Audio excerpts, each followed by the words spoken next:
I discovered my So of 3 years was texting back and forth with another person every day and was sending nude photos to each other. A little bit of backstory. SO and I have been together for 4 years, and about 2 years ago when the Rona hit, I moved in with him as we both lost our respective jobs and needed to save a bit from gas and utilities. Since then I have found a new office job and So takes some odd jobs online, but he basically stays at home most of the time.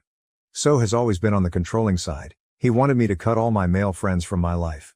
Hindsight is 20/20, I know, but in his defense, he also cut all contacts with women, or at least to my knowledge. So has always been very adamant that he doesn't condone cheating, and even if someone else in his life was a cheater, he would cut them out of his life. The relationship has had its ups and downs. We have had a fair share of arguments, and a few months ago we hit a rough patch, but recently things were looking okay for a while. Or so I thought. So has become quite guarded with his phone lately, including hiding it if I look over his shoulder. He has never done this before, and it's very not like him. I am very open with my personal tech items. He's always welcome to look through my phone and laptop because I have nothing to hide. We even know each other's phone passwords. My gut feeling kept telling me that something was wrong, so when I got up for work this morning while he was still sleeping, I admit, I shouldn't have done what I did. I took his phone from the nightstand and checked out his conversations. So has been chatting with a girl he met online, 25. I only skimmed through the last few messages as I didn't want him to wake up and catch me snooping, but they have been texting back and forth every day while I was at work and sending each other nudes. I was so shaken and disgusted. I don't know when it all started, but I assume it's been at least a month because that's when I first noticed the suspicious phone guarding behavior. Honestly, no matter how much I look for a solution, there's no coming back from this. I know I have to leave. I haven't confronted him yet because I don't want him to try and persuade me to stay or spin it that it's my fault. I also don't believe in closure, so there's really no use in telling him that I know. Here's where I need advice. I have a place to move to and I have to move all my stuff. I don't want to have him damage my stuff to spite me or something. He has a history of throwing my possessions when angry, so I'll have people come help me move when he's not in the house. We have separate finances, so that's not an issue. The problem is, we have a dog. I adopted him with his approval when I moved in with him. I'm saying it's technically my dog since I do 90% of the dog activities. He rarely takes him out and I buy all the dog toys and dog food. Basically, he's the fun parent that gets only the pets and hugs. I know he loves the dog and the dog loves him, but I don't think he'd be able to take care of him and get up at 6 a.m. to walk him. My baby is also too used to the house and us, and he'll probably be stressed out if I move him. Should I take the dog with me without telling my soon-to-be ex, or should I leave the dog with him? Another thing I need advice for is, should I leave him a note or a message with any explanation? Update 1. First, I'd like to thank everyone who commented on my previous post. It really helped put things in perspective for me. A few people asked for an update. It will be a lengthy one, so brace yourselves.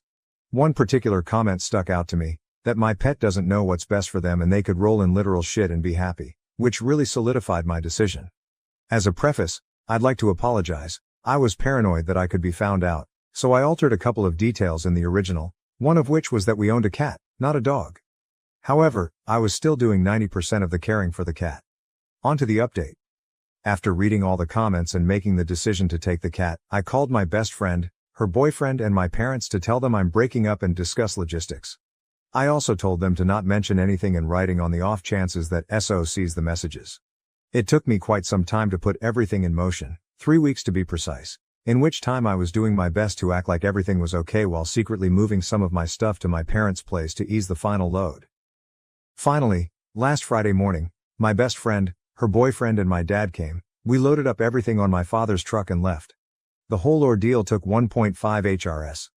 I was honestly amazed how much stuff I managed to accumulate for just 2 years. I took everything that I paid for out of my pocket, including a monitor and a headset that I lent him due to his equipment breaking and he never bought new ones.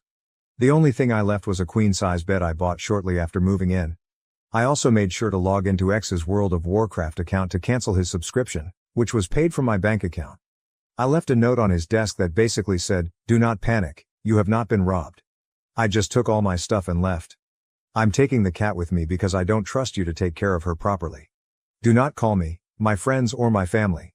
We have already had the talk, so there's nothing else to say. Have a nice life, your ex. I didn't tell him I knew about the cheating because at this point it was irrelevant. In retrospect, it was just the last straw on top of many other problems. But hindsight is always 20/20. I blocked his number and never looked back. Sure enough, he messaged me on WhatsApp as soon as he came back to the empty flat. The gist of the messages was that we could have done it the Civil War, LMAO, and why did I take the cat this way, we raised her together and he loved her. He also tried to call 3 times but gave up soon after. I then blocked him on WhatsApp as well. The next few days were pretty uneventful. Yesterday, he showed up at my workplace unannounced. I was pretty annoyed but didn't want to make a scene in front of the colleges, so I took a break and went out with him to the park across the street. Knowing him, he wouldn't just fuck off and leave me alone. He said he wanted closure and that I owed it to him after all these years. The conversation was mostly boring, so I'll highlight the important details. He said he wanted my monitor back and that he's willing to pay for it or trade me his new one, which is better, but wasn't with the same curve that he was used to. I told him that I like my monitor and tough luck. The best part is he went out, bought a new monitor, set it up to play WoW but realized that I also took the headset. He then asked his mother to buy him one and she bought headphones without a mic. Pity. He asked to have the cat back. He offered me money, offered me all his crypto savings and even offered me 60k gold in WoW LMAO. I told him some things can't be bought with money. He then asked to co-parent and when I said no to that too, he asked to at least say goodbye to her in person, also denied. I brought up that I'm the cat's primary caregiver and he can't even clean her shit. He replied he could, when push comes to shove, but didn't since I was doing those things anyway, despite him being in the flat almost 24/7. I also pointed out that if he really loved the cat that much, he'd want the best for her and to be with the one who takes care of her, instead of wanting to keep her for selfish reasons. He kind of agreed on that. The most baffling part, he offered to pay me to go grocery shopping together. We used to do that all the time when we were together.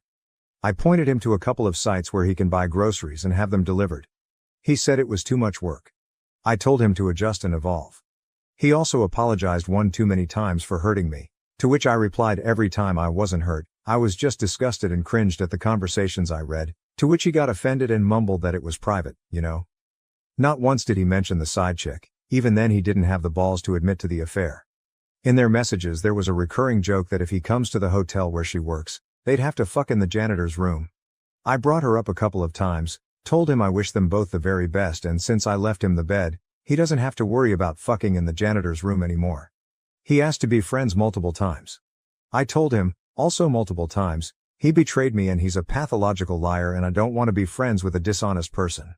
He legit couldn't comprehend how his dishonesty impacts a potential friendship. He said he wanted to tell me he wasn't committed to me anymore but couldn't bring himself to do that. I pointed out the hypocrisy of him blowing up at me for platonically talking to male friends online but he cheats the moment a semi-attractive woman comes his way. He said that a woman cheating on a man is the greatest sin but a man cheating on a woman is not so severe. What the actual fuck? The rest of the conversation was him trying to play buddy-buddy and talk to me about his life and me reminding him that I'm not interested in his life and that he's a closed chapter to me. After what seemed to be eternity, we said our, hopefully, final goodbyes and I went back to work. In conclusion, for the past week since I left, I've felt like a huge load have dropped off my shoulders. I have all the time in the world, I'm working on myself, I'm reconnecting with people I haven't talked to in years. I'm trying to live my best life and I don't regret anything. There were good times, there were bad times. It was a valuable experience and a lesson learned what to look for in a partner and, more importantly, what not to overlook. Huge thanks to everyone that commented on my post. You really gave me the push I needed to make what I hope is the right decision. Update 2. I was contemplating whether to write this last update or not. A bunch of things have happened since I last posted and eventually, I figured we are all more or less people who laugh at their own farts and enjoy the occasional justice boner, so I decided y'all might appreciate how karma has caught up with X. Disclaimer and some background. I left out a lot of information in the original post and altered a lot of details to make sure X does not find the post and connect the dots. Our real ages are 28, him, 33 me, and 34, side chick. X and I were together for almost 7 years. Note 4. X had a chronic disease, nothing fatal if treated, very manageable and a lot of people with the condition can work. He was of course using it as an excuse not to work, even online work, and mooch off me. We lived with his mother who was supporting his narrative that he is too sick to work.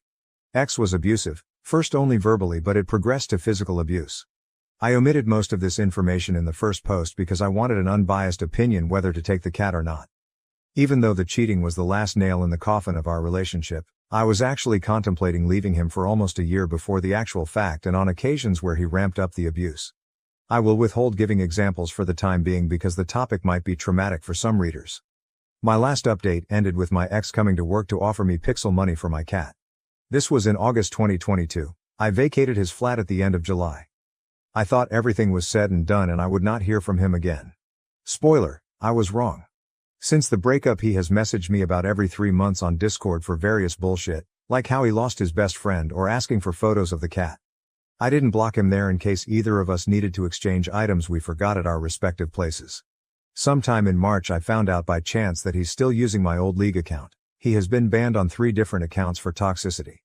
I gave him the password while we were dating, but I did not think he would have the audacity to continue using it after we broke up. The kicker is, all it would take would be to ask me to use it and I would have no problems with it. It really rubbed me the wrong way that he could message me with his woe is me crap on 4 different occasions but conveniently forgot to mention that he is still playing on my account. I wondered for about a week whether to let it slide or to just change the password. Then he contacted me again about wanting to ask me something. I shot this down and reminded him that I explicitly told him not to contact me. He said okay. This lasted for a fortnight until he messaged me again, saying that he will ask his question regardless. I pointed out how I told him not to contact me and he could not respect even that. So he has learned nothing as he still does not give a fuck about other people's boundaries. The question was, what did it feel like to be with a complete monster for 7 years? Why did you stay for so long? Apparently the lad was going through some kind of epiphany phase. There were a lot of crocodile tear-laced explanations that followed. The gist of it was that he was doing some reflections. He realized he is a complete lunatic and needs help and apologized for how he behaved. I also found out that he spent all his savings and disability money, including the crypto he offered me for the cat. So he could not take me up on the offer to buy my LOL account. Sag. Also, to nobody's surprise, his little affair did not work out. I did not ask for details, but what he said was, I think I finally met a person who is more sick and broken inside than me, which is quite an achievement. Few months prior to this revelation, a WoW friend from the side chicks country messaged me. For context, we are all Europeans and play on the same servers. Friend knew my side of the story, and when he found out that side chick is flying to my and ex's country, he put 2 and 2 together. He told me he does not expect much from their relationship since a year ago the chick was dating a mate of his, broke his heart and flew somewhere else for the next WoW guy that gave her attention. Knowing these facts and after what my ex said, I mentioned to him how it was ironic that he cried cheating if I was 5 minutes late after work, but decided to involve himself with a woman who was practicing cheating as a sport. He agreed that it was quite ironic indeed and that he had to lay in the bed that he made, which was sort of mature on his part I suppose. Also, did I mention he was too dumb to wire his own debit card to his WoW account? This is why he could not play anymore. Well, yeah, but I guess also because he lost his sugar mommy that was paying for it and failed to secure another. As for me, Kitty and I are thriving. I am active. I lost 12 kilograms since the breakup and I'm getting back in shape, even though I lost the excess weight the moment I dumped the ex. I have reconnected with most of my friends and apologized for not contacting them very much in the past 7 years and explained why. They were very understanding and things have gone very much to how they were before. I have also met the most decent, kind and compassionate man out there. So, life is looking good. Thank you for all the support, Reddit. Thank you for reading and have a great day. I found out that my mother and my fiancé had been having sex for the past few years, leading up to the birth of my younger brother. My fiancé, 25, and myself, 24, have been together since we were 17-18 years old. Honestly, he was always kind, handsome, funny, and everyone used to say I was so lucky to have the whole package. I felt so lucky too. He always treated me with love and respect, so this makes everything just so shocking for me. I have always had a good relationship with my mom. It has always been her and I against the world. My dad died in an accident when I was little. We always joke that we are the real-life Rory and Lorelai from Gilmore Girls. My mom dated guys on and off and they were usually cool but nothing really past the early stages. Around 4 years ago my mom told me she was pregnant, which was a huge surprise. My mom was around 42 years old and although she was sort of dating someone recently, didn't meet the guy but knew she went on dates, it still was a big shock. She never thought she could be pregnant at her age. She had me when she was super young, an oopsie, and I can tell she was stressed and worried. I decided to support her, since she has always supported me and tried to reassure her. She then had my brother who is now 3 years old. I have a close relationship with my brother. I have helped take care of him since he was born and I just love the little guy. My fiancé was also always helpful with my brother. We would take him out for ice cream, playground, pool time during summer, etc. But nothing was weird. He was just my then BF spending time with my brother and I. Now to how I found out. My fiancé and I have been living together since we finished college. He was not at home because he was hanging out with friends, but I stayed home because I didn't feel like going out and just wanted to relax on the sofa. At some point during binge watching a series on Netflix, my laptop died, and I was too lazy to get my charger, so I used my fiancé's iPad instead. I know the password but had never used it before. The iPad logged in, and I received a bunch of message notifications. I guess he hasn't used it in a while either. Anyway, this got my attention, and I went to check it out, and of course, I found everything. My mom's number wasn't saved under her name, but I recognized it and verified it with my phone. She was telling him she felt guilty and that I should know. He said he also felt guilty but couldn't lose me and that they messed it up. She said it was unfair for my brother to never know his dad and asked if he could live having his son around, not behaving like a dad but as a brother-in-law. I broke down. What the actual F? There weren't a lot of older messages, just some photos stored of my brother as a newborn, my mom pregnant, and more photos of my brother growing up in an album. I couldn't anymore. I cried for what seemed like ages and I waited for my BF to come back home. I wish I was one of those women that can pretend and get things together before confronting the cheater, but I can't. He came back later that night, around 23:30, and I just gave him the iPad with the conversation opened and saw his face completely go pale. I asked for an explanation. When? How? Why? And he didn't want to at first, but knew he had to. Apparently a few years back while I was traveling with some friends, girls trip, my fiancé and mom had dinner together. This isn't strange since he has been part of the family for so long. Sometimes mom and fiancé would eat together at our place even if I was busy with sports or out. I did the same with his parents. Somehow, unclear how since he couldn't explain it well, one thing led to another and they ended up sleeping together. They felt guilty but apparently not guilty enough. BC they slept together 2-3 more times, using the excuse of meeting up to discuss how to tell me. Apparently when my mom got pregnant they stopped sleeping together and decided to not tell me, since my fiancé loved me and couldn't lose me, and my mom didn't want to lose her daughter. So here we are now, with two of the most disgusting humans. I obviously broke the engagement, told my mom to never talk to me again and move in with a friend. I feel bad for my brother since I really love him, but I can't be around him now, I just can't. I feel like it would remind me of all those times we talked about having kids. I would be his baby mama, only baby mama. We talked about this future since we were 17 years old, so I want to puke every time I think how I was actually taking care of his child with someone else, while still having those dreams.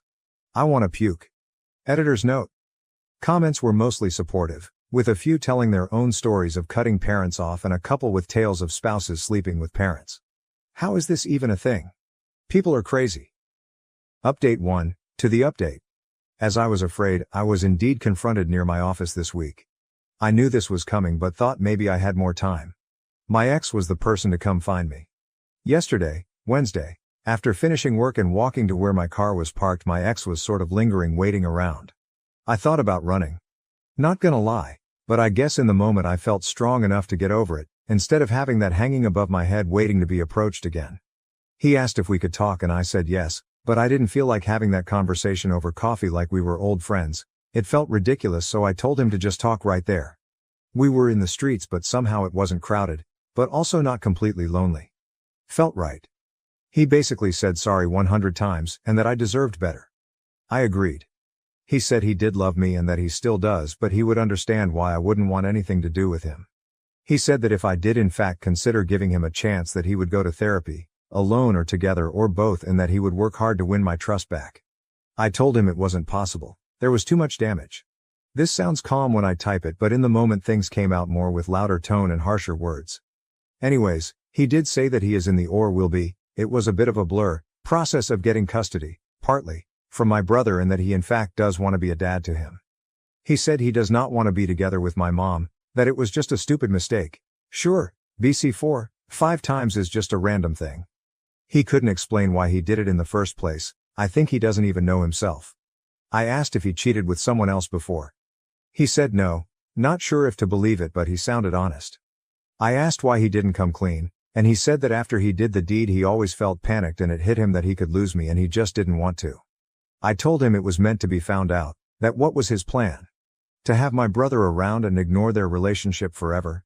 He said he didn't think far enough and that he was basically going with the idea one day at the time. I asked him if he felt that my mom seduced him. He said it was mutual, which made me want to puke again. I asked if he has had any contact with my mom since I found out. He said yes, but mostly about my brother, didn't elaborate more, and I didn't press for more info on that. He said he told his parents the day before, or the day before that, not sure, Tuesday, about everything. The parents were not happy, but they are glad to start building a relationship with my brother, their grandkid. Honestly, all of this felt like a punch in my stomach. I don't know why. The parents wanted to contact me, but he told them to wait till he approached me first, hence why he was here. I said if he started or thought about the custody before I found out, and he said no, but when I found out was like the push he needed. Great. Seems I helped him get his shit together. And this past week he was arranging all of that mess, that's why he hasn't tried to see me before. He sounded and looked defeated, but the whole thing made me, besides sad, angry. I was mainly depressed before, but now I'm furious. I feel like he is still in an okay place and he isn't paying for his actions, beyond me leaving him. He will have my brother, his parents and others, and move on with his life. While I lost everything. I hate him. We parted ways not on a happy note, and I told him to never get near me again. I was done.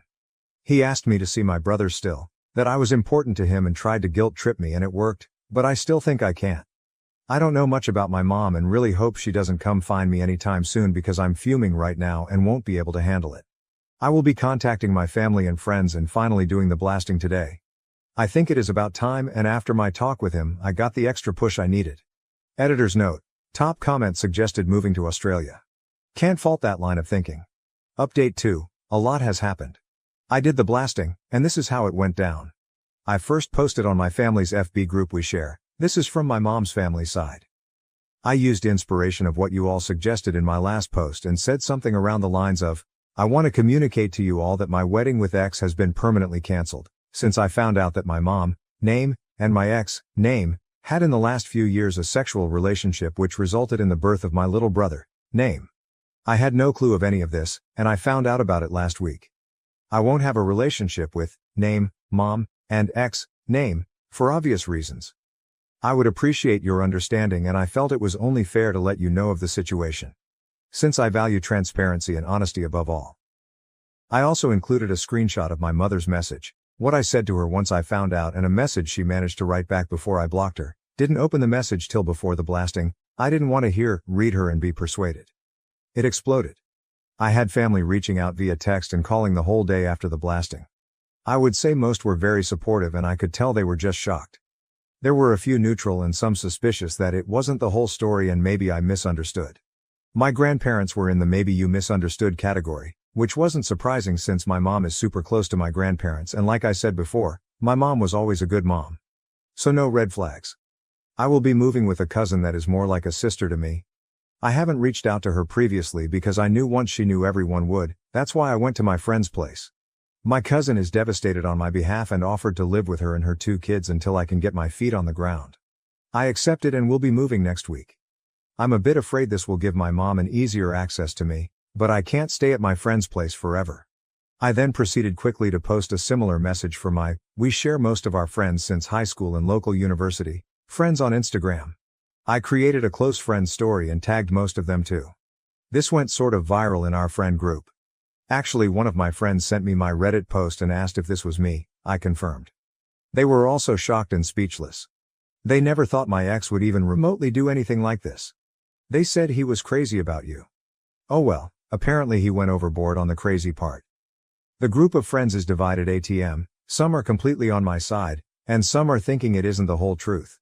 I told everyone that reached out that if they don't believe me to ask their friend if he is asking for custody of my little brother. That kinda shut them up for now. My ex deleted his social media. Also, my ex's parents called me like I guessed they would. They were kind to me and were very sorry about everything. I got the feeling they are also overwhelmed and very disappointed. However, it was clear they will be supporting their son. They are very upset at my mother, and don't want anything to do with her, but not sure how that will work with my little brother and everything else. They tried to give me info about the custody and what is my ex up to now, but I shut that down quickly and told them I don't want any info, I want to move on. I also asked them to not reach out in the near future, that I needed distance, especially if they will be supporting my ex. He is living with his parents ATM. Also, my ex and my mother after the blast were going nuts trying to reach out to me. They tried calling my friend, who she blocked them, and reaching out from different numbers. I had to put my phone on silent and ignore everyone. However, my mother sent me a long text, from another number, and that was a weird text. She said that I was being cruel and that she didn't think she raised me that way. She said she thought we had a better relationship than me blasting out laundry like that without talking to her first. That I didn't have the whole picture. She did mention something that confused me. She said in her long-ass text, that the reason she slept with my ex is because he reminded him of my dad. That it was grief. That she didn't mean to use him to heal her pain, but she wasn't strong enough. I don't even know what that means. Like, did she think that my ex looks physically like my dad? Or personality? Or what?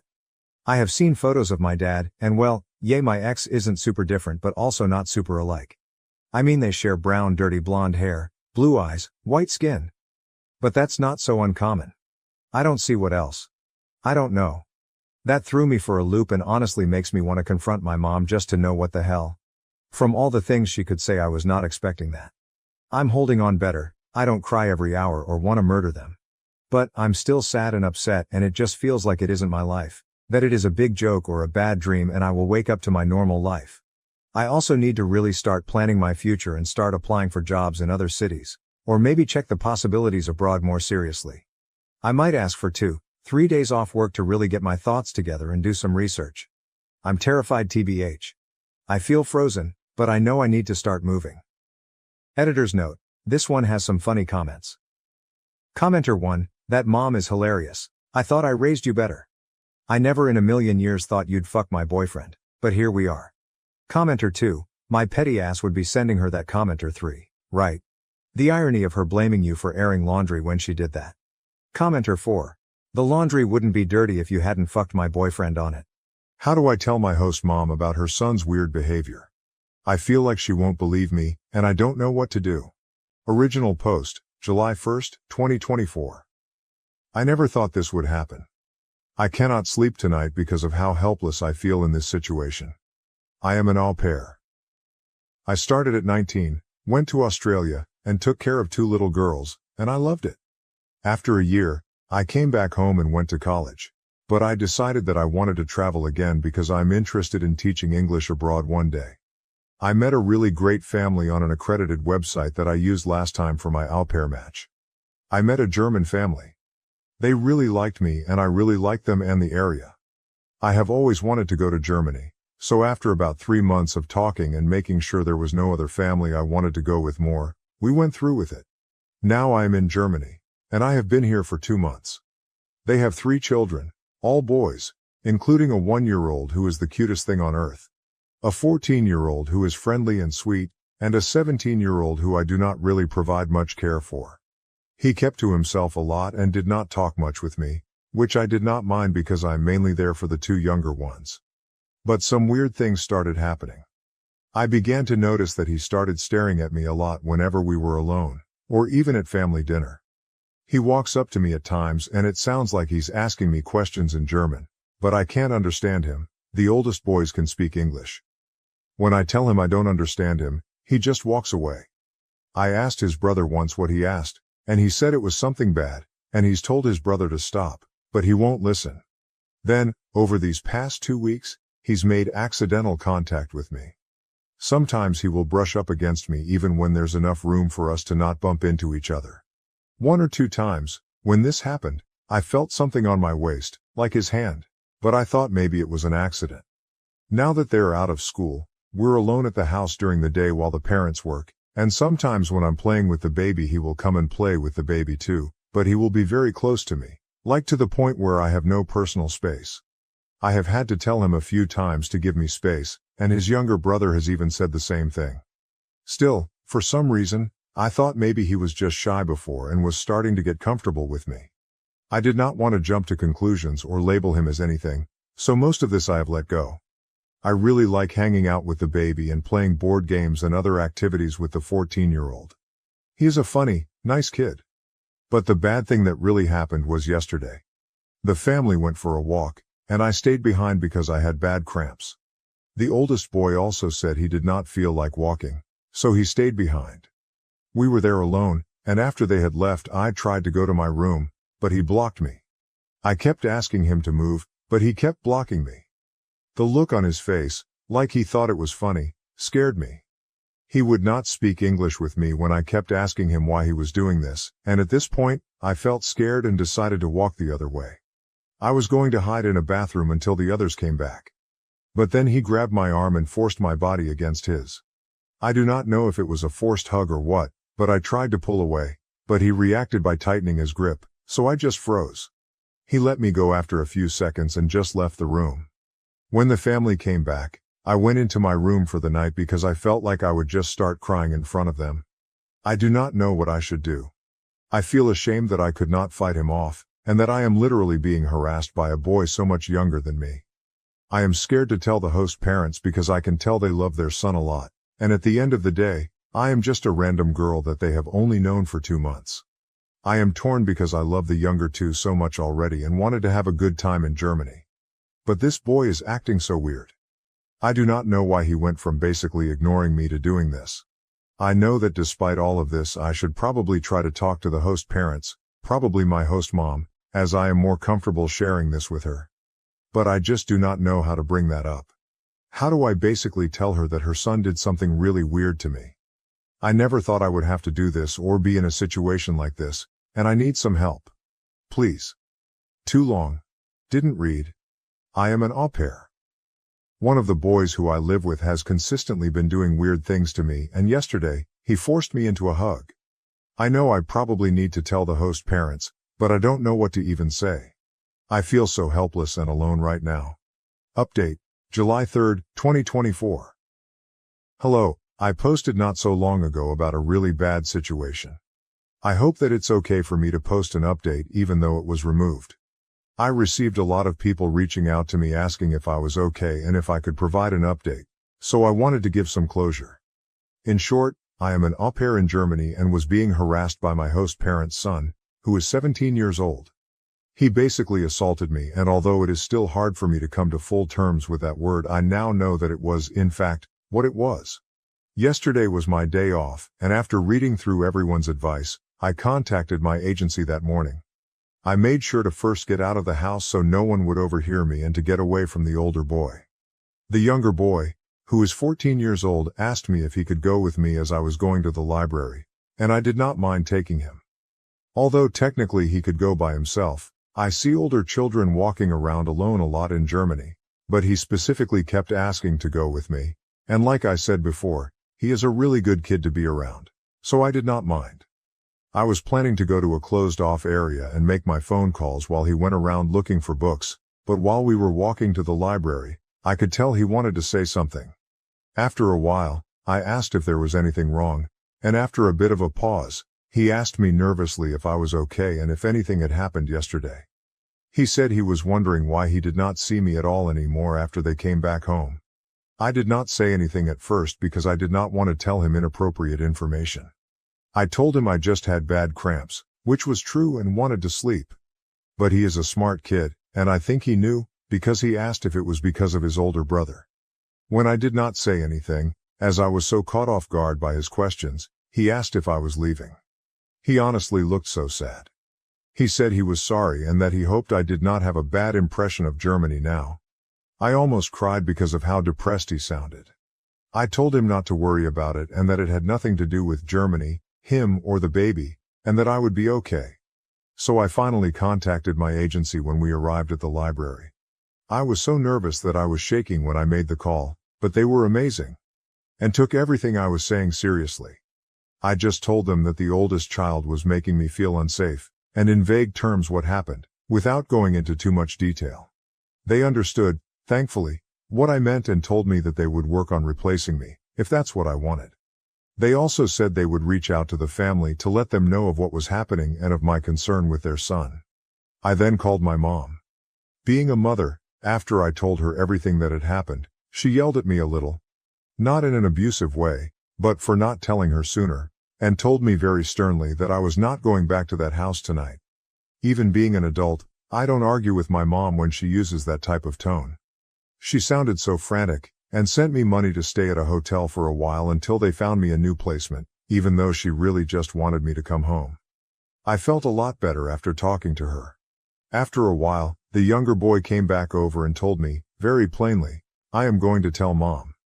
He would not listen to me when I told him not to, or not to put himself in that situation. "I can handle it." He seemed very angry. He tried to reassure me that his parents would listen, and that they know that older brother causes trouble sometimes. They had another girl, a few years ago, that left because of him, and everyone thought maybe since he'd grown up and changed it would be different. I stayed at the library while he went home, and just waited. I did not know what was going to happen. I already had a hotel booked by then and knew I would probably need to go back to get my stuff. About an hour and a half later, I left the library. Since the parents were at home today, I felt somewhat safe going back to get my stuff. Before I got back, I received a call. It was from my host mom. When I answered, she was very frantic. She asked me if I was okay, and where I was. When I got to the house, the parents were in somewhat of an argument. I didn't understand all of it, because they went between German and English, but I heard some words like, "not again," and "ruining." In short, the mother pulled me aside. She said that she wasn't aware that the oldest son was still like this. She begged me not to leave. She told me she wanted her two youngest sons to have healthy attachments to their caregivers, and that it was very hard for them to do this with the oldest. She was actually crying during all of this, and told me she doesn't know why he acts like that, but she did not raise him like that. And that while she loved her son, she was not going to tolerate that behavior anymore. She said that once he turns 18 next week, I had no idea his birthday was next week, he will have to go live with his uncle and cousin in the Netherlands, for the sake of everyone in the house. She told me the parents, discussed it a bit when the first incident happened, but since he seemed to act better, they dropped it at the time. When I asked where he was, she said that he left quickly when his brother came home, saying he was going to a friend's house. He probably will not be back, and she said that even if he does, she will not let him in, and will tell him to go to his aunt's, who lives not that far, until he can go to the Netherlands. She actually looked very sincere and stern when she said this, and even though the father looked like he was in shock, he agreed with what she said. I did not know how to respond to them. It was not the reaction I was expecting, but I wanted to be honest. I told her that I was going to stay at a hotel for a while, and that she would probably hear from the agency. I told her that I loved the two younger boys, but I might not be back. She said she understood but would appreciate it if I at least thought about it for a day or two. Before I left, I hugged the baby and the 14-year-old goodbye. So that is what happened. I am safe in the hotel now. I didn't at all expect that reaction from them. I felt almost sick with worry when I wrote my first post. Of not being believed. But even though the oldest boy probably won't be back and will eventually be forced to leave, I still feel the effects of what happened lingering. I still feel vulnerable and overwhelmed when I even think about what happened. I feel so bad for the younger children. I'm not sure if I should go back or not. She told me to think about it. I will give it some time and see what my agency says first about other placements. I just wanted to thank everyone for helping me through something really difficult. But I am safe now in this hotel and am not going to rush back into any situation without thinking over my options and asking for my mom's opinion. Thank you once again. Too long, didn't read. I contacted my agency and mom. Both listened and took me seriously. I am now safe in a hotel, and am waiting for my agency to get back with me on possible placements. My mom is helping support me financially and emotionally while I wait. The host parents find out about what happened. The 14-YO told them, and reacted in a way I did not expect. They are begging me to stay, saying that the oldest boy will be sent to live with relatives for his behavior once he turns 18. I am not sure if I will go back, although I miss the younger two. I am going to wait until my agency gets back with me first before taking next steps. Thank you to everyone who reached out and helped me. Added comments. Commenter, as a German, this post infuriates me. First of all, therapy is free here. It sounds like the parents did absolutely nothing when this happened for the first time.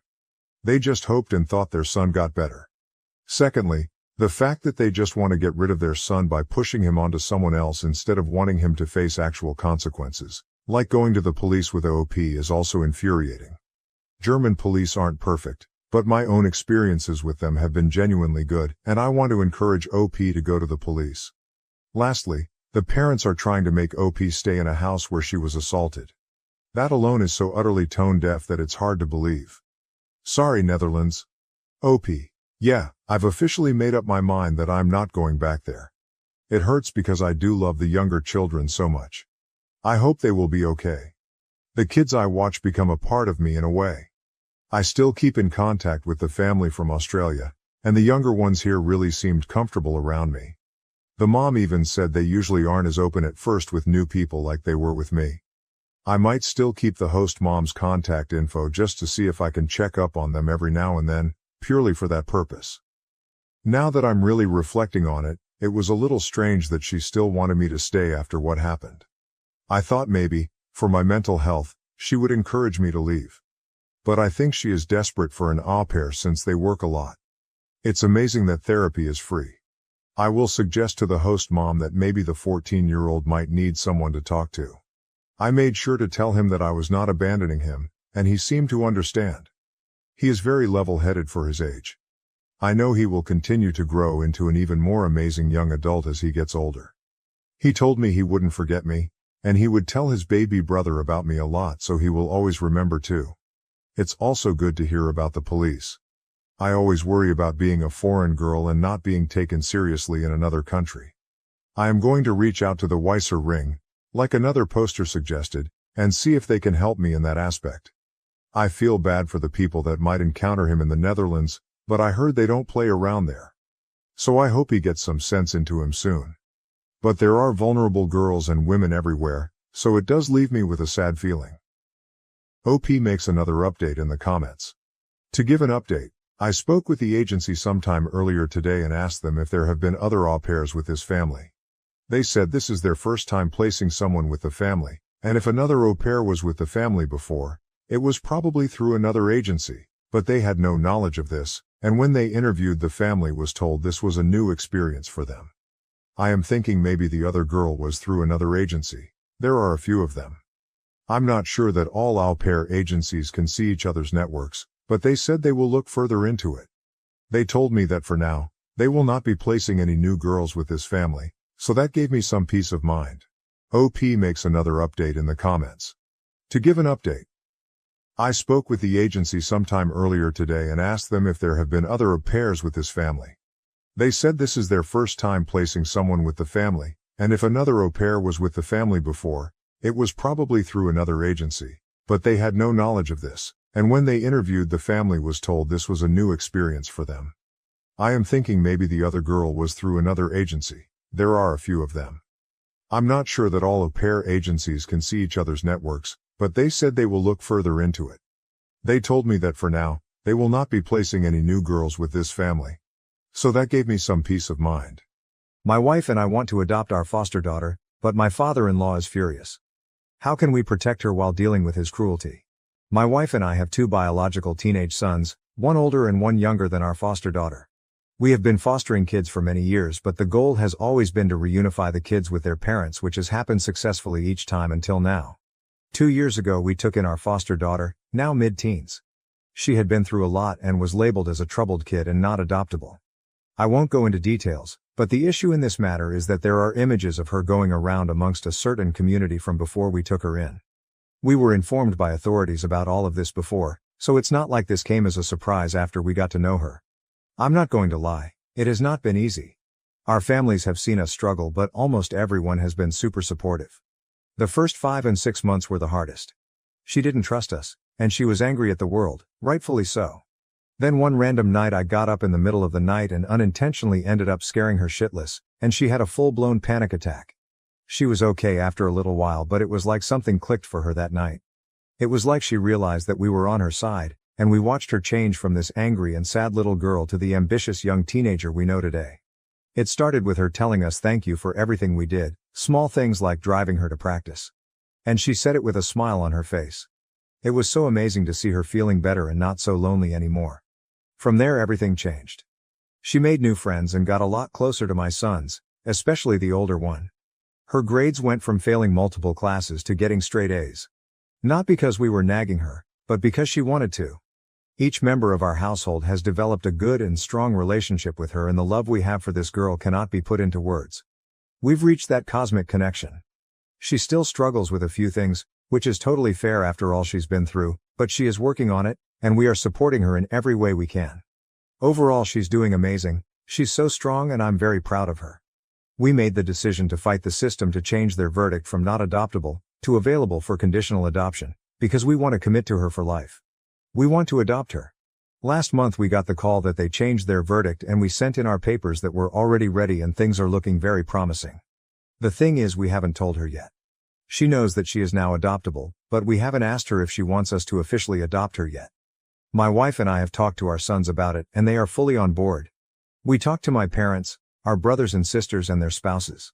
All of them have a good relationship with our daughter and every single one of them is so supportive of our decision and willing to fully welcome our daughter into our family.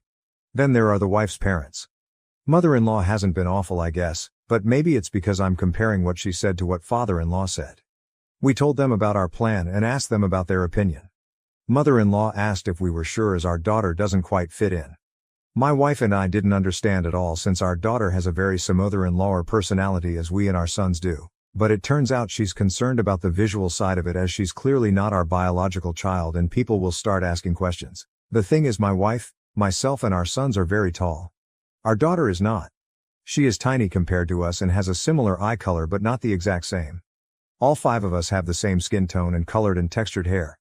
Not that I think this matters at all, but the stupidity of it is unreal. Apart from height, she could pass as our biological daughter, so I'm starting to think this is a lame excuse for something else. I told her that people would ask questions no matter what, because even if our daughter was the spitting image of my wife, it's not like she suddenly gave birth to a teenager 2 years ago. And the answer to any question is very simple. She's adopted. Ta-da! It's not like it could ever become a secret now, so I don't get it. Mother-in-law didn't say much after that, but it was very clear she was not on board. Father-in-law hadn't said anything, but he didn't seem excited at all. I asked for his opinion, and he just stared at us for a minute, and then he said, "Don't do this to yourself and our family." It's safe to say I was confused, but I had no idea what to say. After a few more seconds he went off. He started talking about their family name, and he didn't want that ruined by a little horror and what would people think if they saw these images floating around on the internet. I was stunned. My wife couldn't find any words either and started crying before she just left. I didn't say a word while my father-in-law finished ranting, but 1,000 thoughts went through my head. Eventually he stopped talking and I still had trouble finding any words to say. I just told him, "You are sick." And I left too. My wife is destroyed after hearing what her father thinks about our daughter. We have no idea how they know about these images as we haven't told anyone about it. I'm 100% certain my wife didn't tell them as their relationship is not that great. My wife is closer to my mother than her own, so that wouldn't make sense. We have tried to hide this from the kids since this happened, but my older son sensed something was very wrong and asked about it. I told him our conversation with ILSS about adopting our daughter didn't go very well, and they weren't supportive. He wanted to know why. I told him I couldn't tell him, but that it was serious and promised to talk to him about it in a few years when he's an adult. And I assured him that our daughter didn't do anything wrong, our plans haven't changed, and that it's the father-in-law who is being unreasonable. My son told me that our daughter told him a few months ago that she didn't think ILs liked her very much, especially father-in-law. This happened 2 days ago and we haven't spoken to them since. I'm not sure I even want to try TBH. For me this is going no contact worthy. I want nothing to do with them. My wife is in pieces and has mentioned that she doesn't want them in her life after this. This has tainted our adoption experience for sure.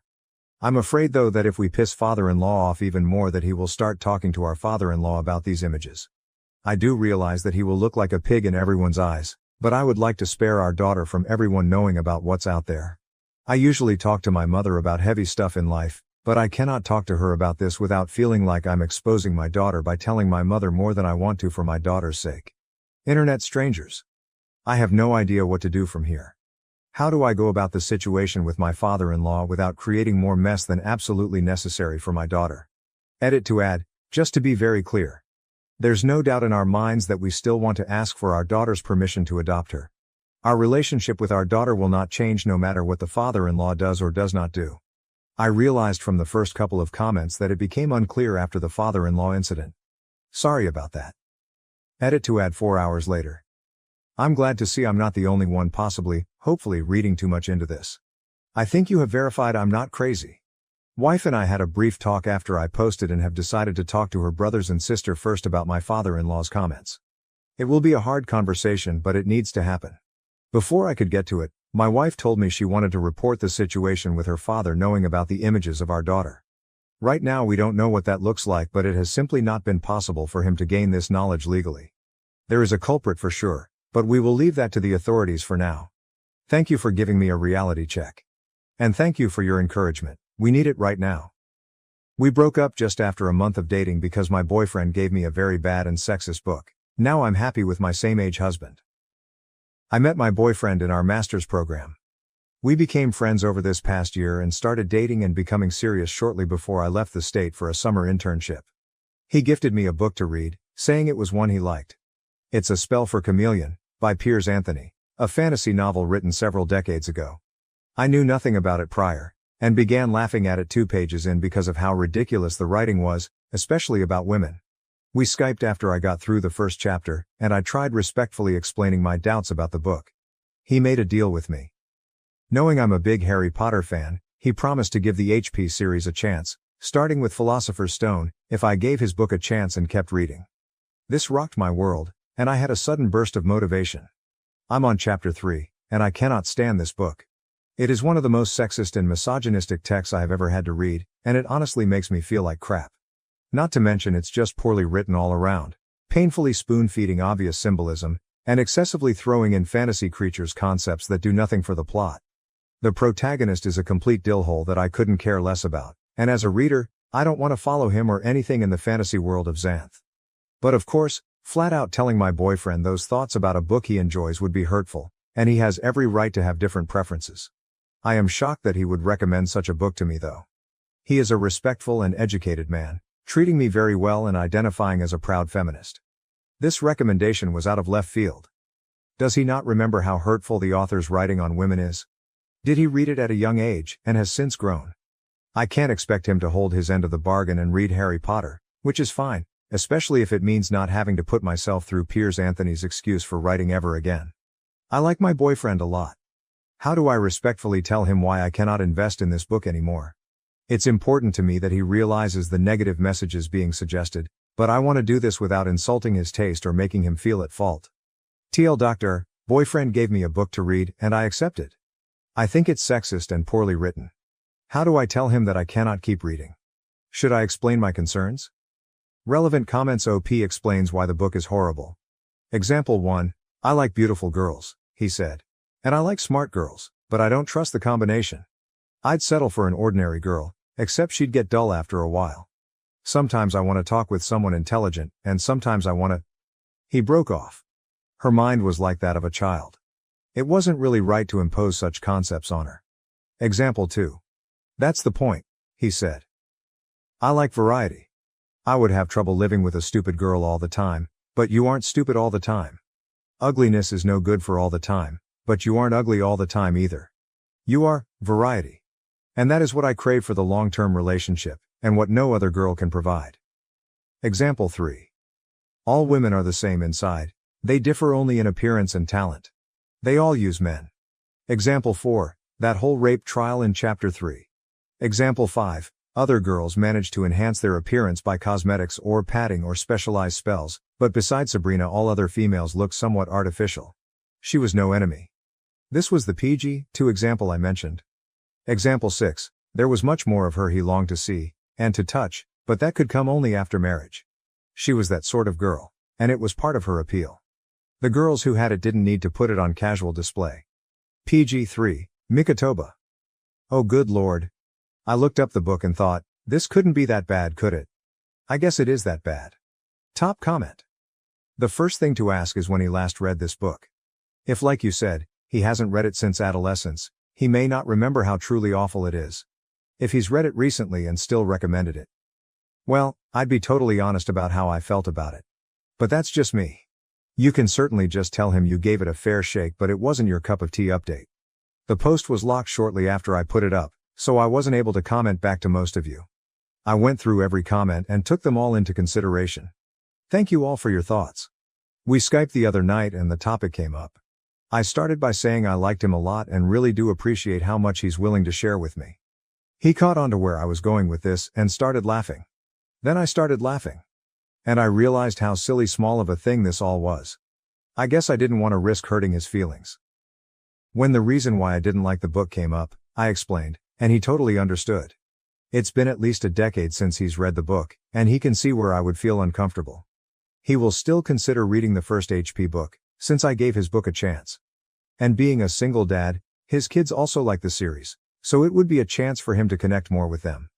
I ended by saying that I hope this doesn't discourage him from sharing more things he likes. If anything, it encourages me to find more that you'll appreciate. Q heart flutters. TL.ER, good talk, he's awesome. New update. Hi. I would reply to this under the username you lazy chickbum, but it got locked a little over a year ago. Reddit banned me for sharing a mayor's office contact information lol, and I created this one shortly after. It's hilarious this post is being shared because it's from such a different time in my life. Your instincts are right. This relationship only lasted a month after this post.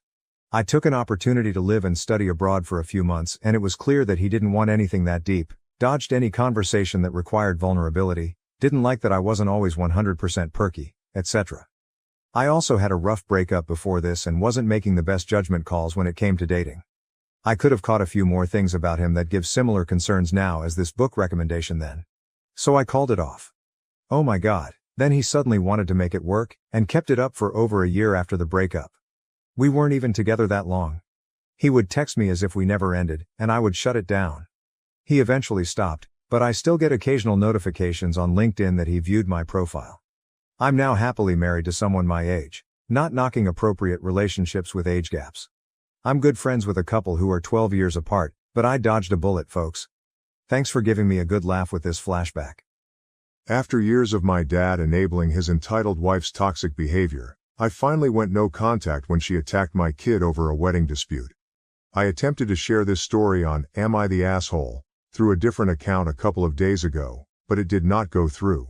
Considering the trigger warning, it is understandable. Since then, I have concluded that my wife and I made the right decision, so this will be my final attempt to post this story. I have tried to include more information and adjust the wording slightly. All names mentioned are fictitious. My stepmother, who is 49 years old, fancies herself a party planner. She has assumed the responsibility of organizing and hosting every party and holiday my dad's family has held since marrying him. I never enjoyed those occasions growing up. She is controlling and gets upset if anyone complains about anything, but I tolerated it for my dad's sake. According to him, this helps her feel included. I am getting married to my fiancée, Jane, who is 26 years old in July. We got engaged in early 2021, but Jane became pregnant a couple of months later, and we decided to postpone the wedding to focus on our son for a while. So, we have had a long engagement. From the very beginning, my stepmother has tried to take over our wedding plans, complaining, contacting our planner, showing up unannounced at Jane's dress appointments, and more. We have repeatedly asked her to stop. My dad wants us to humor her, but she is clearly resentful that she is not hosting the wedding or being labeled as mother of the groom on the invitations. Besides our baby boy, we also have Luke, a 4-year-old, who is Jane's paternal half-brother. She gained custody of him a few months into our relationship after his parents passed away. I moved in with them during the pandemic and have been in Luke's life since he was a baby. He doesn't call me dad and refers to us as his sister and his OP, but we love him like a son. My stepmother, however, hates Luke. She accuses Jane of baby-trapping her way into the family. This accusation only worsened after our son was born. My dad gets along with Jane and adores the kids, but my stepmother demands that he refuse to babysit Luke, so we rarely leave the kids with him. Instead, Jane's brother and sister-in-law usually watch the kids for us, as their children are close to ours in age. Last Sunday we had an event, and my brother-in-law was out of town with his family. Jane's other siblings live in different cities, as do my mother and sister. My father agreed to babysit at our place, so we left the children with him. When we returned, we found both kids crying, my stepmother screaming, and my father weakly trying to calm everyone down.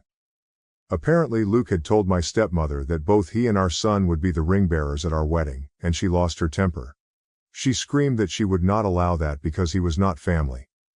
This escalated to the point where I needed to include a trigger warning. When Luke started crying, his lip was still split. She had never gone this far before. We immediately banned her from our house and our wedding. My father is furious and has said he will not attend without her. He has also convinced half of his side of the family, including my stepbrother, to boycott the wedding by severely downplaying what my stepmother did. My stepbrother fully agrees with his mother, no matter how many times I try to tell him the truth. Jane and I are steadfast in our decision, but many of my cousins, who are now not coming to the wedding, are asking us to reconsider. Almost all of Jane's family supports our decision, although one of her aunts suggested that my stepmother might be acting out because she does not feel welcomed by my family. I have honestly reached my limit with my family's enabling of her behavior. I love my father and really want him at my wedding, but I am more than willing to let him go if it means protecting my family. Edit. I believe I accidentally deleted the paragraph where I mentioned this, but we did press charges. We took Luke to the pediatrician the following day and gathered every piece of evidence we had. Not only did we have pictures of Luke's face, but, by some miraculous strike of luck, we also had nanny cam footage. Some commenters correctly assumed that my stepmother had not been invited to our house, but my father has not really gone anywhere without her in years, so we took precautions. We did not expect her to actually do anything this terrible, but we have never trusted her with the kids. The physical attack happened off camera, but there is some footage of her screaming and Luke crying before and after the event. She now has a child abuse charge on her record. We would not let her get away with this. Edit 2. There is a lot of additional information I want to add. I will try to respond to at least some of the comments. I did not expect the amount I have received so far, but for now, I will add that Luke is okay. The visit to the pediatrician happened the day after the incident. He already had a counselor because Jane was quite traumatized when her dad and stepmom died, and she was worried it might affect him. We have continued with his treatment. We have been hugging and pampering him a little more than usual too. He is still upset but is already doing much better. Update: the entitled stepmother has managed to get herself banned from my wedding. I want to thank everyone who took the time to read and/or comment on my previous post. It has been a tough week, but it is always heartening to know that people care. Although I have not been able to reply to every comment, I will try to address some in this update. This might get a bit lengthy. To begin with, Jane and I have decided to go no contact, NC, with my father and my stepmother. We have not really spoken to either of them since the incident, and I do not intend to be the one to reach out. Any communication between us is being handled by my younger sister, who is entirely on our side, but we maintain low contact for the time being. I have chosen to adopt Jane's approach to dealing with people she cares about. Forgive what is apologized for, but never forget. Essentially, if my dad or stepmother ever truly understand what they did wrong and sincerely apologize, we are willing to forgive them, albeit reluctantly. However, we will never ignore or let them forget the harm they caused our family. For now, neither of them will be allowed near Luke, our baby, or any future children we may have, even if we do eventually forgive them. Regarding the rest of my family, I read numerous comments suggesting that I post pictures of Luke's face as well as the nanny cam footage. Although I am not very active on social media, even if I were, I would not feel comfortable exposing my injured preschooler in that manner, especially given that nothing on the internet ever truly disappears. I also decided not to share the pictures with my family unless it is absolutely necessary. It is worth mentioning that while my family adores my father, most of them are not very fond of my stepmother.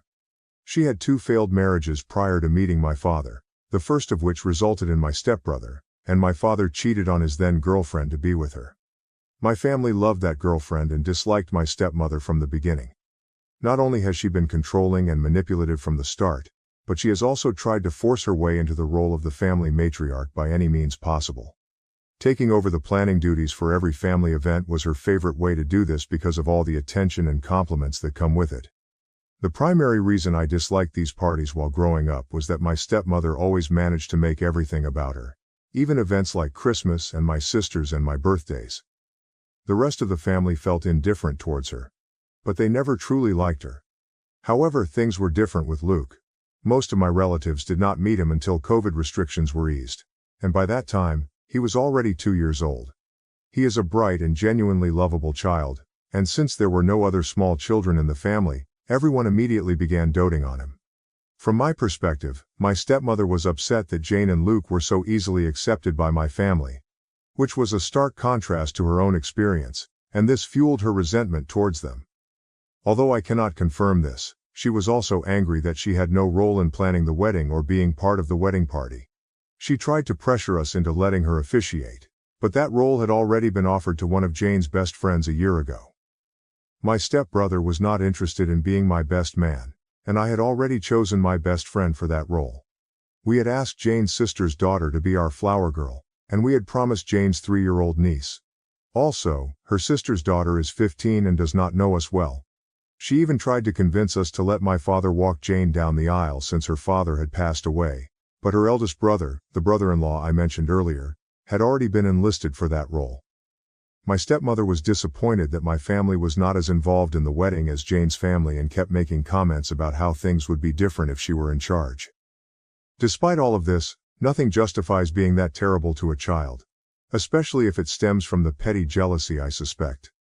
Since I have not spoken with my father, my sister has been keeping me informed about his activities. Through her I discovered that the story my father and stepmother told the rest of the family completely omits Luke's injury and the abuse charges.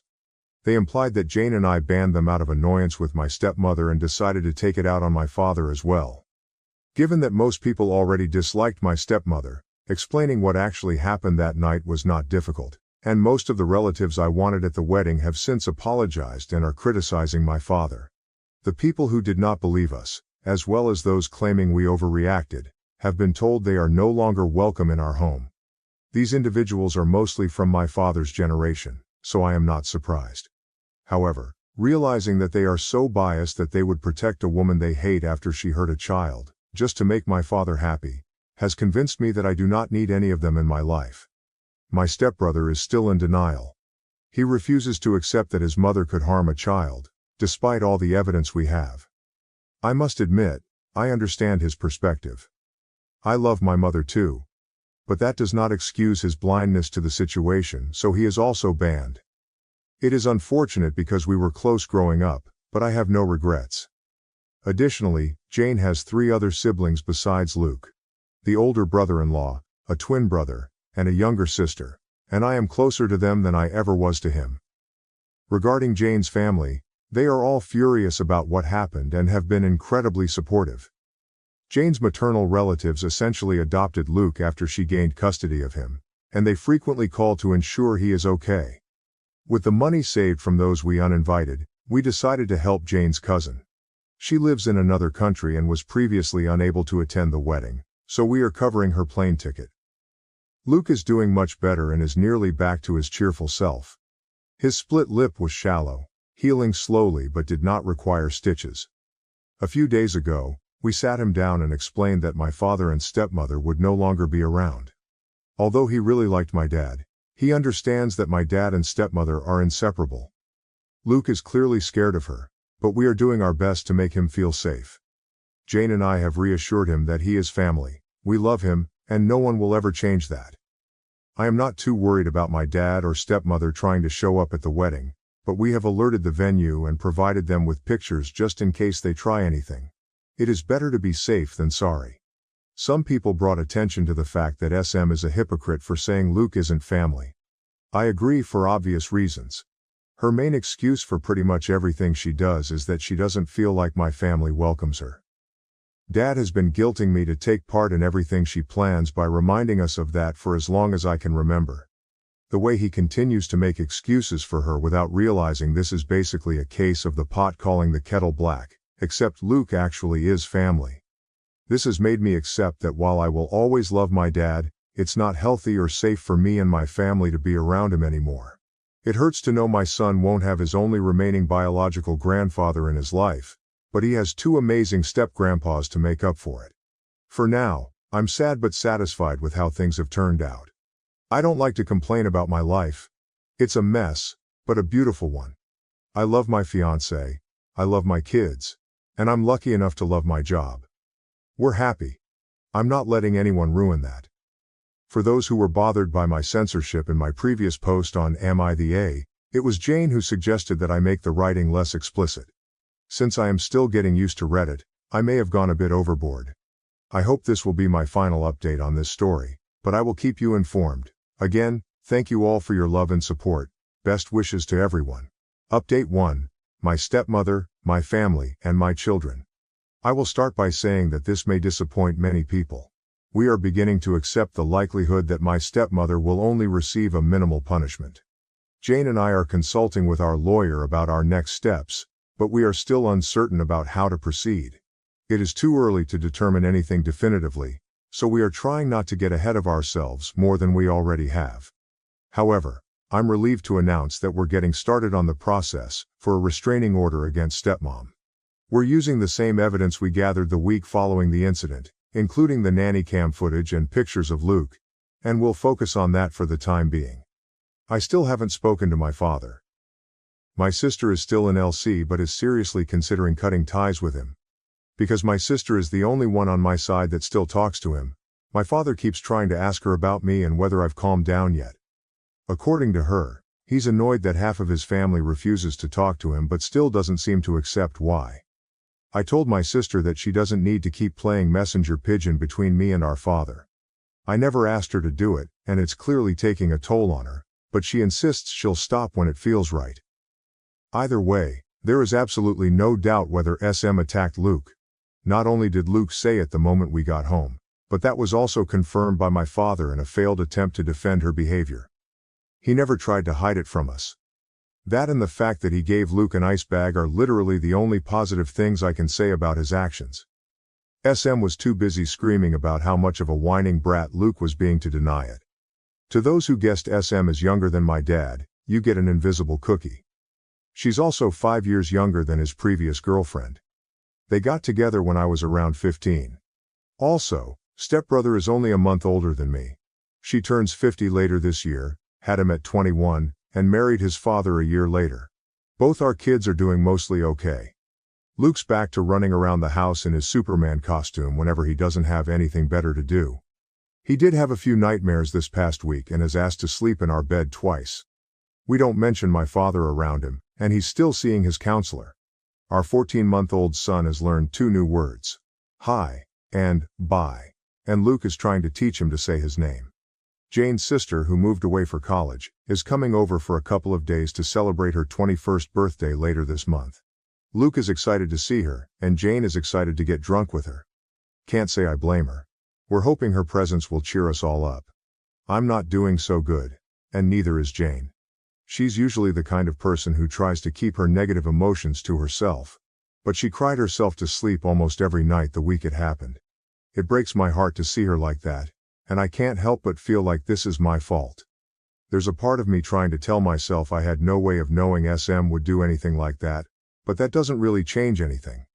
I allowed my father near my kids unsupervised, even though I knew she'd probably tag along.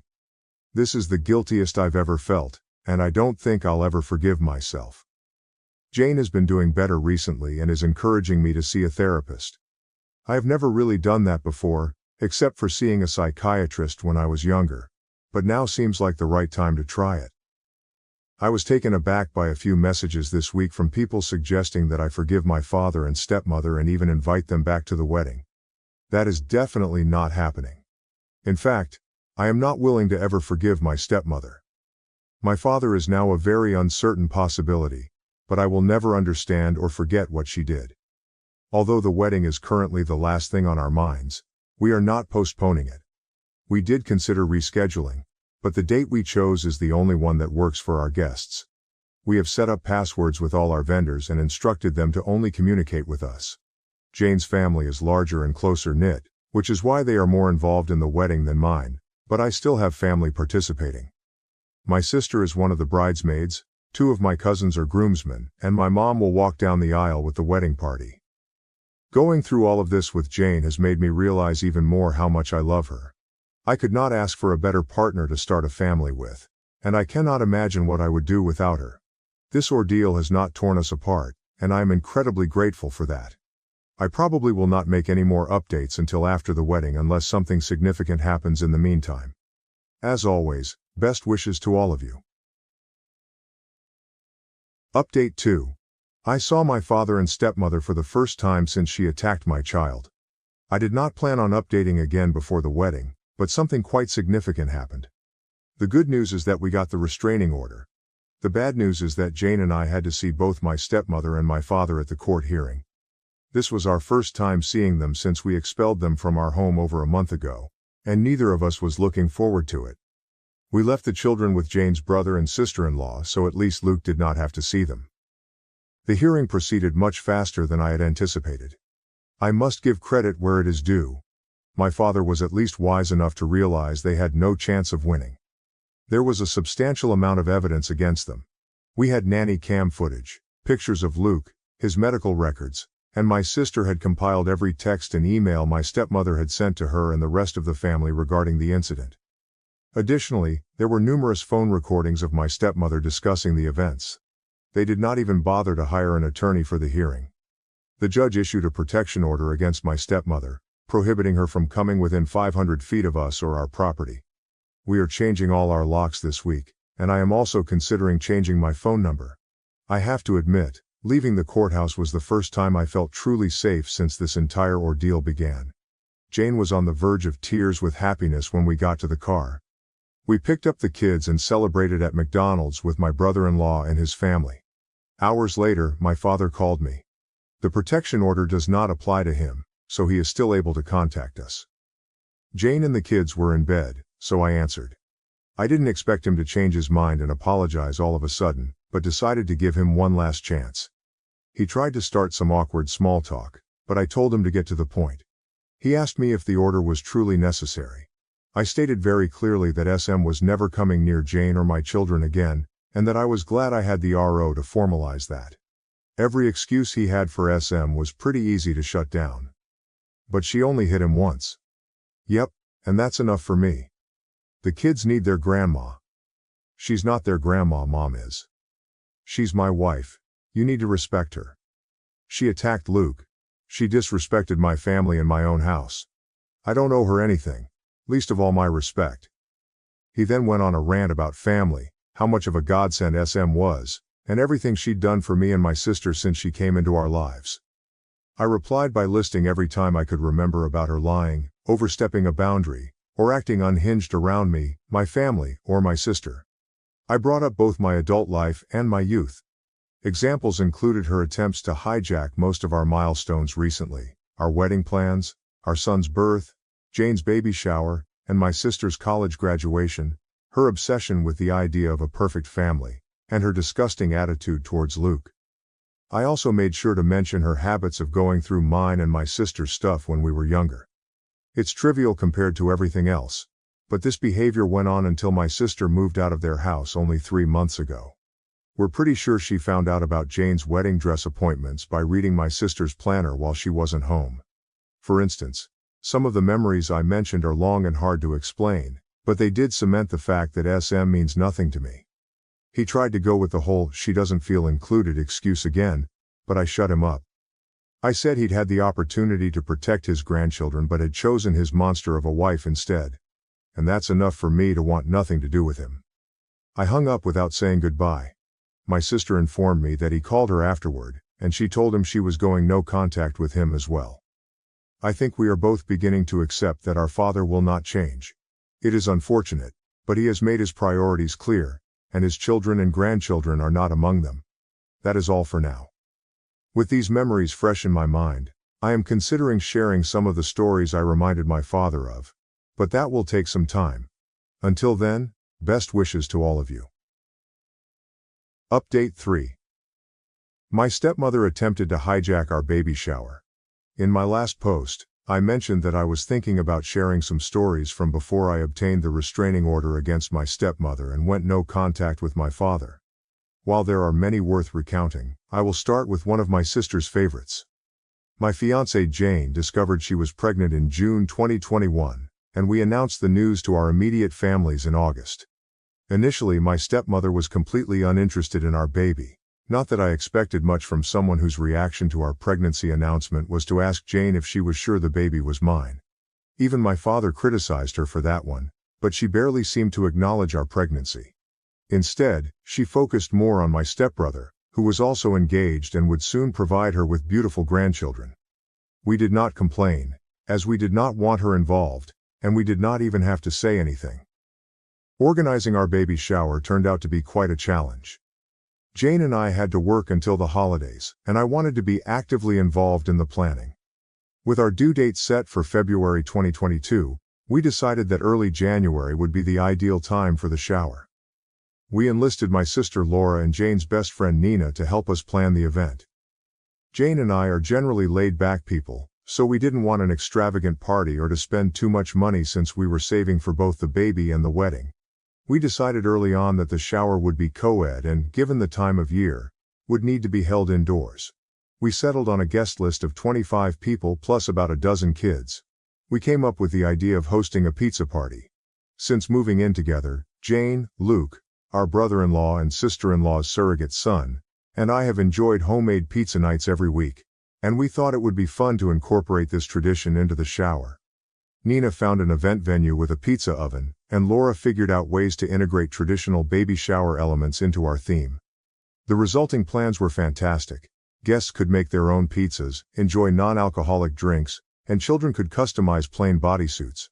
Nina and Laura blended pizza-themed decor with baby-themed decor and even found pizza-shaped sweets. It initially seemed like a chaotic mix, but they made it work beautifully, and we loved the outcome. By the middle of November, most of the planning was complete. Well, later that month my stepbrother's fiancée left him for her ex. They'd been together for 4 years at that point, and it was both sudden and traumatizing for him. He was devastated. SM then realized the grandkid she dreamed of would take longer to come than she thought, so naturally, without her son's milestones to obsess over, she moved on to mine. Suddenly my stepmother went from an aloof relative to an excited grandma-to-be with Facebook posts, tacky, promoted to Nana shirts, and the whole 9 yards. At first we were too busy finishing things up at work and getting ready for the holidays to worry about that, but it didn't take long for her to start pestering us about planning the baby shower as well as a gender reveal. We denied the possibility of a gender reveal party. No offense to those who like them, but we don't. Plus we had decided to wait until birth to find out the sex. SM tried to get us to find out and tell her as a Christmas present, but we didn't. We also denied her the baby shower. She told my father, and he told Laura to let SM help out with the plans. She was still living with them at the time, so she didn't have much of a choice. She called Nina, and they met SM for coffee. Though I wasn't there for that meeting, Laura told me what happened later. Before Laura and Nina could even discuss their plans, my stepmother immediately launched into her own. According to Laura, she pulled out a surprisingly thick binder from her bag, complete with the words "Oh baby" on the cover, colorful tabs, and pieces of fabric sticking out. She then flipped straight to the section dedicated to the baby shower. Although it was shorter compared to the rest of the binder, it was still lengthy and focused solely on her vision for the baby shower. Laura sent me pictures, and I have to admit, it looked like the most Instagram-worthy baby shower ever. However, it was also barely functional and clearly very expensive. The decorations included balloons, oversized teddy bears, giant alphabet blocks, and cringe-inducing signs. Stepmother prioritized aesthetics over comfort, with uncomfortable chairs and fancy food ideas that didn't even look edible. Most of the food contained soft cheeses, which Jane couldn't eat. The color palette consisted of 3 different shades of pink with gold accents. We would have been okay with a pink-themed shower if there was some variety, but stepmother's pictures looked like Barbie had thrown up all over Hello Kitty's birthday party. When Nina reminded her that we didn't know the baby's sex, stepmother insisted she just knew it was a girl. Spoiler alert, it wasn't. She also wanted an all-female child-free party with fancy caterers and alcohol. Her guest list included some of her closest friends, but neither Jane's nor my mother's were on it. She also planned party games that no one had any interest in. Essentially, the only thing everyone could agree on was to hold the party indoors. Laura and Nina were not given the chance to present their plans until stepmother was finished. Once they had the opportunity, they explained that although they could incorporate some of stepmother's ideas, the pizza theme had already been decided. She tried to object, but Laura firmly stated that it was generous of them to even consider incorporating her ideas, given that the shower was a month away and we had already approved their plans. Stepmother even called me to try to persuade me to change their minds, but I just echoed what Laura had said. My father had discovered he couldn't attend the shower, so he no longer had any influence over the plans. As the holidays approached, the topic was dropped, and my stepmother seemed to accept the pizza party idea. Nina cleverly paired some of the pink decor stepmother wanted with matching blue items, and even included one of the huge teddy bears. Fast forward to a week before the shower. Jane was nearly 8 months pregnant. All the decorations had been bought. The guests had RSVP'd, and everything was set to go. The shower was scheduled to begin at 7 p.m. Stepmother offered to arrive early to prepare everything. Laura agreed, knowing that stepmother would complain if she did not get help, and the venue allowed them to drop off decorations ahead of time. Jane and I promised to arrive at 6 p.m. However, 2 days before the shower, the venue contacted Nina. They informed her that stepmother had dropped off large heavy boxes, calling them a little surprise for us. She told them she planned to arrive at 3:30 p.m. to start setting up. The venue was calling to reiterate that the space was only booked after 4 p.m., which had nearly caused stepmother to throw a fit.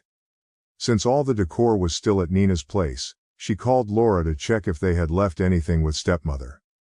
Thankfully, my sister is both clever and familiar with stepmother's antics, so she drove to the venue the next day to inspect the boxes.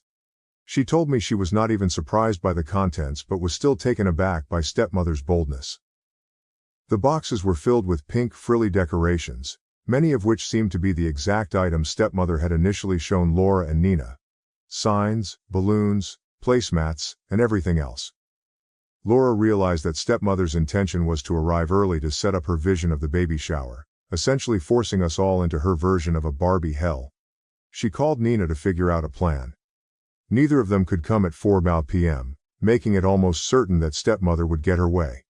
The most obvious solution was to throw everything away, but Laura had a better idea. That night they called me and Jane and asked, "Hey, want to destroy a party in 2 hours?" Laura got home and invited SM to go to a salon with her, lying about having coupons. SM agreed and they planned on going right after SM was done preparing the baby shower at 4 p.m. The next day SM got to the venue, was done setting things up by 5 though, I'll admit the woman is fast, and quickly left to meet Laura at the salon. Once they were together, Laura texted Nina that the coast was clear. At that point, Jane, Nina and I went to the venue. Sure enough, SM had prepared her party. To make this shorter, I won't describe it, but I will say it was so pink it almost gave Jane nausea. For the next 2 hours, Laura distracted SM at the salon while the three of us quickly took down every piece of decor SM had put up and replaced it with the pizza party stuff. We set up the activities, made up the tables and put every pink item we found back in SM's boxes. It was actually really fun. We were done only minutes before the shower started. A handful of guests arrived before SM did, so I barely saw her all night. Laura told me that when they got there, SM's jaw dropped as she tried to make sense of what had happened to all her pink decor. My sister just smiled, whispered "nice try" in her ear, and went to help Luke customize a bodysuit. Overall, the baby shower was everything we'd hoped for. Our friends were there, people had fun, and we had a ton of pizza, so I didn't really care that SM spent the whole party literally sulking in the corner. Nina did catch her trying to put little pink bows on top of the cupcakes, but she quickly shut that down. I give Laura and Nina full credit for saving the day. SM's interest in our baby quickly died after that. She stopped wearing her Nana shirts, didn't come to see us at the hospital when he was born, and refused to even acknowledge that he was a boy until she met him weeks later. Up until we went NC, she was a very loose definition of the word grandmother. I couldn't be more grateful my son will never know her. Edit. The baby shower was at 7 p.m. because it was the only time that worked for everyone. That included the venue because it was booked for the morning and we needed time to set things up. Luke was the only small child there, all the others were at least 9. Most of the parents there left early on too. Also, though it wasn't child-free and we were prepared for everyone we'd invited, not everyone on the guest list was able to come. Update 4. The stepmother is out of our lives, and I believe it is for good. After being engaged for over 2 years, Jane and I finally got married last Saturday. We are still adjusting to calling each other husband and wife, but we are getting there. Fortunately, the wedding was amazing. The children had a great time, our extended families finally met, and we danced so much that I could barely stand the next day. Luke took his role as ring bearer very seriously and held my son's hand as they walked down the aisle. Apart from my aunt getting heavily intoxicated and needing to be escorted out in a wheelchair, which I anticipated. Everything went according to plan. It has been 4 months since we obtained the restraining order against stepmother. Things have been mostly peaceful, and I wouldn't have it any other way, though completely quiet would be ideal, but we can't always get what we want. I never really worried about stepmother showing up at the wedding, especially after the restraining order. It is literally illegal for her to come near us, and we made it very clear that if she tried, we would call the police immediately. My friends still advised me to take safety measures, most of which I did. Stepmother did not show up, of course, but I firmly believe that any money spent on security is well worth it, so no regrets on that end. My stepbrother and I wished each other happy birthdays, and he also texted Jane on her birthday back in June. That is the only contact we have had during these months. He knows that the door is still open if he wants to apologize. My father has given up on trying to reach me. We have not spoken since April. He is still trying to talk to my sister for some reason, but she is ignoring him. A few days after she went no contact with him, they had a huge fight over the phone about stepmother's treatment of us over the years. Insults were exchanged, sensitive topics were brought up, and most importantly, my father took stepmother's side on almost everything. My sister called me crying afterward. I wanted to call him and yell at him, but she told me not to. She is doing okay now. She has not blocked him but does not take his calls or answer his texts. She has only received 3. A weak apology, one on my birthday back in May, and a long rant after neither of us wished him a happy Father's Day. After all, despite our differences, he's still our father. He's not wrong. I love my father, and I always will. But I can't be around him anymore. While I've closed that door, I'm not locking it just yet. He knows what he needs to do if he wants his family back. I don't think he'll do it, but if there's the slightest chance he might, I'll consider opening the door an inch or two. This is my wife's suggestion. I'm a lot less optimistic than she is, but maybe it's important to hold on to that hope. She hasn't forgiven him though, or SM. Jane has always been very protective of Luke, so it was no surprise that this disaster shook her. A part of me was scared she'd blame me, but she called me a dumbass when I told her that. I've been in therapy for a few months and it's helped a lot more than I thought it would. I've realized SM's behavior around me growing up was a lot worse than I always thought, and it's great to finally be able to get my feelings off my chest. Right now, I'm more than happy. I just married the most amazing woman ever, and I have the family I always dreamed of. None of us are perfect, but I never thought life would be this great to me. I'll stick around Reddit, it's a lot more than I expected, but I can sleep peacefully now, so it's safe to say this will be my last update on this. Thank you all for the kindness and advice you gave me these months. I could have never expected the support I got from you guys, and I can't begin to describe how helpful it was. Seriously, thank you all. Edit. Okay. I updated too soon. I didn't want to write another post, so I'll just add this here. My stepbrother called me earlier today. Apparently he and SM had a fight, and he wants to meet up. I agreed as long as it was just the two of us. We're meeting up for coffee on Wednesday. I have no idea what to expect, but even if he does apologize, I need to know he understands how and why he let us down. Edit 2. I rescheduled the meetup with my stepbrother. With Jane and I leaving for our honeymoon on Friday, I decided that regardless of how the conversation with him went, I did not want to spend the entire trip thinking about it. He understood, and we agreed to talk when I returned. Final update. Stepmother and stepbrother. Hello everyone, I have been away from Reddit for a few months due to work, but many people have been messaging me about my stepbrother, so I want to provide a brief update. I have been quite busy and tired lately, so I might miss some details. Feel free to ask me anything. I first met my stepbrother for coffee back in August. He had a fight with stepmother, and the restraining order came up. She had lied to him about several details, accusing Luke of bullying my baby, bad-mouthing Jane, and more. However, this time he managed to get her to tell him the truth. After talking to his therapist and friends, and reflecting on his upbringing, my stepbrother started to reevaluate his relationship with his mother. He finally accepted that I was not exaggerating about what she did to Luke. He wanted to talk to me back in June but did not want to distract Jane and me from the wedding. Over the past 4 months my stepbrother and I have been working on rebuilding our relationship. We have been meeting for coffee or lunch and discussing his mother, her impact on our lives, and her treatment of my children. Jane started joining us in October, and the kids saw him again for the first time 2 weeks ago. Things were awkward between us for a while, but we are in a good place now.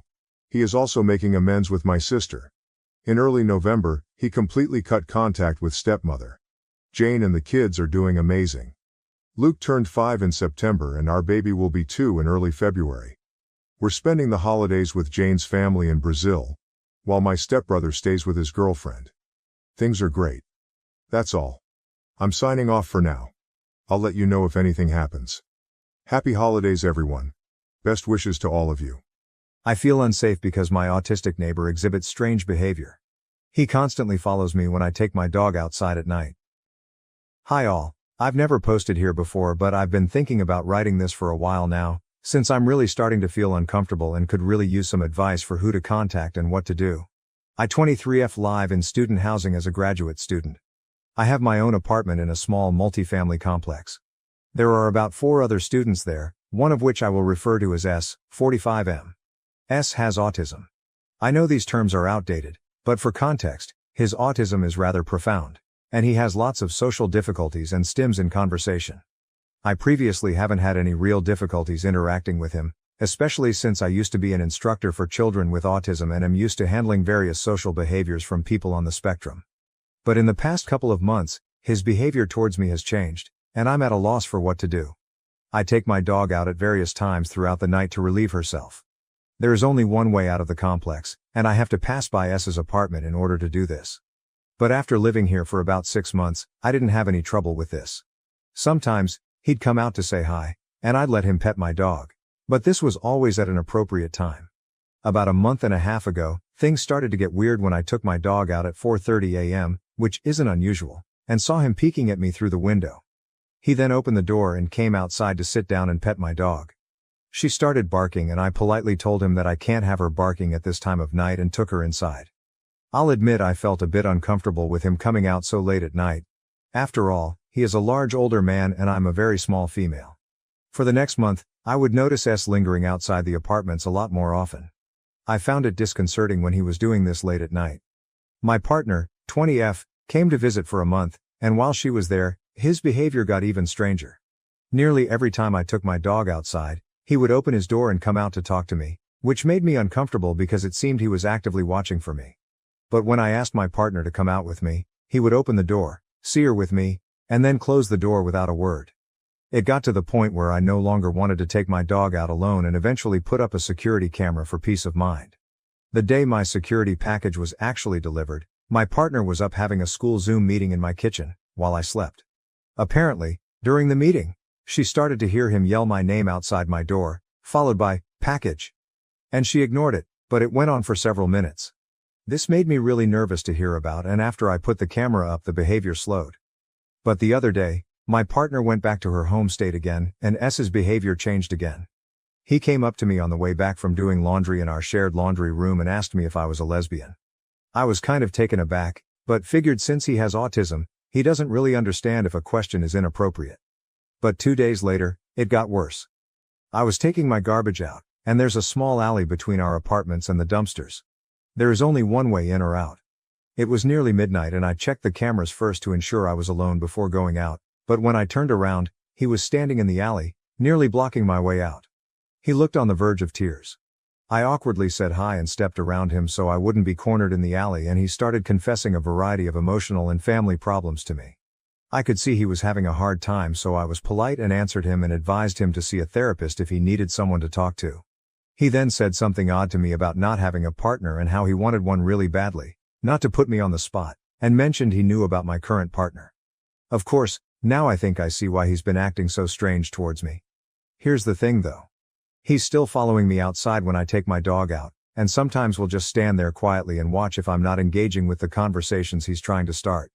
I have started carrying pepper spray and will admit I'm feeling very concerned for my safety.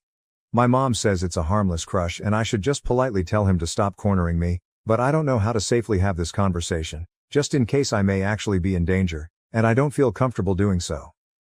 Any advice on what I should tell him to make him understand his behavior is making me feel unsafe. Should I even tell him? Even though he has autism, I feel like he should know not to corner me in an alley at midnight. My school does not have many people working during the summer, and I'm not sure who I should report this to, if I do. Several people close to me who have met him, including someone who is also on the autism spectrum, are telling me to not confront him and just report this behavior. But again, my parents just say his autism is making it difficult to understand that his sudden change in behavior is off-putting, and he's getting over a harmless crush. Either way, I feel unsafe at times, and I want to hear some advice from you guys as to what I should do. Advice from anyone on the spectrum would be especially appreciated, since I want to know if maybe I'm just misinterpreting his challenged social skills as something more concerning. Thank you so much. Update. Thank you all for the replies. You guys are so helpful and have helped me realize the danger I'm in. I want to believe this is the best case scenario, where he just doesn't realize his behavior is inappropriate. Logically, this is the most likely case, but I have to base my actions around a worst case scenario. My gut says something is very wrong. You guys are right that I need to listen to that. My safety has to take priority over his feelings, and I will be doing everything I can to avoid interactions with him. This weekend, he hasn't come up to me directly. He has, however, been coming outside at night after 2:30 a.m., searching the yard where I usually take my dog, and then going straight back inside, 2 nights in a row now, as caught multiple times by my camera. Don't know why else he would do this other than to look for me, and this makes me especially unnerved that he's only attempting that approach at night now, as if he's trying to catch me off guard. I called my parents and broke down crying after reading all the comments you guys left in this thread, and they're finally taking me seriously. My mom purchased me a stun gun, which I will not be going outside without. I'm also not leaving the house alone anymore at all, not even to take the trash out. My dog will be accompanying me for everything. I didn't mention it in my previous post, but my dog is a pit bull, and even though she's the sweetest and has never once been aggressive, she is fiercely loyal, and I believe she could do some serious damage if someone attacked me. I also put in contact alarms for my windows and got a better deadbolt for my door, and my partner has also offered to come stay with me to help keep me safe. He has never approached me when I'm not alone. So for everyone who's been concerned for my safety, thank you, and I hope that shows I'm taking serious steps to keep safe. This morning, I submitted a report to the school and explained the situation in depth, including sending them footage from my security camera of him following me and my dog outside late at night. I requested they keep my report anonymous. I asked them to do a mental welfare check on him and connect him with counseling resources, and as some of you have suggested, I'm asking them to call and remind him not to approach people late at night while they're on their own. Those were my only specific requests, but I told them I need intervention, and I need it now. I got a call back within a few hours and learned my case was fortunately assigned to a man who's worked with autistic adults for years prior to transferring to work at the university, so he's very understanding of the situation and why it's so complex, and will be working on connecting us with resources for his mental health and to point out which behaviors are appropriate, inappropriate. I'm hoping this is the best case scenario, and that this intervention will be positive. If it's not, however, then I will be asking the housing department to temporarily move me. I feel much better with the help and communication I'm getting from the school, but I will continue to treat this like I'm in very real danger, because I might be. This post blew up, so I will update it if something more substantial happens. But for now, the situation is reported and you can assume no news is good news. Am I the asshole for telling my friend, who is vegan and doesn't drink, that I'm tired of catering to her choices? My 50F friend Lauren, 46F, is a vegan who doesn't drink. That's awesome, and I have no issue with that. The problem is that she is part of a small group of friends who don't get out very often, but when we do, it always has to be limited due to Lauren's choices. We live in an area where our food choices suck to begin with, so having to go to eat where she can be satisfied is very limited. There really isn't much to do otherwise at night. In addition, she gets upset when any one of us eats something that has an obvious meat to it. For example, she doesn't say anything if we get a soup with chicken or something, but if we ordered a hamburger she would cause drama. Then she doesn't drink, which is no big deal, but she will then send us videos on the harmful effects of alcohol if we get a drink or two with dinner. It has gotten on my nerves to say the least. It's been a while now, so I am done with everyone catering to her needs. I have tried inviting everyone to specific places and invited Lauren as well. Then she puts into a group chat, "Hey ladies, since I can't eat at X, why don't we go to Y?" Then of course the other ones decide we should go to Y instead. I have backed off of going out because I don't want to spend money on food that sucks. Remember, it's vegan, not vegetarian, so it's very limiting. And is expensive, or have my intelligence questioned by sending shit about the effects of alcohol as if we are not beyond old enough to know or Google it. I barely drink anyway, but enjoy a glass or two every so often. She asked why I keep bailing, so I told her I respect your choices, but by the very nature of them they have limited mine. Being that I don't have the ability to go out often nor unlimited funds, I am only going to go when I know the entire experience will be what I want. So if I'm in the mood for a steak and a vodka tonic, I want to have them in a relaxed atmosphere, and that obviously bugs you. If I'm in the mood for a salad and water, I will gladly join you, or we can just hang out at the beach when we have time during the day. She didn't like that too much. She said that isn't what friendship is about, and I should enjoy the company enough not to care. I told her that I understood and I would gladly hang out with her when food or drink isn't in question because it's too expensive not to enjoy it. She said that there is nothing else to do around here. Then I asked if it's just about friends. Maybe she can eat first and join us out sometimes, and other times we can go to where she wants. She then told me that she's not going to sit around watching people eat meat. I said, okay, I get it, and you need to get that I'm not catering to your needs each time I'm free to hang out. I later got a text from a mutual friend that Lauren was upset, but she agreed with me because she was tired of the same shit. Of course this friend doesn't like conflict, so just listen to Lauren. So Ida, for not wanting to continue to eat food I don't like or refrain from having a drink or two to keep the peace here, or am I right in feeling like she's being selfish, expecting the rest of us to do what she's comfortable with each time? Relevant comments. Comment 1, NTA, but drop the friends that don't like conflict. Why surround yourself with spineless morons? OP, true. It was all getting on my nerves and why I was happy not going anymore. However, I sometimes wonder if I'm an asshole when others just easily bend to other people. I appreciate that. Comment 2, NTA, Lauren is an ass though. The condescending comments about meat and alcohol are beyond me. OP, the alcohol really pissed me off. It was such a self-righteous type of behavior to me. Comment 3, NTA. She's exactly right. That isn't what friendship is about, and so why can't she enjoy hanging out with her friends who are allowed to eat and drink whatever they want, while she eats and drinks what she wants? I'm sorry, there's probably not a great ending here, but the way she's framed the situation can easily be turned around back on her, so she's not right. Neither is she wrong.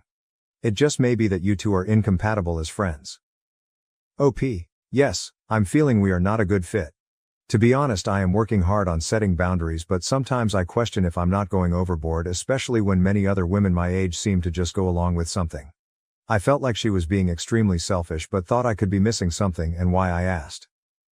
OP on if she had a problem with Lauren being a vegan and doesn't drink. OP, no. The problem is that I'm expected to become a vegan and not drink in her presence. I don't care what she does, but she cares what I do and the other women as well. OP on the food choices in the area. OP, nice try. I live in a small beach town. There is shitty food to begin with, so the options are extremely limited here. So I can't tell you how many salads I have been limited to eating while going out with her. There are no solely vegan restaurants and very few that have vegan options. She doesn't make it worthwhile to listen to negativity to get what you actually want, so that leaves fucking salad. So just because you misinterpret what I meant or assume the worst in people doesn't mean you're right. Fucking fame?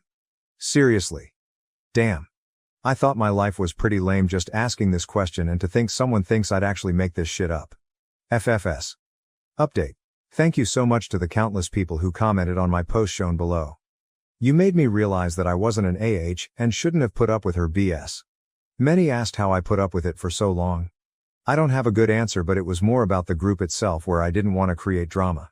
My experience with friends has been lucky, as most everyone has been loving, fun and selfless. We can also call each other out on BS by busting chops and laughing. This was my first group who met semi-regularly, and the others were very sweet to where I felt uncomfortable rocking the boat. Anyway, yesterday it was a bazillion degrees out here in Florida, and I was playing tennis with Lauren and 2 others. We were dying. I don't normally play with her, but these women are all on my team I joined coming up in the fall, so we needed to start practicing. No, I did not join because of Lauren. LOL. I've played against the other 2 throughout the years, and they have been asking for me to play for a long time now. I live in a small area, so it's common for circles to mix like this. One of the ladies had to stop due to dizziness, cramping and nausea. We all decided that we should only play much earlier in the summer. Except of course Lauren, who didn't want to wake up early because she said she didn't play well then. That's when I had it. With the power of thousands of random Reddit strangers in my head, I basically told her off.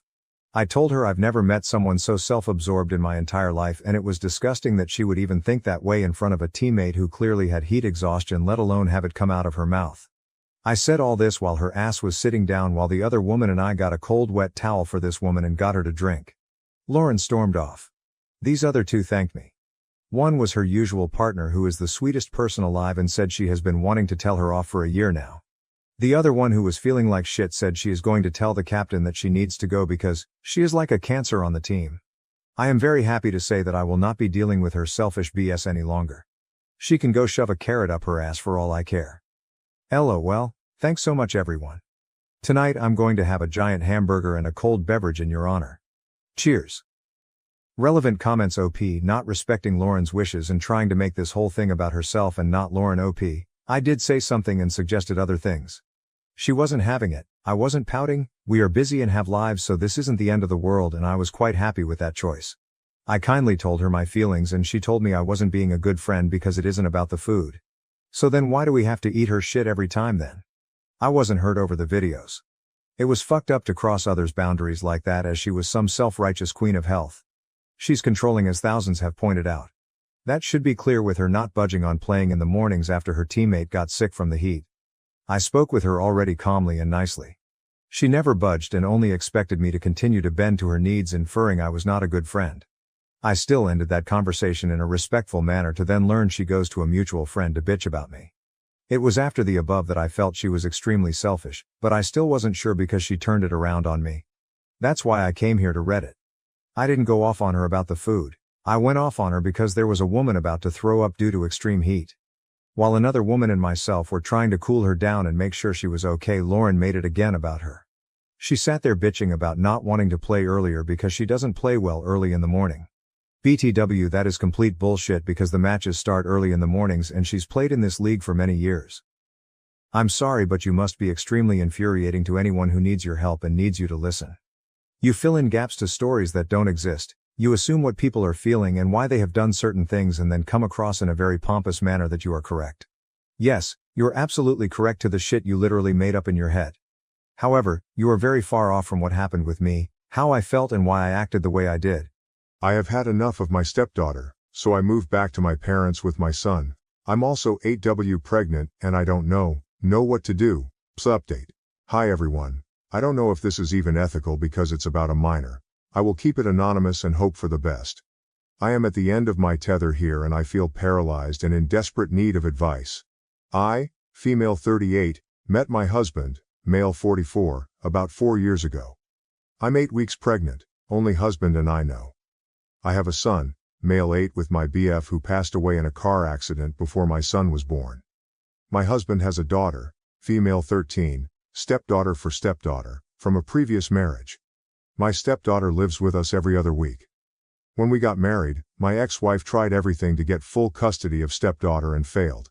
But it was made very clear to me, by stepdaughter, ex-wife and husband, that I am not her mother and am not allowed to participate in raising her. Stepdaughter basically ignored me and my son for weeks. It wasn't perfect, but it wasn't hurting anyone directly. My son learned very early not to cross stepdaughter and kept to himself when she was around.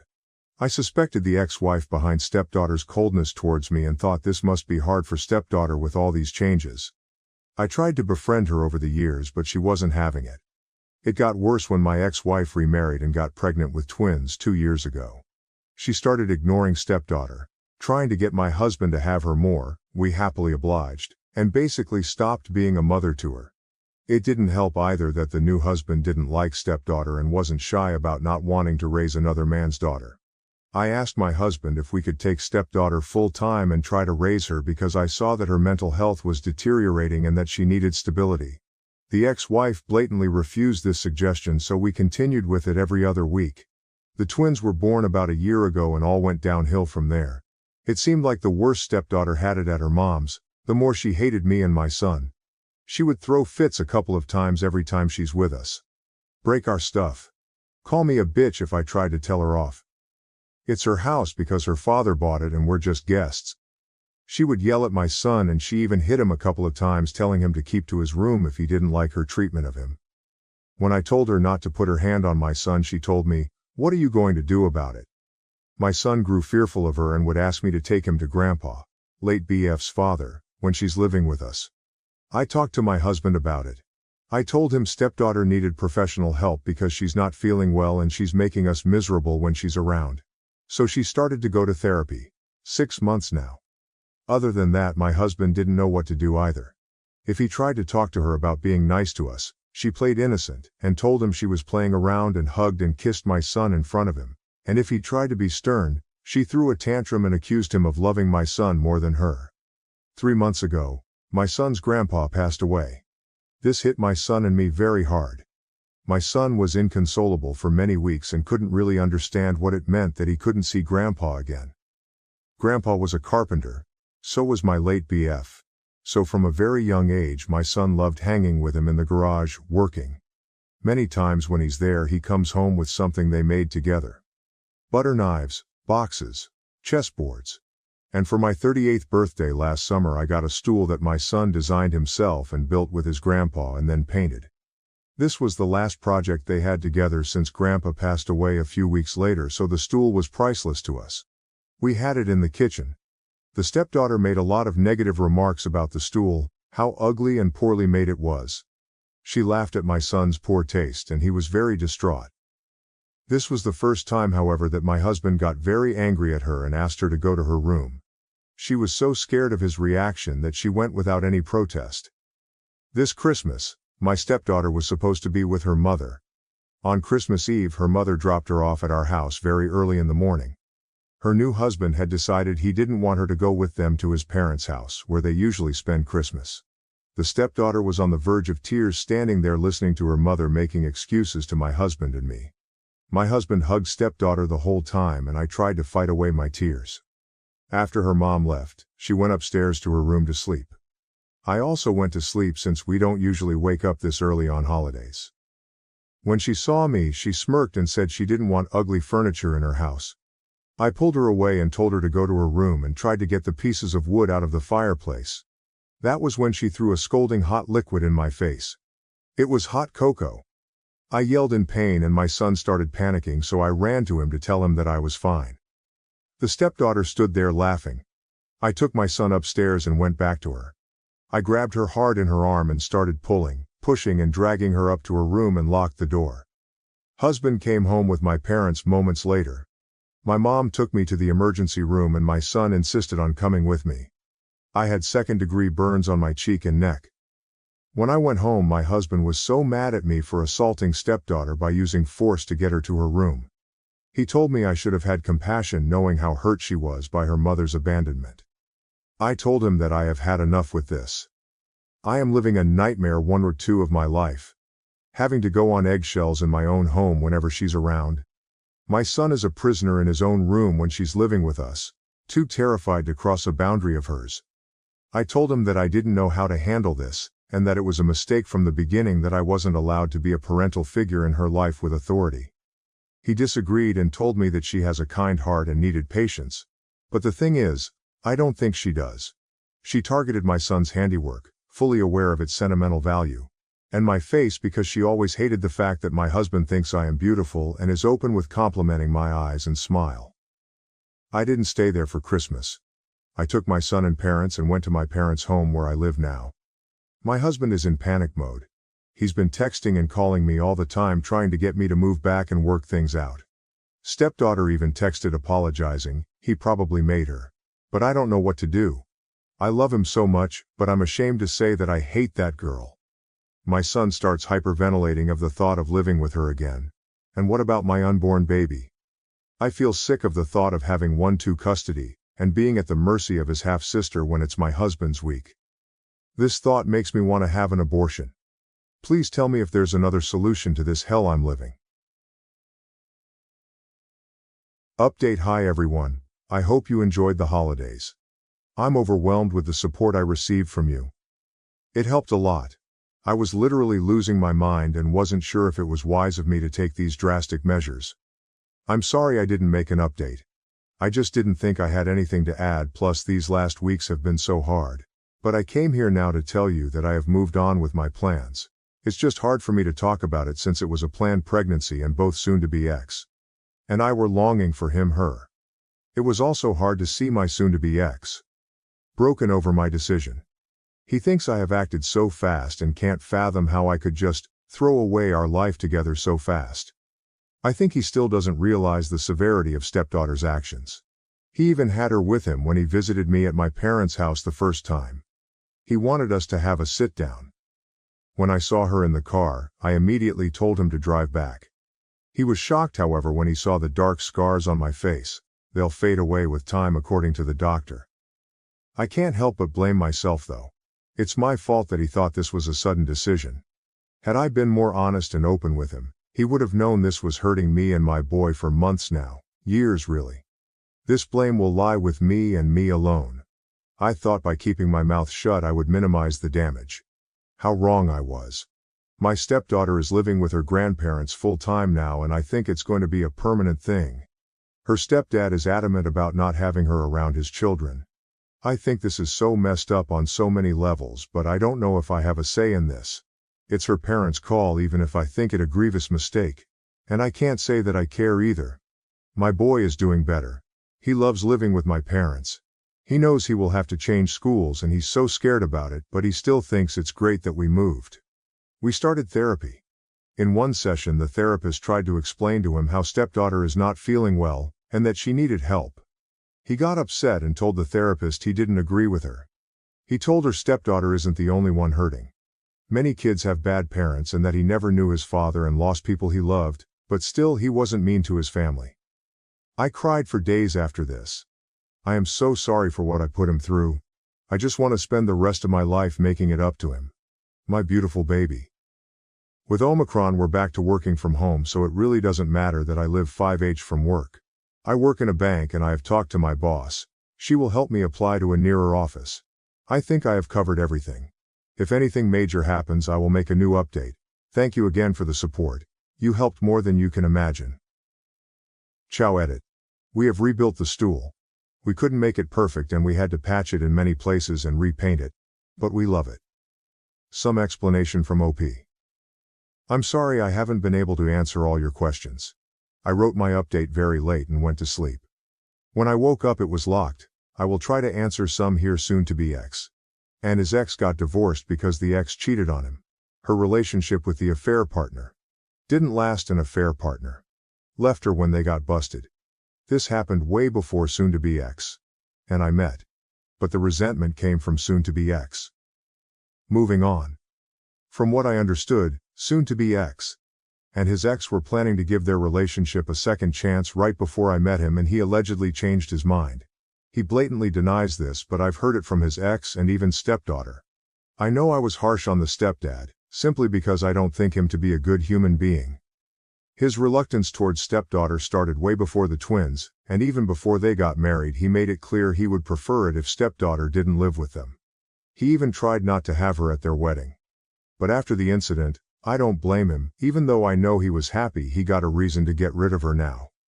The problem is that stepdaughter loves him and the twins. She never speaks ill about him and always praises him. When she felt hurt by them, her hatred for me increased instead. I don't know how to explain it, but I kind of understood her. My soon-to-be ex isn't an evil man. He's probably a bad parent, but I don't think he is malicious. He knew his daughter was hurting and his solution was to spoil her when she stayed with us. It didn't help either that stepdaughter saw that he loved my son and treated him well. She always accused him of favoritism, and that drove him to spoil her even more to prove that she's his first priority. A vicious circle. On the morning of Christmas Eve, when my stepdaughter was dumped at our doorstep, soon-to-be ex cried after she went to bed and felt hopeless. I think that's why he couldn't understand the severity of what she did. She had bruises from where I dragged her to her room. Getting mad would probably have been my first reaction if I didn't know the full story and my child was bruised by an adult. I'm not trying to defend him. I'm trying to understand why he reacted like he did. About my stepdaughter moving with her grandparents. I think soon-to-be ex, even though he doesn't want to admit it, is repulsed by her run. It's so sickening, but I don't think he can help it. He feels terrible about the termination, and he's on sick leave now. This is so hard for me to write, but I think this is the brutal truth. I have promised myself not to get involved or utter an opinion about this matter to him or anybody else. She's not my responsibility, and maybe it's for the best because her grandparents are decent people. Even though I don't know, more feelings of abandonment is what stepdaughter needs. I don't think she's a psychopath. She has feelings, and a lot of them, especially rage. I don't think she's faking her rage. It feels very genuine. Many accused me of being a bad mom who only reacted when I personally was assaulted. I will have to live with this guilt and make it up to my boy for the rest of my life. These few weeks have been so dark. I keep thinking that she would have hurt my son with the hot drink instead of me, and I wouldn't have had the time to prevent it because it went so fast. I can't stop beating myself up about it, and I probably deserve it. My only defense is that her violence escalated very quickly and after the twins were born. Before that, I deemed the situation to be manageable. I was wrong, and I'm so sorry I let it go for so long. I don't feel well. The termination was so hard on me because I loved and wanted the baby. This has nothing to do with my political views or beliefs. I don't live in the US or any other religious country. Where I live, abortion is a basic human right and not a political view. It was hard for me because I have longed for a baby. Please stop abusing me in the chat, calling me a murderer and whatnot, or at least do it here and not hide in the private chat. I'm going to live with my parents for a while now, even after we settle the economy and separate our finances. I feel like it's good for us ATM. My son is so happy with them, even if he misses soon-to-be ex. He knows if he chose soon-to-be ex. It meant stepdaughter too, so he's trying to adjust to a life without his dad. We're getting a dog. He has always wanted one but couldn't because stepdaughter is allergic. I hope this answered all your questions, and thank you again for the support. Relevant comments. Commenter. OP mentioned soon-to-be ex. Feeling unwell right after mentioning pregnancy termination. My speculation would be just some negative feelings or depression about losing the prospect of losing an unborn child and correlating the cause to be his daughter, and particularly the burns she caused to OP, which he got to see the scars caused by it as a surprise when visiting her. I am assuming OP's injuries were bandaged up when she came home from the ER, and was confronted by OP and had no idea about the severity. Seems like things went from blissful ignorance to shocking realization of the current state of things around him. Some sort of a breakdown. From his life going from being married with child, stepchild, plus unborn child on the way. No more marriage. Stepchild is gone along with the wife. Discovery that bio-daughter was violent towards wife and stepson, which resulted in wife getting second-degree burns and scars on neck, dart face, and that ended up being the direct cause of termination of unborn child. Pretty much went from thinking he's got a near-perfect life to where did everyone go in the span of a single day. Commenter. I'd like to hear more about why stepdaughter is with her grandparents rather than father. All we have is conjecture. Understandable that we won't get an answer if OP has completely broken it off with him. Which it sounds like she has, and is certainly for the best. Am I the asshole for putting my profoundly autistic daughter on birth control without her consent to alleviate her painful and confusing menstrual cycles? I, 45F, have a daughter, 19F, Layla, who is profoundly autistic. She was diagnosed as a young child, and due to the efforts of her speech and OT, and her own hard work, she has been able to gain a lot of independent daily living skills over the years. As she started hitting the teenage years, though, we started facing an extreme struggle with her period. Due to her diagnosis, she is estimated to have the developmental age of a 3 or 4-year-old child. This makes her month cycle extremely painful and confusing for her. She does not know or understand why she is bleeding or in pain. She suffers from bad cramping, which is difficult to treat as she has a hard time communicating when she is in pain. Aside from the pain, the hygienic side of her cycle is very difficult for both her and me. Due to the painful nature of her cycle, keeping things consistently clean is extremely hard as there is a negative association there, and she does everything she can to avoid dealing with her period. After trying different OT therapists and plans, both me and her father, her OT therapist and her pediatrician have decided the best thing for her is to be put on birth control so her cycles can be managed. We safely have her skip the majority of her cycles during the year, and it has been a blessing for us. It has been 4 months, and not only has she been able to avoid the pain she goes through every month, but her general mood and demeanor has improved as well. Her therapist believes her irregular cycle was causing her a lot of anxiety. The issue comes with my Sile Ashley. She was over at the house yesterday having lunch with us when she asked how Layla had been doing recently. I told her that she was doing very well and explained to her the changes we made in the last few months. Ashley was horrified. She started ranting about how I am taking away my daughter's autonomy by putting her on birth control without her consent, and that the long-term effects could hurt her fertility. Layla will never have children, and will never have an intimate relationship with others due to her developmental age. I tried explaining this to SIL but she held firm. I honestly don't know if she has a very good grasp on autism or developmental disorders at this point. I ended up asking her to leave as she was getting louder and I didn't want her to upset Layla. I let my husband know what had happened when he got home from work. Layla had already texted him trying to shame him for allowing Layla to be put on birth control. She has now involved my MIL and has even reached out to my own mother over Facebook, claiming my husband and I are taking away our daughter's autonomy. I really think that birth control was the right choice for our daughter, but the constant barrage of insults is starting to make me question things. Am I the asshole? I was excited to meet my sister's wife, but she was cold and unfriendly. She avoids talking to me but was happy and chatty with others. December 17, 2017. Using a throwaway account for privacy, sorry if this gets long. My sister, a lesbian, married her wife a year ago. They get financial support from our wealthy and generous parents, have good jobs, and have decided to have a baby. Her wife is visiting for the holidays and is about 6 months pregnant. Since I'm in college, I don't get to see them very often, but my parents help me out financially, so it's fair. I'm eagerly looking forward to meeting their new baby. My sister and her wife have been together since their senior year of college and were friends since childhood. I'm 7 years younger, so I was kind of out of the loop. I didn't really get to know my sister's wife until they got married, and even then, I was busy with my first year of college. I was really looking forward to this trip to spend some one-on-one time with her. Our parents live about 2 hours from my sister and her wife, and I flew in from across the country.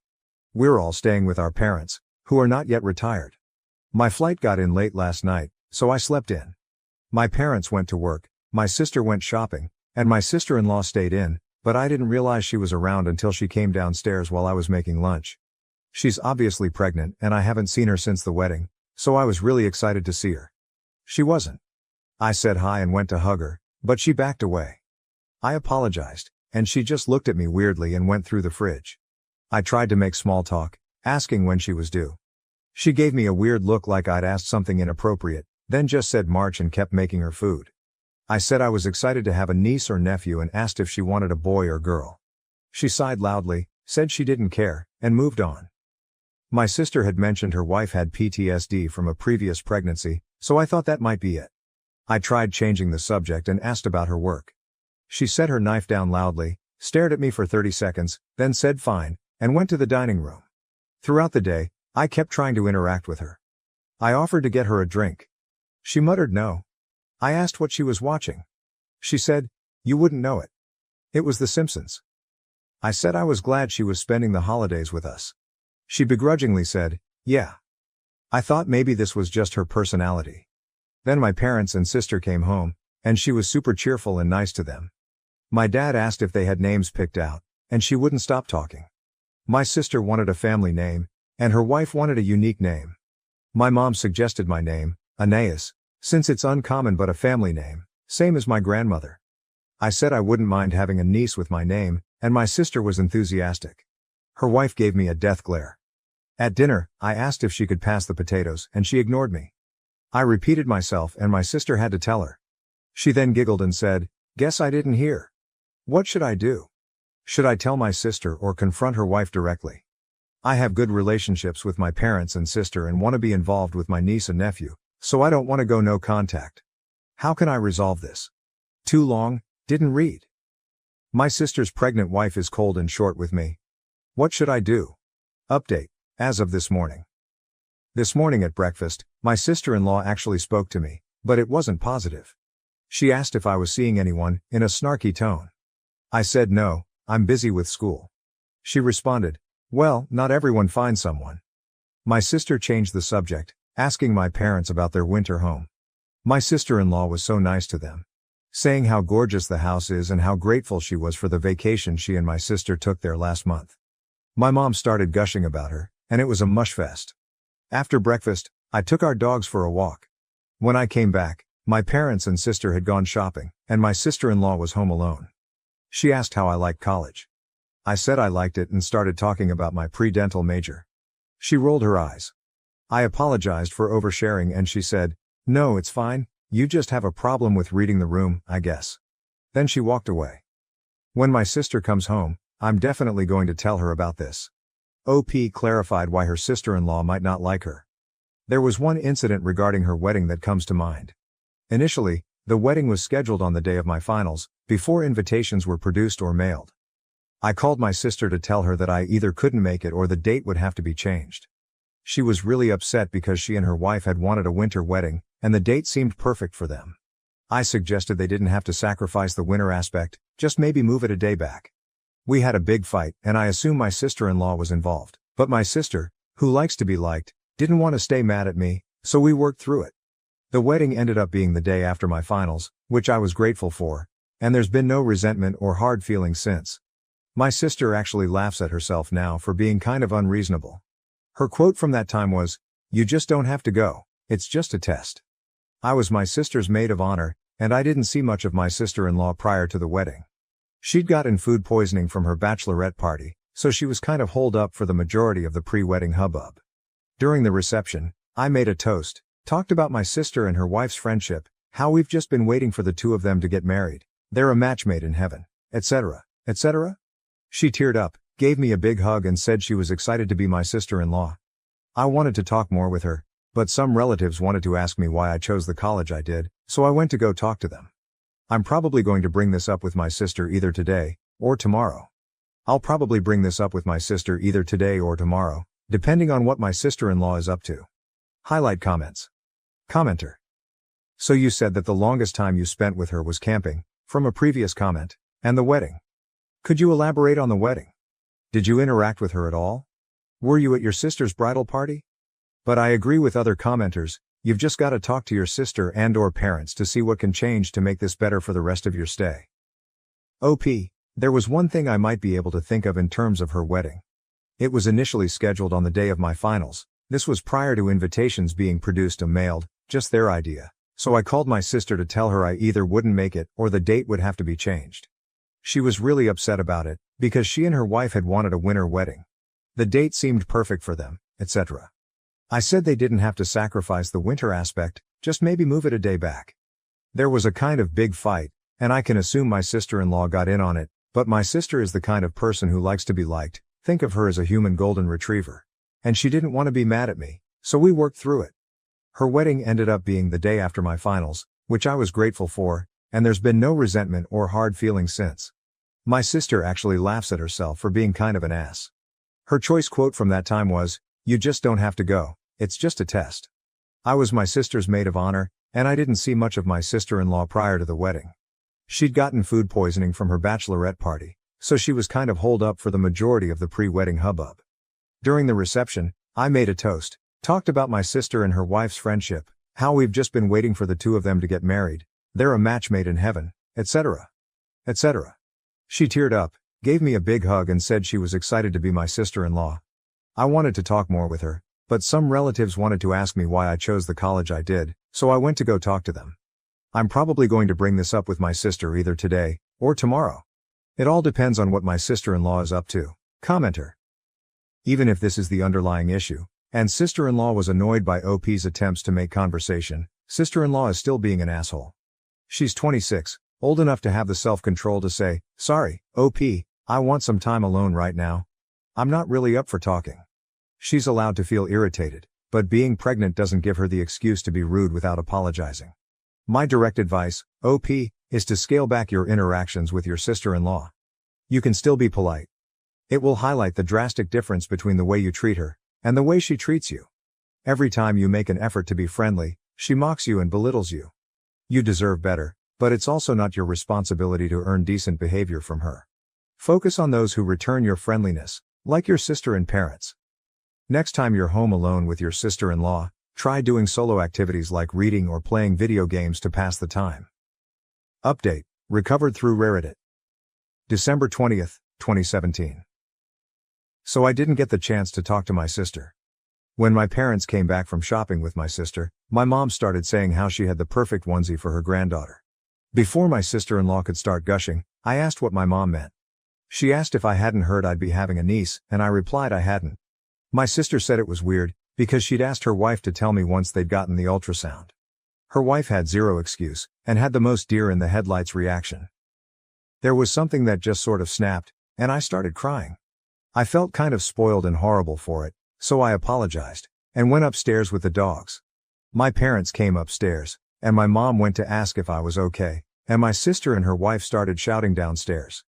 My mom basically said that my sister-in-law does not like me and that it wasn't really my fault, she's just bad with people she doesn't know, and took it out on me inappropriately. And yes, my sister-in-law was still pissed about the wedding date thing, which just made it worse. I felt really shitty and just like really bad. Part of it wasn't my fault, but part of it was my fault. And apparently my sister knew about both issues beforehand, and had given my sister-in-law directions to try and get along with me. They were still shouting downstairs, and I was kind of bordering on a meltdown, so I asked my mom if we could take the dogs for another walk. We went out the back, and when we came home my sister had left the house to cool down, and her wife was upstairs. I spent most of the rest of the day downstairs, until my sister came home. She had obviously been crying and was in a bad mood. My mom took her into the kitchen to try and calm her down, so I kept sitting in the living room. I felt like a bratty little kid again. I genuinely felt like I'd fucked up my sister's marriage and probably ruined our relationship in the process too. Everything just felt awful. And when my sister came out of the kitchen, she didn't even look at me. Just went storming back upstairs. Her wife started yelling first, and they were fighting for a while before it got quieter upstairs. My mom, dad and I went out for dinner, and when we came home my sister-in-law was waiting for us. My sister-in-law apologized to me, saying she had been petty and rude, and that the wedding date thing had been a non-issue. I said it was okay if she was upset about the wedding thing, but I wish she had let me know. She said it wasn't that easy, since my sister would basically take a bullet for me, and it had caused them a big fight before their wedding. I said I had no idea and that I was sorry to be the source of that tension and I just wanted to be able to be a good sister-in-law myself and be a good aunt. My sister-in-law got angry, and said I had ruined the opportunity for the first one, and she wasn't banking on the second one. Then she stormed upstairs, and she and my sister got into another big fight. I felt awful. The bad feelings manifested physically, and I spent most of the night throwing up while my sister and her wife fought. My mom was really kind to stay up with me and my dad tried to get my sister and her wife to get off each other's backs. I specifically heard my sister-in-law shouting, "Who would you jump in front of a train for, me or her?" And my sister responded without missing a beat, "My sister, no questions asked." They got quieter after that, and my sister-in-law started screaming about an hour later saying, "I'd let all my siblings die for you." My sister slept on the couch, and the two of us went out for breakfast in the morning. She basically said that after my sister-in-law gave birth, she and my sister were going to separate. They would try counseling prior to the birth, and afterwards too, but if things weren't getting better, they'd be divorcing. I said that it shouldn't have gotten that far, and I was sorry for pushing both of them. My sister said that my sister-in-law does this to all my sister's friends, and they've been fighting often. But she clarified that the way she treated me was a deal breaker. She said it might have sounded sad, but I was her best friend from birth, and she wouldn't let me not feel welcome like that. I felt really guilty and started crying again. She kept saying she wanted it this way, their relationship was broken as is, etc. It's been tense and awkward ever since. My sister-in-law won't look at me or speak to me and I've given up. My sister has been by my side a lot, and has amped up the good sister behavior 10x. I feel like shit, everything is really terrible. And I'm sure I'm going to be making another post during the actual Christmas bullshit. Not a great update, but there we are. Too long, didn't read. My sister and her wife are separating because of my sister-in-law's behavior towards me. Spot on comments. Commenter. The sister says her wife treats all her friends that way. Isn't that classic jealous abuser behavior, trying to isolate them from friends? I guess the parents get a pass because they're rich and are giving money. Replier. Yeah, that is exactly what I think it is.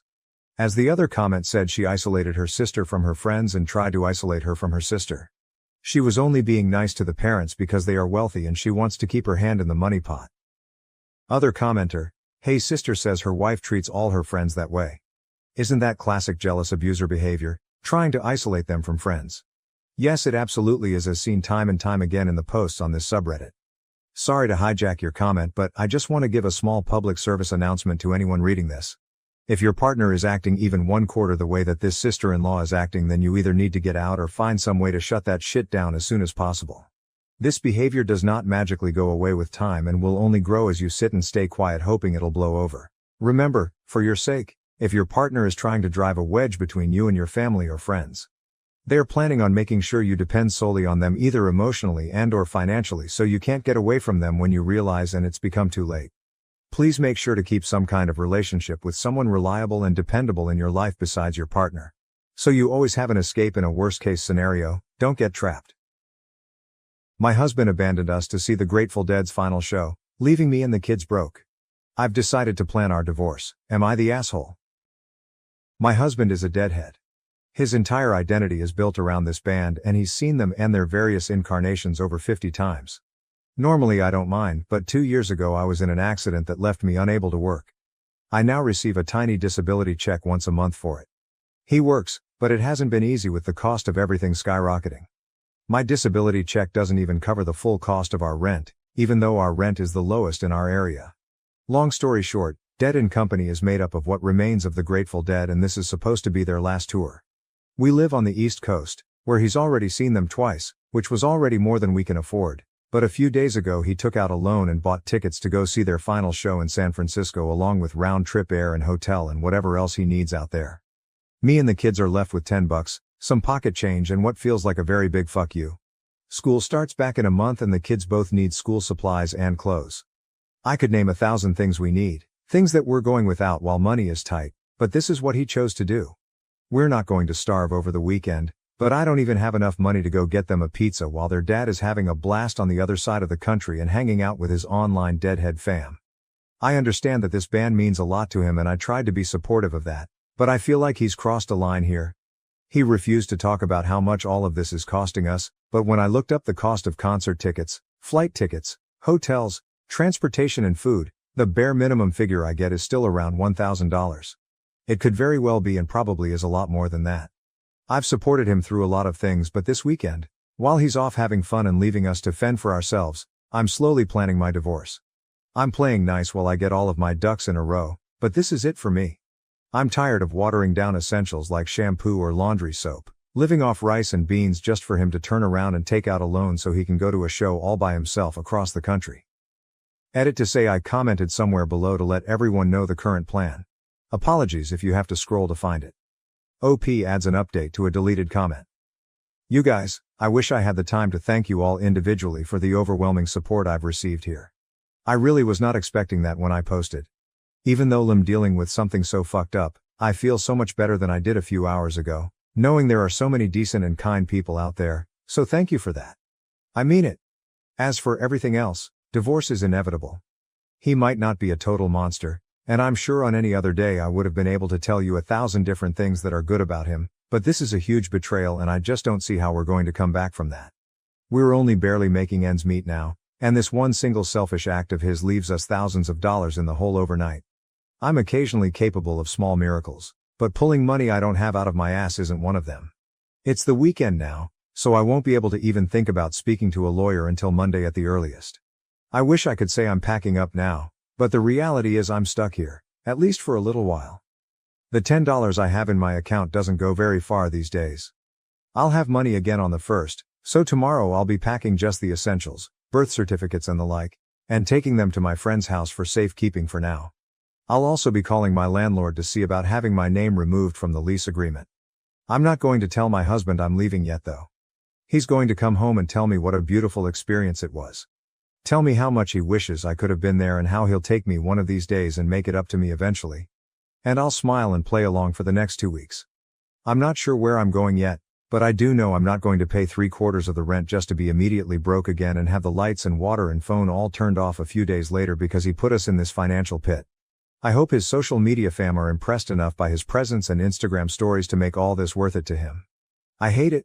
I can't even begin to explain how hurt and shocked and tired and angry I am. I'm also numb.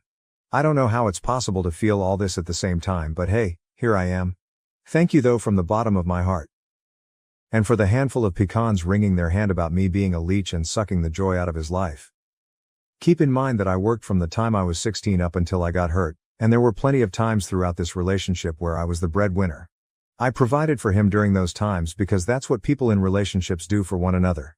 I'm very sorry you've never cared enough about someone else or had anyone care about you to understand that. I draw disability now because I paid into a system that was put into place to do for people exactly what it's doing for me right now. Edit. I appreciate the offers, I really do, but if you need to donate to anything, please donate to your local animal shelter or food closet or a needy family in your neighborhood. This blew up way bigger than I thought my rant was worth to anyone, but the kids and I are gonna be okay. We're leaving tonight to stay with a couple of friends. Everything is moving very quickly now, it's sort of surreal. OP updates the original post update. I wasn't expecting I'd need an update already, but he knows. Someone here decided to share my vent elsewhere so he saw it on Facebook. He's angry that I've made him look like an asshole. I told him all I did was talk about it without naming him. And if people decide he's an asshole based on his actions, he's got no one to blame but himself. I'm so nervous, I'm shaking and I feel like I might vomit. Some friends have offered to come help me pack and let me and the boys stay with them until I can figure out something more permanent. Edit. Also, please don't try to send me, or anyone pretending to be me, pretending to collect on my behalf, anything. We're in good hands right now and we're not going to go without. I figured, since this whole thing blew up today, I might as well tell all of my friends what's going on and they've really pulled up for us, so we're definitely going to be okay. Relevant comments. Comment 1, divorce him. He has made it clear he doesn't care about you or your kids. Anyone that's selfish needs to be held accountable and the only way to do that is by leaving him. OP, I'm finally realizing this. He's always been a bit selfish, but usually it's smaller things like buying one of his fam birthday rounds with our last $5. We were already struggling because his last 2 East Coast shows really set us back hard. He missed work for both those shows, but we could have skimmed because he used his PTO for those shows. But not only did he take out a loan for San Fran, he has no PTO left and he's missing 3 days of work, which means his next paycheck is going to be super slim and we'll have a new loan payment to make. I'm expecting this to set us back at least 2 or 3 months, but probably more. The kids go back to school in a month. The youngest had a massive growth spurt and literally none of his clothes fit. He's got a single pair of jeans, 2 pairs of shorts, and I think 5 t-shirts that he can still wear. I have no idea how I'm going to do this, but I'm tired of making all these sacrifices just so he can go do whatever he feels like. Comment 2. That is shockingly bad. He doesn't care if you and his own children are low on food and necessities. If he's gotten this low, who knows what he will do in the future, and you said he's always been selfish. This goes beyond selfishness and I agree with all the other comments about divorce. There's no going back from this. At least that's my opinion. I wouldn't be able to ever see him the same again and I'd be absolutely heartbroken. I'm sorry he did this. Don't let anyone downplay his actions. OP, I keep going back and forth between heartache and rage. We've been together for almost 20 years and I cannot believe he would stoop so low to just leave us like that. Life feels so unreal right now. I have a doc appointment this week that I'm gonna have to call and cancel first thing Monday morning because I don't have the money for it anymore. This is so fucked. It's 8 in the morning and I didn't sleep at all last night worrying about this stuff. I can't wrap my head around it. Update. I was injured in a work-related accident that has severely affected my mobility, and this process has been ridiculously slow, in part because my lawyer told me we needed to know how well I might expect to recover and a slew of other things, and those things require time and doctors. I've been basically guaranteed a fairly large settlement. The problem is I'm planning on filing for divorce tomorrow. I had a fairly solid career before my accident while my husband sorta skipped from job to job. I was fine with that at the time, but I'm on disability now and my husband has made a series of increasingly awful financial decisions that, well, let's just say they're bad and I can't stay married to him anymore. Are either of us entitled to alimony? Will he be entitled to any of this settlement when it comes through? If I collect child support from him, is that going to have any bearing on my other case? I'm calling my attorney and maybe a divorce attorney tomorrow if my current attorney can't do it. Hopefully he can recommend someone, but I don't know how long it'll take to set up a meeting and I guess I just wanted to ask here first so I'll have some kind of heads up. Married almost 20 years in South Carolina, if that matters. My accident was about 2 years ago. He's never acted as my caretaker or anything because I stayed at my mother's home with our children where she did most of the caretaking when I actually required it. Relevant comments. Comment 1, he shouldn't be, but this is something you should talk to your divorce lawyer about. They'll have far more information and the steps you will need to take to protect yourself and your kids. This is a little above Reddit's pay grade. OP. I'm planning on doing that ASAP. I'm just very nervous and freaking out a little because of course everything blew up over the weekend when all of the offices are closed. 9 a.m. can't get here fast enough. Thank you though. Comment 2. Congrats on moving on. It's never easy. I think that the settlement payment should be separate property if received after the legal separation. Filing date. When you file, you list community assets, debts and separate property/debts, which include things you had before the marriage and had after the separation. I would think that since you don't have a judgment or payment yet, you should be entitled to that as separate property. OP, thank you. It's been nerve-wracking and kind of scary. When you file, you list community assets, debts, and separate property/debts, which include things you had before the marriage and had after the separation. This part scares me. A few days ago I found out he'd taken out a loan for personal reasons. I have no idea where or how much it was for. All I know is I didn't get a dime of it. I tried to guesstimate how much he got based on his plans, but I've been told by others that number is likely way off. I'm worried that he's done this before, because while he makes decent money, we've been so broke and barely scraping by. After bills and stuff, he should have at least $500 left over every month, more if he's had any raises since starting, but we can't even afford the basics anymore. So if it turns out he's been getting credit cards or other loans and owes a ton of money without my knowledge, am I on the hook for that? Even if I didn't benefit from it in any way? Comment 3. Unfortunately, most likely the answer is yes. Sign up for a credit monitoring service and run a credit report.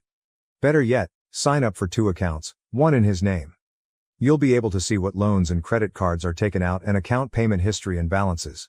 And importantly, lock your credit so he can't take out more cards or loans. You'll have to lock in with all 3 credit score companies. Do this now. My wife made negative comments about our daughters posing for her school photos. Am I the asshole for getting angry at my wife over this? I, 60, have been married to my wife, 51, for around 15 years. We also have a beautiful daughter named Hayoung, 17, who is in her junior year of high school. Yesterday after school, Hayoung, pronounced Hayoung, came up to me and my wife and showed me her school pictures, both her individual photo and her group grade photo. They were taken all the way back in February, but they had just arrived today. I complimented Hayoung and told her how beautiful she looked in the photos, before telling her how proud I was to see her grow up throughout the ages, before showing my wife the pictures of our daughter. It did not go the way I hoped it would go. Instead of looking at it for a bit before saying something, my wife immediately pointed out to Hayoung that she was looking too downward at the camera and that her eyes looked strained/forced. I was a bit taken aback at first, but I decided to just keep listening. My wife then said to my daughter that she would have to have rehearsals for school pictures with her for next year, because in my wife's words, Hayoung still doesn't understand how to properly pose, smile and look beautiful for a school picture. I was a bit irritated, but I let it slide. What set me off though, was my wife then said, Hayoung's picture is a fail. Honestly, Melissa looks the prettiest out of everyone. Hayoung got quiet and said, I'm gonna be honest, my picture this year is really bad compared to sophomore year. I got mad that evening. We had a huge argument in the living room. I told my wife that she was being cruel to our daughter, and since school pictures were over, there was no point being so picky over it. My wife retaliated, saying that, even Hayoung says that she doesn't like how she looks in her school picture. I was just being honest, I'm only trying to help her. She then went into her room and started crying, saying that I don't understand her. I will admit, I raised my voice while we were having that argument, and I'm seriously sitting here questioning myself about whether I was an asshole or not. After our argument, I knocked on Hayoung's door and I could tell by her expression that she had listened to every piece of the argument. I feel bad because I may have overreacted to something as simple as school pictures. Plus, I ruined my daughter's evening and my wife's too, and I also made my wife cry. TLDR, I shouted at my wife after she made some comments about my daughter's school photos, and I'm wondering if I'm the age. Edit 1. This is not the first time my wife has said something like this. This is why I feel even more terrible, because I let my daughter suffer like this. I did give my wife a word or two, but I always told Hayoung that this was just the way she spoke and that she really did love her. I really want to cry right now, especially overhearing Hayoung crying herself to sleep last night. She always kept a brave face around me and my wife, but it just breaks me even more, now knowing she feels like she can't talk to me either. I failed her. Hayoung always asked me every morning if she looked beautiful. She would always ask at meal times if she was eating too much.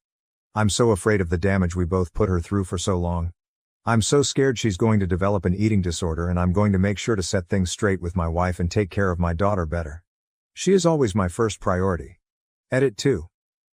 I was taken off guard even though my wife has made responses like this in the past, because though it's not the first time, I had a little bit of hope left that she wouldn't point out Hayoung's appearance that outright in her school photo. Relevant comments. Commenter, I am guessing based on the fake name that your wife is Korean. I know beauty standards there are super high, and she could be projecting her own insecurities and maybe even comments that she got when she was young. Of course this is not okay, but it could be worth sitting down with her and having a talk. OP, you're right, me and my wife are both Korean.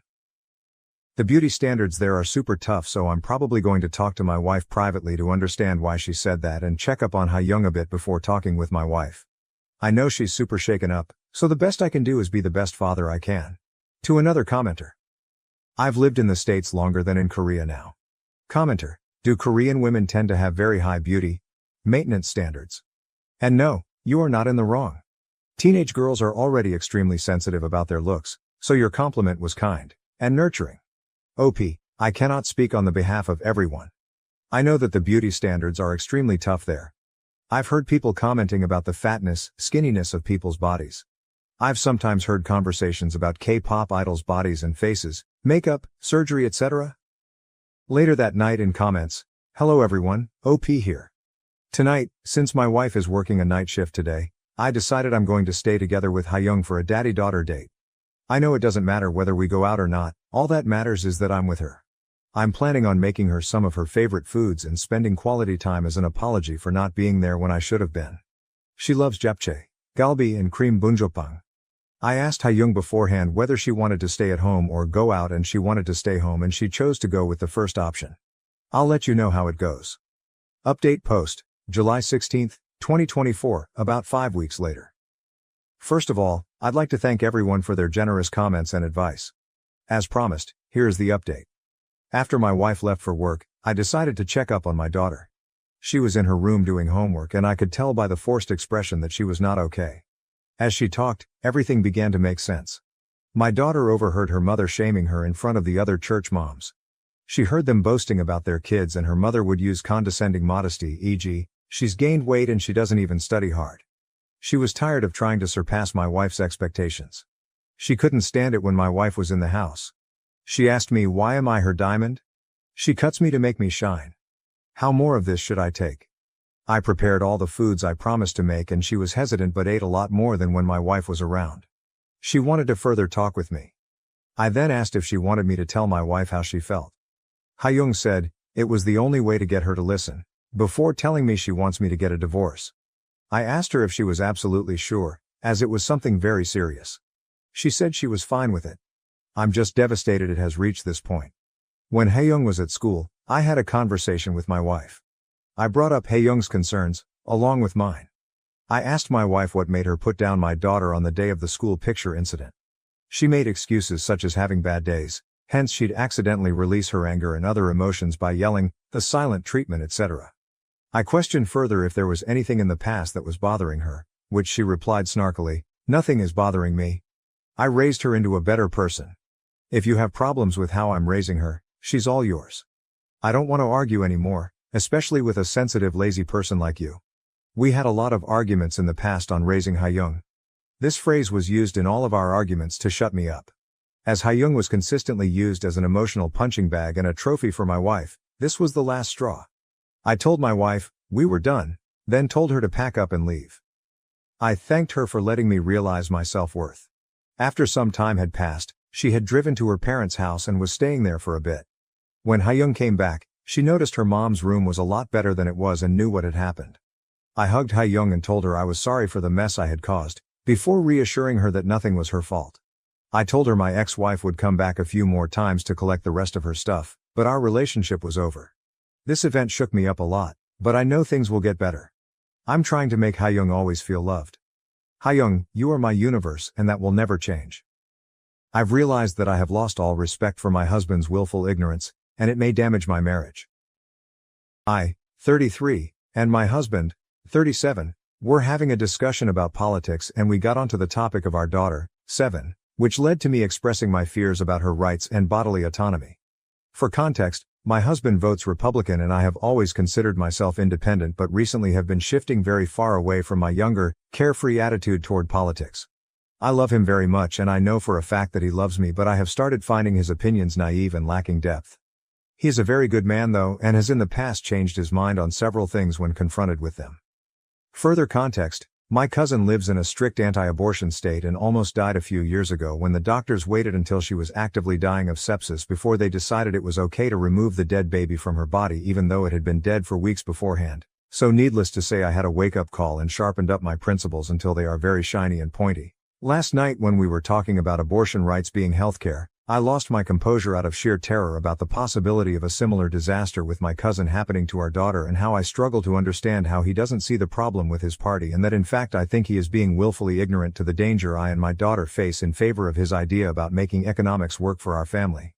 I also said that if our daughter dies due to something preventable, like the ability to get a timely and much needed abortion, or gets shot to death in school, that I would let my own mother rot in a nursing home. She votes R2. And I'd never be able to look him in the face again, which would basically be me disappearing and divorcing him.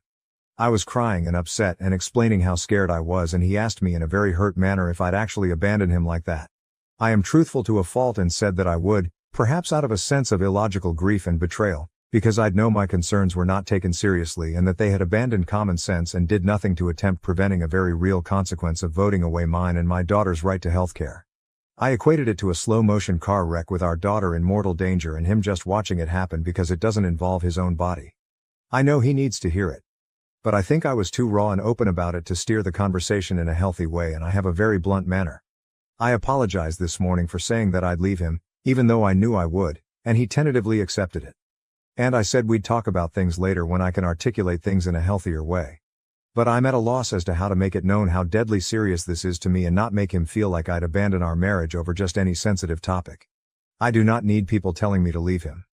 I don't think I know how to make it any more digestible and be clear without going nuclear over something that has not happened, as our daughter is too young to suffer that yet. The rub is that I am the person who is changing the dynamic of our relationship, and I'm beginning to understand how politics breaks up families. Relevant comments. Comment 1. Ask him to name scenarios that he would accept the premature death of his daughter. Ask him to name what life-saving healthcare he would be willing to deny for his daughter based on principles. If he can't name any, ask him why is abortion different. Use your cousin's story as a hypothetical for your daughter, but be as graphic with it as you can be. But in all honesty, if you must labor so much to convince him to care about yours and your daughter's health and well-being, then this should also serve as a wake-up call to you. And if I were you, I'd take back your apology. You meant what you said and only apologized to comfort him. I say let him be uncomfortable. Why are you so concerned with the bluntness of your words and not concerned about how quick he is to dismiss you? Comment 2. I'm the daughter of a Republican dad and liberal mom. I'm honestly not sure why they are still together, and think it is because they are older and retired. Luckily, I live in a liberal state that doesn't take away human rights, so I think it allows my mom not to think about it as much. It's been since Trump that I've really seen the division between them. I don't really have any advice to give you, but the perspective from a daughter in a similar type of situation. I love my dad, but I don't have a lot of respect for him because I don't think he actually understands what's going on. It hurts as a daughter to know my dad votes for a party that is actively doing bad to a lot of human rights, mainly because he believes in the economics of Republicans. I also hate having to be around my parents in the evening, especially if they are watching the news. My mom definitely holds frustration for my dad and takes it out by saying mean things to him. And I feel like my dad doesn't take it seriously, because I don't think he actually understands how scary this is for certain people. I wish my parents would do therapy together, and honestly you guys should probably do therapy together if you actually want to make your marriage work without resentment growing.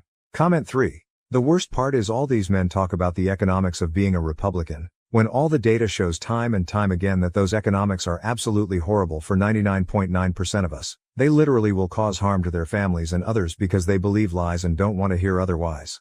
Comment 4. I understand why you don't want advice to leave him, but you may have to accept that as your reality simply because your morals, values, and ethics are no longer compatible. But of course, do everything you can to try to reach him. Obviously, deep down, you know him and know he has the potential. I went through this with my own husband years ago. And I wasn't nice about it. It was pretty much a deal breaker for me then, and now, and he was too busy being smugly libertarian on every other issue, so I had nothing to lose.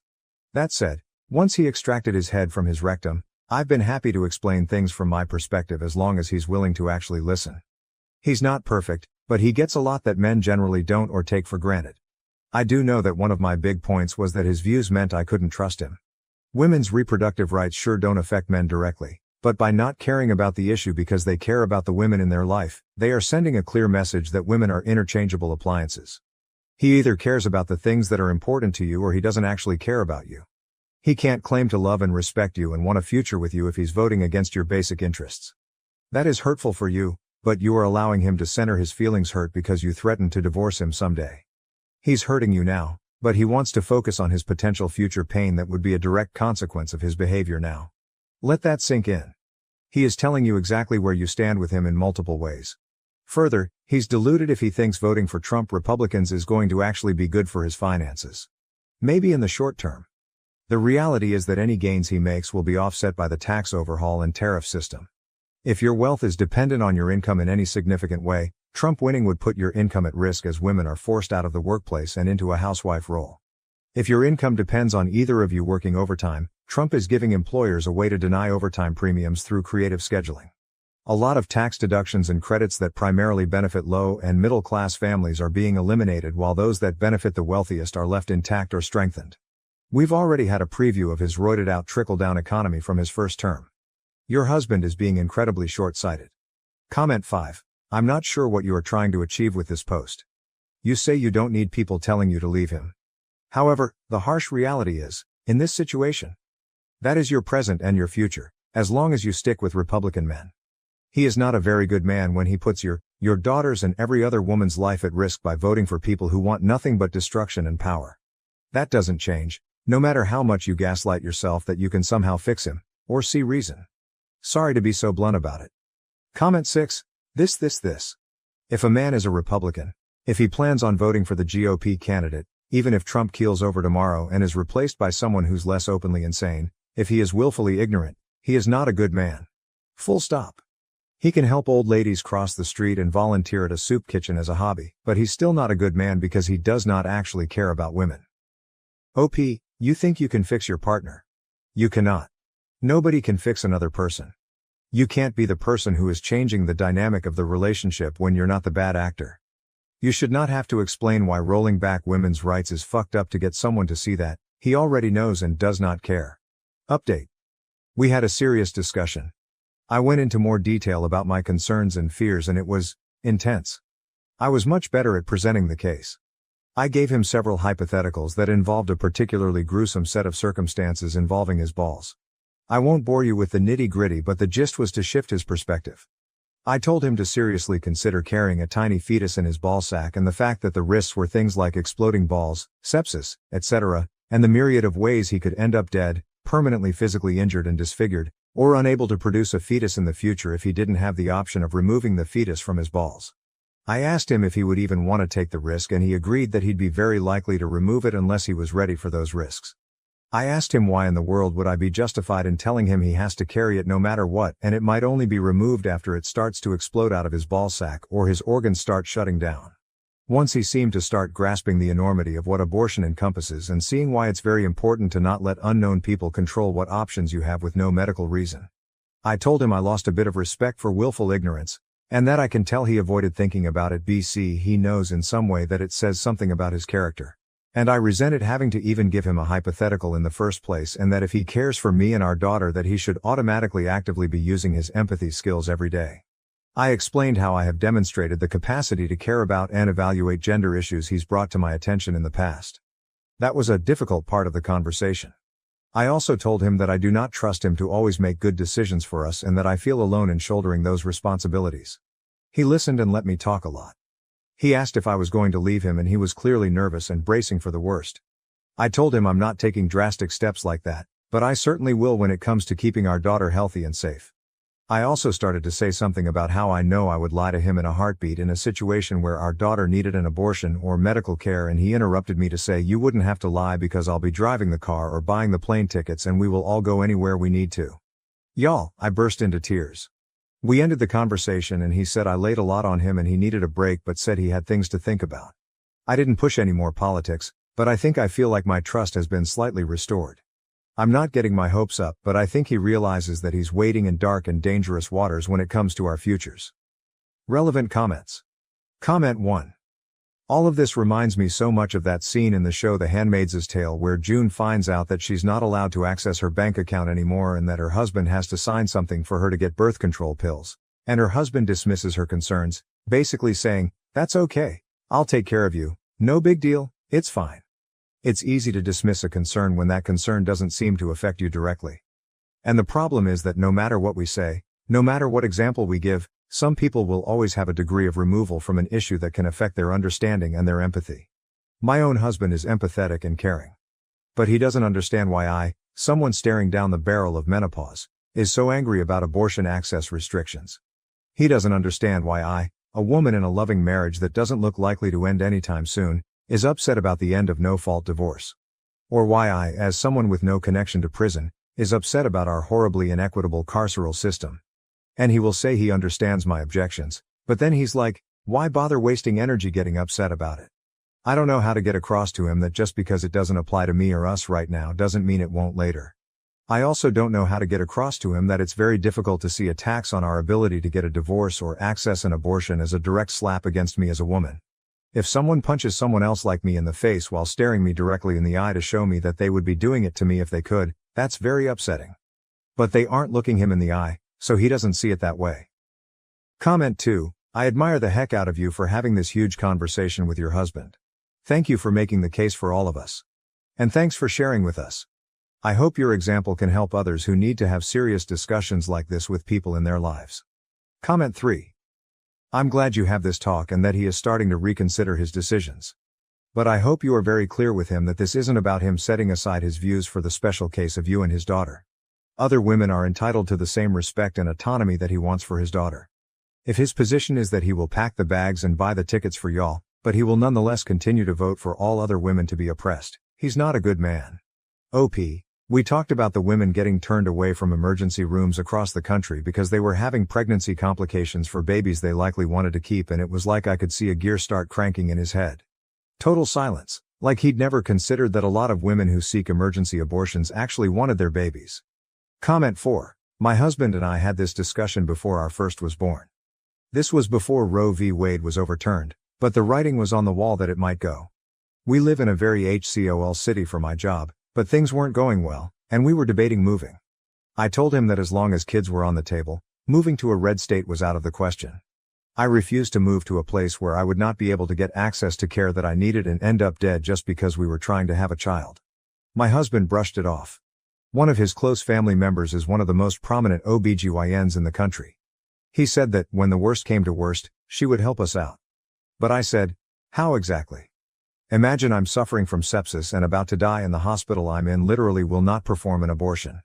What exactly will she do? And he stopped in his tracks. That ended the discussion right there. My husband had simply never had to consider it before. At the time, we weren't seriously thinking about kids, so he hadn't really thought it through. In any case, in a few short years, Roe v. Wade was overturned, and I ended up pregnant with our first child. I'm currently pregnant with our second. We still have regular discussions about potentially moving. Never once subsequently has he ever considered a red state. Comment 5. So glad he finally understood the reason why we need to vote the way we do to protect our bodies. But is he going to back up what he says he now understands by voting the opposite of what he's done before?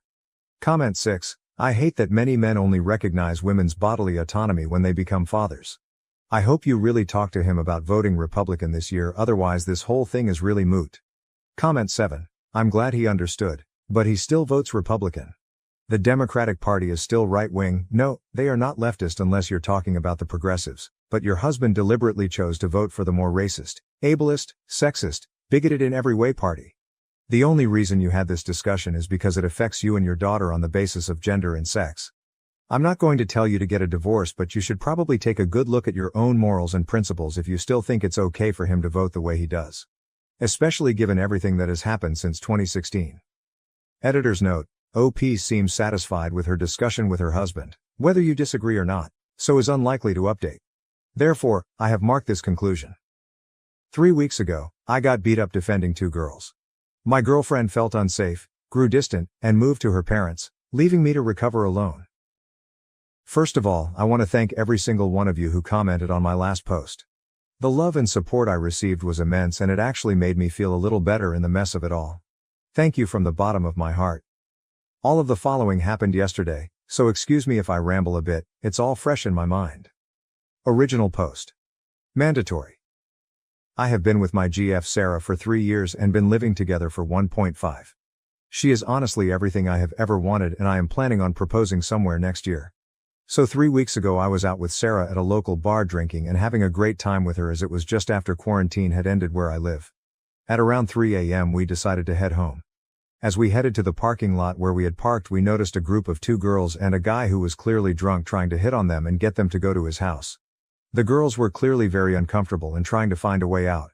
Sarah told me that we had to do something, and I told her to go call the cops and get someone as well, because the very least I wanted was her to get hurt during this.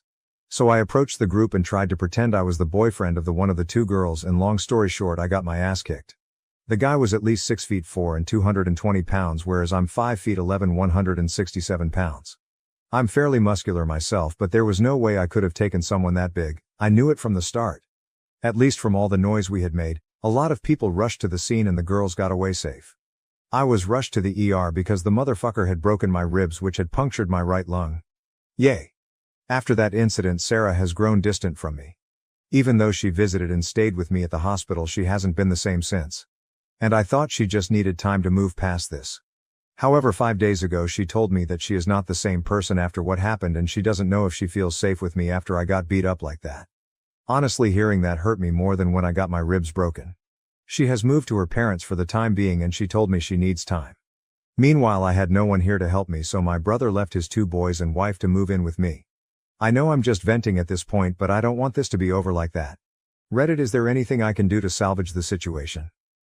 Update. Until yesterday it had been 14 days since my last contact with Sarah. My brother had left 4 days prior because I felt bad keeping him away from his family for so long, plus I could take care of myself to some extent. So around 2 p.m. while I was making lunch, I heard the doorbell ring. I go to open the door and there she is. Sarah. With tears in her eyes, eye bags, frizzy hair, looking like a total mess. During the time we've been together I've seen her in her ups and downs, but I'd never seen her in such a horrible state before. So I let her sit on the couch. We still hadn't said a word as we were both dumbfounded. I was so overwhelmed by emotions, I wanted to hug her. I wanted to full blast her. I didn't even know what I wanted to do. So I did nothing and waited for her to talk. After 5 or 10 minutes of silence she starts sobbing and saying she's sorry and then crying. At this point I can barely hold myself together. So I hold her hand and try to calm her down so I can figure out what is going on. After a while she finally somewhat calms down and starts talking. And that's where it got bad. Something that I didn't include in the original post, because it wouldn't make sense anyway, is that Sarah's mother has been divorced and remarried once. From what Sarah has told me, her biological father cheated on her mother while she was still a kid, and that's why they broke up. And that's also why she doesn't have any kind of relationship with her father. It seemed odd when I first learned about it, but I didn't question it. That is not the whole story though. Sarah's biological father didn't only cheat on her mother. He was a drug addict that also used to beat her up frequently. Without getting into a lot of graphic detail, in one instance when Sarah's brother tried to intervene and protect her mother, he ended up getting beat up too. So when she saw me intervening and getting my ass kicked in the bar incident, it triggered some kind of PTSD in her head that she could not control. That's why she had grown distant and eventually left. It all spiraled out of control and she could not handle it. In those 2 weeks we'd been apart, she'd barely eaten or slept and even made some really dark thoughts which I'd rather not go into. She told me as a horrible girlfriend for leaving me alone in my condition, and that she doesn't expect us to be together again after that, which I told her isn't the case. So we have a very long road ahead of us. My number one priority right now is getting her to see a therapist, which I suggested we can do together if she's scared to do alone. So yeah, that's where we are at. Some of you were right, that there was some deeper issue behind what happened, but I could not have possibly known. I also wanted to take this opportunity to say something that I got messaged about a lot. I got a lot of comments and messages saying that I was a moron for what I did at that parking lot and that I should mind my own business next time and not play the hero, etc. First of all, I did not initiate the fight with the dude. As I said when I got there, I tried to pretend I was the boyfriend of one of the girls in case. When that didn't work, I got between the girls and the dude, trying to create some space between them, and that's when he started to push me and eventually started throwing punches. Secondly, no matter how hard I hit the gym, I would never be able to take that guy one-on-one. As I said, I'm pretty fit and I've been working out for several years, but the fella was a lot bigger than me. Unless I had a gun or something, which isn't legal in my country, I was doomed. Finally, for the people telling me to mind my own business, well, let me tell you exactly what I was doing. It is mine and everyone else's responsibility to look after the ones who can't protect themselves in this shitty world. No, I do not consider myself a hero, nor did I do it for the show. I did it because in some other instance one of those girls could have been my girlfriend, sister, mother needing help. And these girls were somebody else's girlfriend, sister or mother. If I was put in that situation 100 more times, I would act the same. Edit. I also talked to her about the proposal I wanted to make this year. I was planning on doing it as a surprise, but in the way things have turned out, I figured it would be better if she knew it first. We both agreed it should be delayed for now. I left because my husband almost killed our newborn son by not paying attention. My young daughter tried to save her brother and got hurt. I'm 25, and have been with my husband, 30, since 2018. We have a 3-year-old girl and a newborn boy. But tonight, things almost took a turn for the worse. My husband has always had trouble paying attention, but I never thought it would come to this. Our neighborhood is weirdly laid out, with cars zooming by at crazy speeds at all hours of the day. I was folding clothes when I heard our toddler screaming, "Dad, help!" That tone made me drop everything and sprint outside. What I saw made my blood run cold, our newborn in his stroller, careening towards the busy street. I screamed and ran to him, barely stopping the stroller in time. My baby girl's hands and knees were scratched up because she tripped trying to run after the stroller. I snatched up my baby, heart pounding, and scanned for my husband. He wasn't watching. He was chatting with neighbors, completely oblivious. The anger I felt was unlike anything I've ever experienced. I stormed up to him, shouting in disbelief. He looked shocked at first, then realized what almost happened. The apologies and tears came pouring out, but it was too late. I couldn't wrap my head around how he could be so careless, so blind to our toddler's screams and the stroller rolling away. I packed up the kids and left, staying with my parents. They're on my side, but my husband keeps texting, begging forgiveness, calling it an honest mistake. But I can't shake the terror of almost losing my baby because he couldn't focus for a single second. My baby girl got hurt in the process because he couldn't pay attention. I almost lost my son because he couldn't pay attention. I can't stop crying. I feel so guilty. I wish this all never happened. Sorry it's short. I just want to hold my babies and I can't stop shaking every time I think about it. What if I was just 1 second late? Would I have been planning a funeral? And the reason I left the house instead of him was because I hate that house. I don't feel like it is safe for the kids with all the traffic, and I was right. It's my husband's workhouse. I can't be running either. I had a C-section less 6 weeks ago. A lot of people are saying, why wasn't I watching the kids? I was doing their laundry like a parent. Does he takes them for walks to have bonding time with them? He literally created this by himself. This has never happened before. How was I supposed to know? And people saying, why didn't I get him checked out? I'm not his mother. He is 30 years old. I'm sick of people acting like I have to parent my own husband while I literally have a newborn, a toddler, and I'm still healing from a C-section that I teared my stitches from when I ran to get my baby. I don't care if it was his ADHD, the court wouldn't care either. If he killed my child, he would have gone to prison, either way. Relevant comments. Comment 1.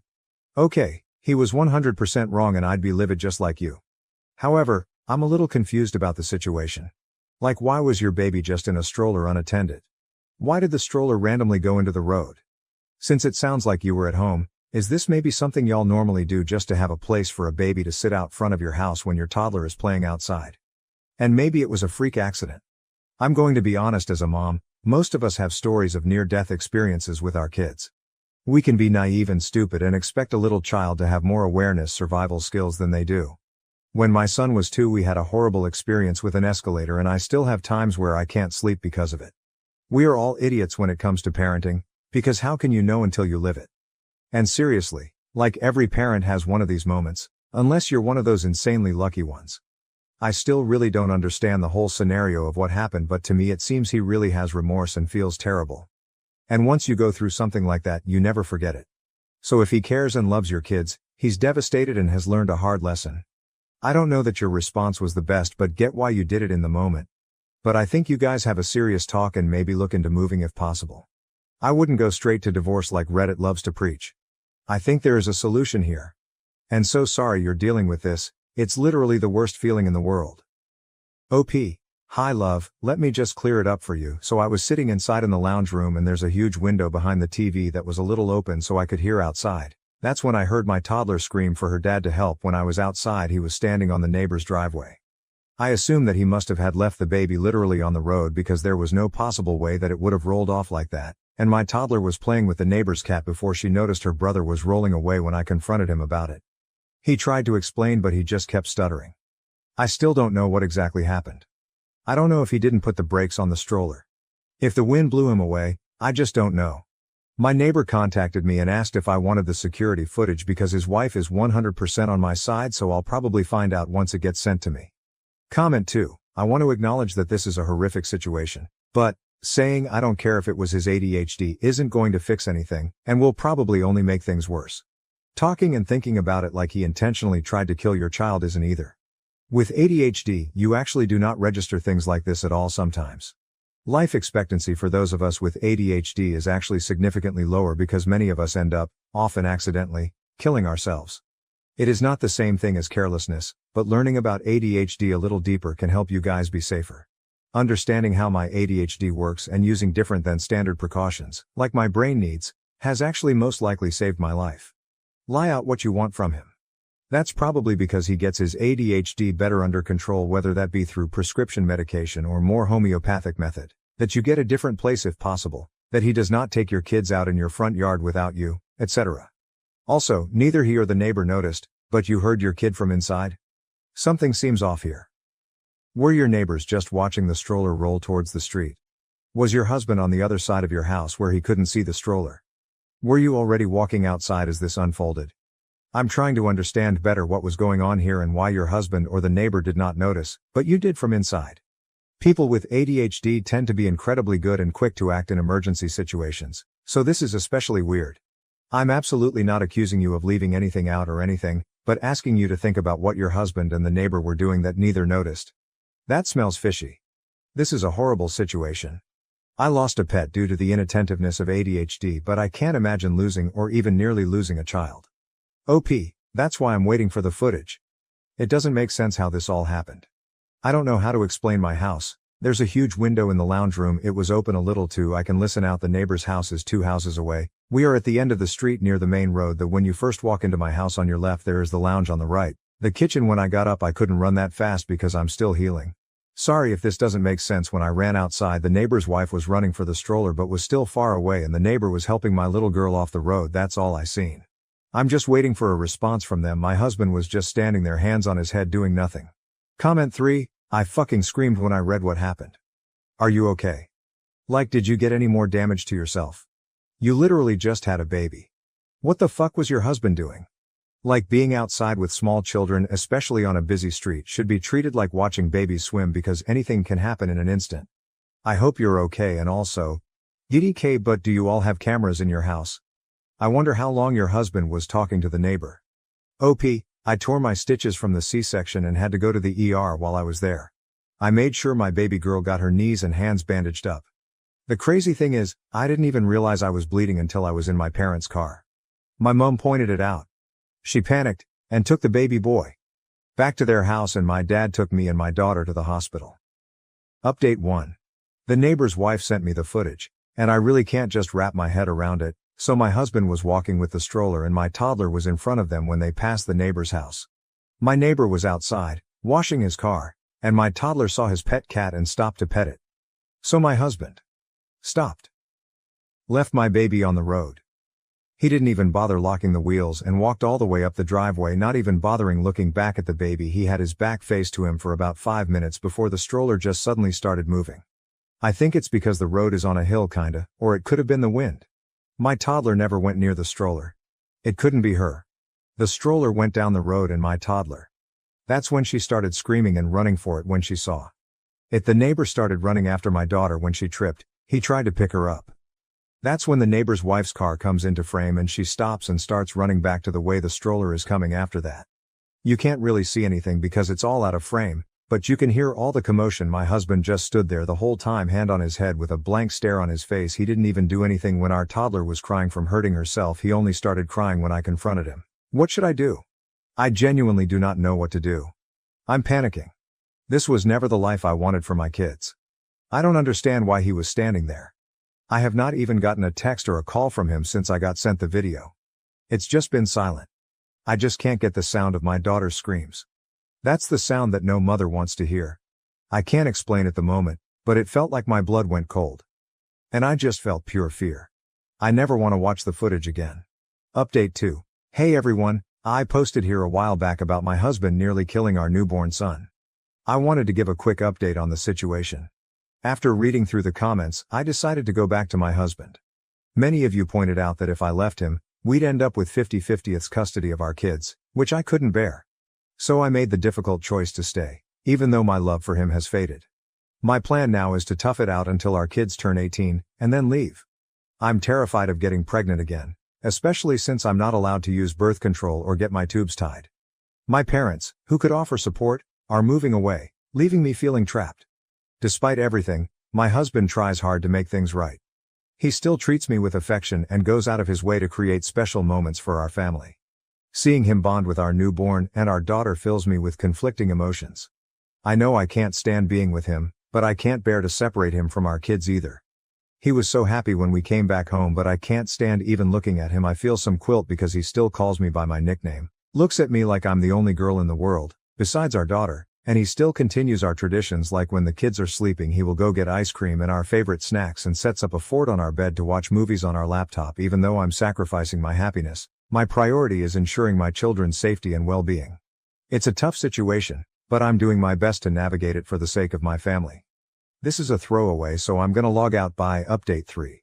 As you can see from my previous post, I did go back to him and it was quite literally the biggest mistake I've ever made, but I felt like I really had no choice. No money, family moved out of state, a lot has happened the past couple of months, so it turns out my husband started taking meds for his ADHD a couple of weeks before I was due to give birth to our son. He took my kids on a walk to cover up the fact that he was also on meth. He took my kids to meet his dealer apparently every time they went for a walk. Looking back at the footage now, it makes so much sense because of the way he was talking to the neighbor before everything happened. He was kind of leaning to the side. I talked to my neighbor, and I asked him if he knew that my husband was on drugs. He said he didn't, but he noticed that my husband looked a bit off recently. His wife works at a rehab clinic after a fight where I had to flee with the kids to the neighbor's house. She pointed out that the way he was acting was the way that people acted with drug withdrawal. My neighbor and his wife ended up helping me book a flight to my parents. I'm currently with them right now, and I have spoken to a lawyer that my parents are going to help me pay for. I thank all the people from my original post that told me to keep the footage because it is going to come in handy. My husband keeps sending me videos of him shooting up and doing other substances. He keeps saying that they are going to fix him. He sent me a video of him standing in our kids' room. And he was just screaming at me, saying that it helped him cope with his addiction. He took a knife and stabbed both of our kids' mattresses. I am not going back. He even cut up the side of my bed. There's a comment from my previous post that has been sitting in the back of my mind and has been bugging me. I think you know which one it was. It was by Relevant Comment, saying I don't care if it was his ADHD isn't going to fix anything, and will probably only make things worse. Talking and thinking about it like he intentionally tried to kill your child isn't either. With ADHD you actually do not register things like this at all sometimes. Life expectancy for those of us with ADHD is actually significantly lower because many of us end up, often accidentally, killing ourselves. It is not the same thing as carelessness, but learning about ADHD a little deeper can help you guys be safer. Understanding how my ADHD works and using different than standard precautions, like my brain needs, has actually most likely saved my life. Lie out what you want from him? That's probably because he gets his ADHD better under control, whether that be through prescription medication or more homeopathic methods, that you get a different place if possible, that he does not take your kids out in your front yard without you, etc. Also, neither he or the neighbor noticed, but you heard your kid from inside. Something seems off here. Were your neighbors just watching the stroller roll towards the street? Was your husband on the other side of your house where he couldn't see the stroller? Were you already walking outside as this unfolded? I'm trying to understand better what was going on here and why your husband or the neighbor did not notice, but you did from inside. People with ADHD tend to be incredibly good and quick to act in emergency situations, so this is especially weird. I'm absolutely not accusing you of leaving anything out or anything, but asking you to think about what your husband and the neighbor were doing that neither noticed. That smells fishy. This is a horrible situation. I lost a pet due to the inattentiveness of ADHD, but I can't imagine even nearly losing a child. WTF, it baffles me that you can even compare losing an animal to losing a child. You made people with ADHD sound completely unreliable for themselves and that they can't do anything. You made them sound very helpless, and saying that the life expectancy thing was completely uncalled for as well. I bet many people with ADHD reading that completely disagreed with you, judging from all the comments and YouTube videos I've seen on my post. I don't know if you're projecting that you lost a pet from your inattentiveness of ADHD. If you were letting things die in your care, you need to get stronger help. And no, I was not going to lay out what I want from him. He's the one that started mixing his meds and was high off his mind every time they went out for a walk. And no, I'm not ableist. I was in a very vulnerable state. When I first posted my original post, all I was doing was looking for help and advice, but all I got was, where was you? What were you doing? Why weren't you with the kids? Why didn't you get your husband checked out? I was healing from a fucking C-section, get that through your heads. I genuinely hope that everybody that said something horrible about me and my original post has to get cut open and then 4 days later is forced to run down the street. I gave him another chance like you all said in my original post. You saw what happened. Stop using ADHD as an excuse. I genuinely believe that if he had killed my child, you would have defended him, and no, I did not know he was on drugs. And all the people that reached out to me, I'm going to be forever grateful for all of the parents with ADHD that didn't make me feel like it was all my fault, and all the stories that you guys have shared with me made me feel so seen because I know exactly how it feels. I hope everybody is doing well. Everybody that was defending me. I wish I could give you a big hug. I genuinely wish I could send gift baskets. I would thank you all from the bottom of my heart, and I am so sorry about that comment that person made. I know you guys are all not like that. You guys are genuinely intelligent. From all the comments that I've read, I could not thank you guys enough. And one person that sent me that horrible message, I genuinely hope I run into you one day so I can beat your ass until you see stars and say anything about my daughter or my son one more time, and I will literally track you down. I found out I was pregnant with my 4th child not long after divorcing my husband. I'm conflicted about whether I should keep this baby. This is long. I'm sorry, I've sort of written a novel here. I wanted to post this in a relationship advice group, but the subject matter isn't allowed. My ex-husband and I were married for 10 years, although the last 2 were spent in variations of separation. We've been divorced for roughly a year. We have 3 kids, 10, 8, 5, I'm pregnant with our 4th baby. I don't know if we'll actually be parents to 4 kids or not. I'm so conflicted. We are so conflicted. There was no abuse or cheating in our marriage, although he did sleep with somebody else during our separation. There are a variety of other reasons why we ultimately got divorced. After the initial feelings of failure and heartache, and there was an immense amount of heartache on my end despite being the one who filed for divorce, we were able to get along pretty well. It becomes platonic so quickly, and it's like when we remove the romantic and married relationship from the equation, things got so much better. We split time with our kids 50-50ths. That's really hard for me because being a mom is such a huge part of my identity that I still sometimes struggle to know what to do with myself during his time with the kids. Ultimately, I'm happy that he's a loving, involved father, and I'm glad that they do spend half their time with him, even if I still sometimes cry over not being with them all the time. We still do things together as a family sometimes. We sit together at our kids' activities, things like that. He has a girlfriend now. She seems nice. He met her not long after our divorce was finalized. It hurt. I cried way too much over it. He waited over 6 months to introduce her to our kids, which I was thankful for. My kids like her. Our youngest child was unexpectedly admitted to the hospital not long ago. He had surgery. In the grand scheme of things, it was a pretty minor surgery and he's absolutely fine now, but this is my baby and he had to spend multiple nights in the hospital, so this was a big deal for me. My ex-husband was there the entire time, being a great dad, being a supportive partner to me as I worried over every little thing. We spent all those nights in the hospital together and I remembered why I married him. He was always able to be the strong, level-headed rock for me. He was this safe person who I knew would take care of everything and protect me. When we were in the hospital, he told me that I'm the most important woman in his life. When our son was discharged, my ex-husband came back to my house. My baby was home safe. Our other 2 children were excited to be home after staying with my husband's sister for several nights. We were all together at home like a family again. That night after our kids were in bed, we had sex. I hadn't been hoping for it or planning it.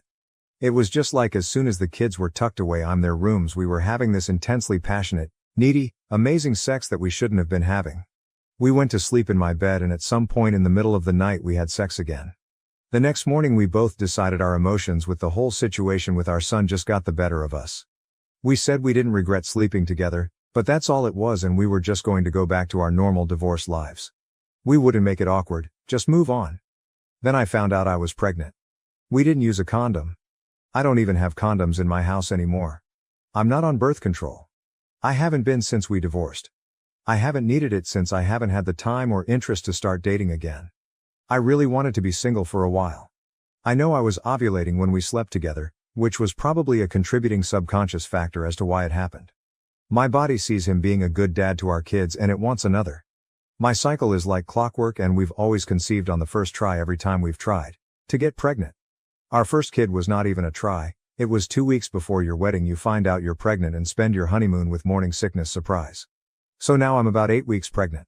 I've known for about a week. I just told him this past weekend. I didn't know if I would tell him at all. I realize now that I only told him in hopes that he'd tell me what to do and figure the situation out for me. Only he didn't. I know it makes no sense to have a baby with somebody I chose to divorce. I don't need a fourth child. Why can't I let go of this though? Update 1. I posted about a week ago. My ex-husband and I have been divorced for about a year. We have 3 kids, ranging from 10, 5 years old. We have gotten along great since the divorce, better than when we were married. It's almost like we're friends, can do things with our kids, and enjoy being around each other. About 2 months ago, our youngest unexpectedly ended up having surgery and spending several nights in the hospital. He's fine now. My ex-husband and I stayed together with our son the entire time he was in the hospital. When he was discharged, my ex-husband came back to my house, or former family home, at our son's request. He was just supposed to spend a few hours there.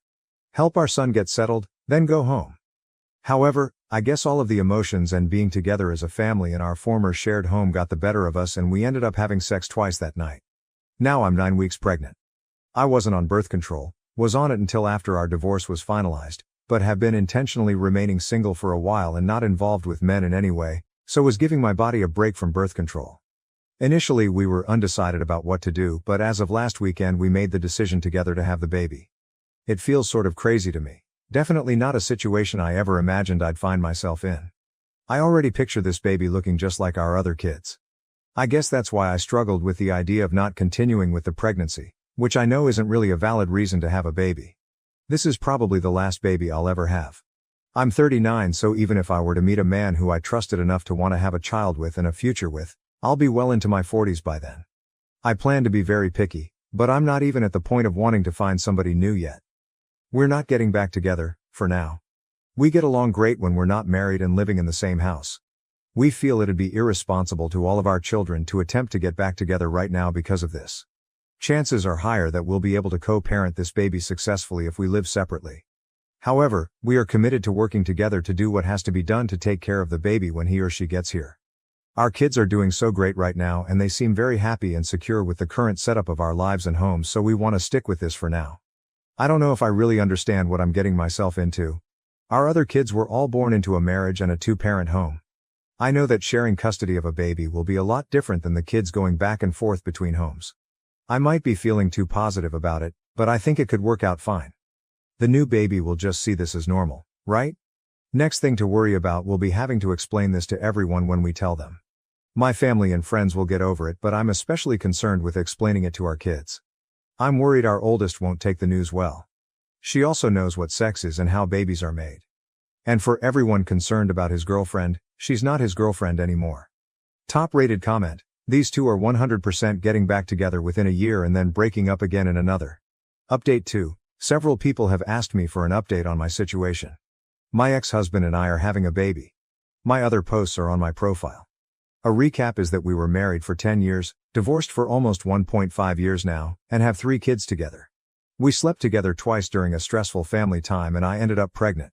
We've since admitted we are both still in love with each other, but have not actually declared that we're back together, mainly for the same of our kids. I last posted toward the end of January. I'm 28 weeks pregnant. We're having a little girl. As far as the pregnancy goes, it's been like a textbook pregnancy, and so I feel pretty good. Just more tired than I ever remember being during pregnancy before. My husband and I continue to live separately and share custody of our kids. We each have them 50% of the time. They're all aware that we're having a baby and none of them seem to be deeply confused or emotionally damaged by their divorced parents having a baby together. We explained it in an age-appropriate way. Our oldest child was more grossed out that her parents had sex than anything else, since she now understands what sex is and how babies are made. We've been involved with her quite a bit and she's excited now. I even took her to one of my appointments.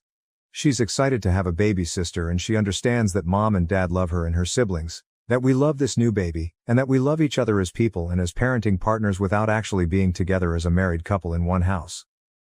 Meanwhile, my husband and I have started to attend couples counseling. We tried marriage counseling when we were separated before we divorced, but I think we were both already pretty mentally done, so counseling didn't do much for us then. I think we're getting way more out of it now because we're actually invested in it and putting in a lot of effort. Sometimes I feel great after a session, and at other times I feel not so great and am reminded of reasons why we divorced. Overall, I think it's a good thing for us no matter what happens with our relationship. We've been sleeping together for the last few months. We already agreed that we won't be seeing other people at this time. I wouldn't be saying this while pregnant anyway, and it's not as if I'll even have time with 3 kids and a newborn. We agreed that we will not open ourselves to being with other people while we are working on our relationship and before that conversation is had between us. We are carrying on just as we have been since our divorce, as far as our kids are concerned. Dad doesn't spend the night at our house. We do things together as a family sometimes, but we were doing that even before anything was rekindled between us. We're not acting as a couple when we're together as a family. We're friendly with each other, but there is no holding hands, kissing, etc. Our main concern is our kids. We refuse to say we're back together. If we officially get back together, we really want to feel certain that it'd be for the long term, that we're ready to commit to that. We don't want to give our kids whiplash or do anything to make them insecure about our family. We would like to get to that point, but we aren't there yet. I think if my husband had his way, we'd be there. He's ready to say he's there now. He'd love to move back home. But he understands and agrees with my reasoning. I'd love for him to move back home too, based only on emotions. We both have things to work on, separately and together. I want to be a better spouse this time around. I thought I was being a really great wife and I was on the surface. I also know that right now I feel so in love and am hopped on hormones and pregnancy happiness. I always feel super happy, super positive and super horny during pregnancy, and I know I have to be careful with trusting anything I feel during this time because it's like I'm on a 24/7 natural high. I think the biggest issue right now is that he's far more, let's throw caution to the wind, even though he agrees with all of my reasoning, and I want to be way more careful. Final update. I've made a few posts about my husband getting pregnant after we divorced. We were married for 10 years and had 3 kids before getting divorced. We got along so much better after we divorced and we have been really good co-parents during this time, but we were functioning strictly as friendly co-parents. We slept together around 1 year after our divorce was finalized and conceived a 4th baby, which we ultimately decided to keep. Our 4th child, a sweet baby girl, was born at the end of May. She's so perfect and we both feel we made the right choice to bring her into the world. It was the smoothest, easiest birth I've had and I take that as a sign. I feel like I fell in love with him all over again during labor and delivery, and that's when I knew I was ready to make our relationship official and public to everyone, including our children. Contrary to all the assumptions, our kids really don't seem to be negatively affected or confused about the baby. And I don't think the newest baby is getting any less love or attention than our 3 kids born within our marriage have. This is normal to them now. They understand we're still a family and no matter what we'll always be a family whether mom and dad live together. We are still living separately and technically still maintaining the custody schedule we had in place for our oldest 3 kids. Although, the kids are with me every weekday right now since it's summer break and I'm on maternity leave. We have a different arrangement for the baby, but he does take her overnight a few nights a week. I got our family home in the divorce and he spends time here with all of us. He has spent some nights here at home to help with the baby, but he doesn't stay in my bedroom quite yet. He has not moved in, although he has tried and continues to suggest it. This is probably the biggest point of contention these days. To me, this feels like the best of both worlds. I love him and truly don't want to be with anyone else. I think I sort of function better and am happier also living in my own space that he just visits. I know it's not the norm and some might say this means I don't really love him as much as I think. I really believe I'm just one of those people who needs more independence and alone time, and maybe we never would have got divorced in the first place if this had been the arrangement from the beginning. Is it sort of selfish? Maybe. I don't know anyone else with this arrangement, but I know some people out there do this. For all intents and purposes, we are together in a relationship again. We've made it official and exclusive, as juvenile as that sounds. We had already made it official between ourselves, but we hadn't really announced it to family and friends or our kids. We are still in love with each other or back in love with each other and we are not seeing anyone else. Our kids have adjusted well. They've been seeing a therapist since we filed for divorce, so that has really helped us navigate some of this. Prior to the baby's birth we did not tell them that we were essentially in a relationship. Only so long you can keep that a secret from your kids. Even though they're young, they're perceptive. So we've recently explained to them that mommy and daddy love each other but we get along better living in separate homes and for now we think this is the best thing for our family. The only problem is that now they keep asking about when we will all live together again. I'm sure it's a little confusing to them, but I'm not sure how we could be handling it any better. We attempted marriage counseling when we separated, before divorce. It was not successful. I don't think either of us was 100% committed to it at the time. He really did not take it seriously back then, but I was more stubborn and resistant than I originally realized. We're in couples therapy now and it's like night and day compared to last time. I'm scared to live together again, so we aren't going to do that anytime soon. It's not that I don't trust him. I don't trust us as a couple. I refuse to put my kids through all of that again. So, getting remarried and moving in together isn't something in the plans right now. Maybe one day. I hope we can get to that point. I just don't want my kids to have to go through a divorce and splitting households yet again. I feel like they'd lose all trust in us then.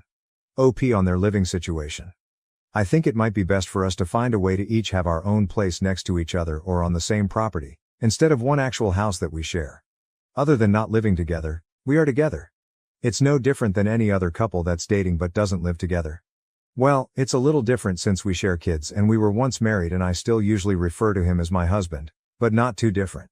We aren't keeping our relationship a secret anymore, so we aren't pretending to not be together. Everyone knows now. We spend a lot of time together. But yeah, he may eventually want more than I do, as in a relationship where we live together 24/7. At this point, the hubby's ex-GF was firmly in the rearview mirror and OP was still brushing it off as if it is no biggie, but I found one exchange that people may find interesting. OP, downvoted. Yes, he had a girlfriend at the time. It's in my post history and I'm not trying to hide it, but we have moved well beyond that now. Response. People are downvoting her comment because it is pretty black and white when it comes to cheating.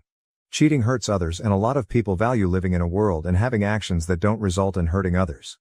He was in a relationship and committed to his girlfriend when he decided that he had the right to sleep with his ex and not immediately tell her that he did it. She deserved better than to get trauma from someone who claimed to be committed to her, but was willing to step out on her. Cheating on someone does result in emotional trauma, which will affect how they will view love and relationships going forward. Personally, if he wasn't ready to be in a relationship with her, then he should have left her alone. I am tired of men in particular getting into relationships with women when they know they are not clearly over their ex-partner. It is a sign of selfishness and pure disregard of another human being's health. She was used as an emotional support and sex object by him, because no one that respects their partner would do something this cruel. So I'm not going to cheer on someone who could have just avoided this entire situation by not being in a relationship when he was clearly not ready to be in one, and hurt someone deeply. Edit, I want to add additional thought as well. Cheating is not only an emotional hurt but a sign that you give zero care about your partner's health. He was presumably still having sex with his ex-girlfriend after sleeping with no condoms with his ex-wife. With the rate of sexually transmitted diseases and infections increasing and the likelihood of the disease being antibiotic resistant, he told his ex that he had zero care for health and emotional well-being. She had the basic right to know that he slept with another person while still being intimate with her. Especially with no form of protection. Not calling the ex-wife dirty but with the risk of catching a disease that's incurable, or opens you up to higher risk of illness. Every person who is engaging in a sexual relationship deserves honesty. OP. All of this may be true. I'm not arguing anything you said. But I'd like to know what everyone on Reddit thinks we're supposed to do about it. We can't go back in time and undo what we did. Maybe Redditors feel that as an act of penance we should not be together, despite very much wanting to, since that's what we deserve for hurting her in the process. We should never be allowed to move on and have any happiness in our lives, together or separate, because we did something at one time that hurt somebody. Short of publicly flogging ourselves and maybe not allowing ourselves to ever be in a relationship with anyone ever again as a form of self-punishment, what are we supposed to do to satisfy the masses? Neither of us are proud of hurting somebody. My stepsister stole my fiancé and taunted me with postcards. Now they're broke and begging for a job at our family business. I, 28F, was engaged to my college boyfriend about 4 years ago. We had been together throughout college and got engaged at 23. A week before our wedding, he ran off with my stepsister. My ex-fiancé Greg, 28M, and my stepsister Melissa, 28F, eloped just before our big day, leaving only a letter behind. In the letter, Greg admitted to starting an affair with Melissa a few months after our engagement. He said he realized he couldn't marry me because it would be unfair to all of us, as he and Melissa were the ones truly in love. He believed the universe used me to bring him to his true love, and marrying me would deny us all a happy future. And that was it. They left, and I didn't see them again until recently. Greg's parents were so embarrassed by his actions that they covered all the wedding costs, so I didn't have to pay anything. That was the last time I interacted with his family. My own family was beyond embarrassed, they were furious. My father even considered hiring a private detective to track them down and bring them back for answers. Just to let you know, my father is actually my stepdad, but he has been my father ever since I was very young, and I have always called him dad because he is the only father I've ever known. My biological dad left shortly after I was born, and my mom never saw him again since he gave up his parental rights, and they were never married. My mom married my dad when I was 8. Melissa and I went to the same school, which is how our parents met. For some reason, Melissa took a dislike to me and treated me terribly for years. She was a true bully, constantly picking on me at school with her friends. The torment didn't stop at home. She would find ways to make me feel bad there too. Despite my complaints, our parents' attempts to discipline her weren't effective and she wasn't afraid of them, so she continued her bullying. My school years were a nightmare because of her and her friends. Much like my dad was absent, Melissa's mom wasn't around either, as she had passed away a few years after Melissa was born. Her mother died in the middle of the night from an epileptic episode, so whenever my mom tried to discipline her, Melissa would retort that she had no right because she wasn't her real mom. My father attempted to stop her bullying, but it was futile as she was fearless. They tried everything from scolding to gentle talks, but nothing curbed her behavior. Occasionally, they threatened to send her away, but she would boldly challenge them, knowing they were empty threats. In middle school, she was already troublesome, but by high school, her behavior worsened significantly. She picked up bad habits, becoming almost a juvenile delinquent. She started smoking and sneaking out to drink with her equally problematic friends. The turning point came when she was arrested with her friends one night for breaking into a house while drunk. This incident finally pushed our parents to take action. After weeks of pleading and protesting, they managed to send her to a rehabilitation center for troubled teens. Though she was unhappy, my father was adamant, insisting that if she wanted to stay with us and be part of the family, she had to improve. He couldn't allow her behavior to continue and disrupt everyone else as she was becoming a menace to society. Melissa left during our sophomore year and didn't return until after we had graduated. She enrolled in a school near the rehab center and stayed with her aunt. I didn't see her during those years because I had no interest in how my biggest bully was doing. My parents visited her every weekend and always asked if I wanted to join, but I always said no. Her friends ignored me after she left, which greatly improved my high school experience as I no longer had anyone constantly bullying me. Melissa continued her education in rehab and, when she returned, the first thing she did was apologize for everything she had put me through. She seemed much calmer, and I thought she had genuinely changed, so I forgave her. We were both heading off to college in a few months anyway, so it didn't seem to matter much. Once college started, we both moved out and only came back home for the holidays. During those times, she was much nicer to me, not in the sense of being friendly, but she simply ignored me instead of constantly picking on me as she used to. I had no reason to suspect anything even after getting engaged. They both acted as if nothing was happening. I never thought Greg might have feelings for Melissa. It never crossed my mind because Greg convincingly acted like he was in love with me, all while cheating on me with Melissa. She also pretended to be my friend, so I didn't find out the truth until it was too late and they had already left. My parents wanted to track them down and bring them back, but I convinced them to let it go because I just wanted to forget everything. It was already devastating that Greg and Melissa made a fool of me by running off a week before my wedding. I couldn't handle any more drama. I was deeply depressed and emotionally drained. For weeks, I buried myself in work and sleep to avoid confronting my heartbreak. My heart was shattered and I felt numb, but worse was yet to come. A couple of weeks after the day that should have been my wedding, I received a postcard from Melissa. She was in California, and included a bunch of photos of her and Greg looking incredibly happy. It was clear she was rubbing it in my face. She mentioned being sorry about the surprise before my wedding, but it was obvious she wasn't truly sorry. She just wanted to hurt me. That's when I realized she had never forgiven me for what happened years ago and blamed me for being sent away. She never wanted to be my friend. She used me to get to Greg. I had trusted her and ended up being a stepping stone in her malicious plan. I have to admit, for days after receiving that postcard, I couldn't sleep because I was losing my mind over it. It was a traumatic experience, and I needed months of therapy to heal and address my trust issues. The postcard wasn't a one-time thing. She sent me pictures of her and Greg for months. It only stopped after about a year because I never responded or engaged with her drama. Our parents were furious and cut all ties with her after the first postcard. They never reached out to her again, which was a significant loss for Melissa because she was poised to inherit her dad's business. She was a business major, partly because she wanted to join our father's company. However, after her betrayal, our father severed all ties with her and offered me the opportunity to work with him instead, feeling he needed to make amends in a significant way. Unlike her, I had a degree in history, which had nothing to do with business. Therefore, I needed to learn the ropes from scratch. My father assured me this wasn't an issue and was eager to teach me everything he knew so I could eventually take over the business. I agreed and started working under him to learn how to run the business, allowing him to retire and hand over the reins to me. After a few years of hard work, I was promoted last year, and my father retired. It was a fantastic feeling, having started from the bottom and learned everything I needed to know. Now, the business runs smoothly under my management, and my parents can enjoy their time together without worrying about it, thanks to my efforts. For a long time, I immersed myself in my work, which helped me move on from Greg. The combination of work and therapy allowed me to heal, and I no longer think about Greg or what he did. I never expected to hear from them again, let alone have them ask for my help. It would take a lot of nerve and a serious lack of common sense to ask for my help after betraying me, humiliating me and flaunting it. Yet Melissa and Greg must indeed lack sense, because that's exactly what they did a few days ago. It was the weekend, and around lunchtime, my doorbell rang frantically. Thinking it was the pizza I ordered, I didn't think much of it.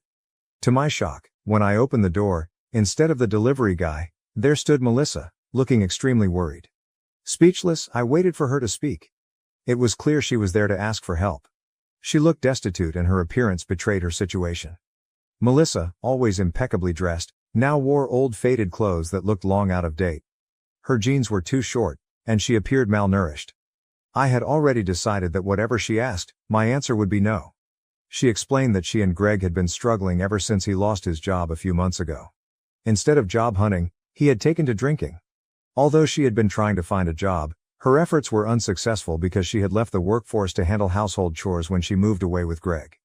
This gap in her resume made her a less attractive candidate for the job she applied for. She had heard from relatives that our father had retired and handed the business over to me, so she came to ask if I would hire Greg. Melissa admitted she hadn't approached our parents yet and came straight to me because she believed I had a kind heart and felt immense guilt over her past betrayal, confident I wouldn't turn her away. Now that she needed my help, her entitlement was so absurd that I laughed in her face and told her to apply elsewhere because I don't hire cheaters. Then I shut the door on her and walked back to the living room, ready to call the cops if she didn't leave soon. Fortunately, she left that day, but she hasn't stopped bothering me. After her visit, I called our parents to tell them about it. They said they'd heard from neighbors that Melissa was back in town without Greg but hadn't mentioned it. In our small town, news travels fast, so we quickly found out that Melissa had been in town for about a week, staying with an old high school friend. It was likely this friend who told her where I lived and that I had inherited the business she thought should have been hers. She was now really playing that card.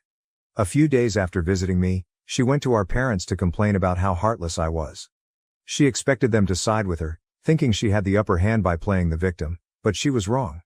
My father told her that the business was mine to run and I could make my own decisions.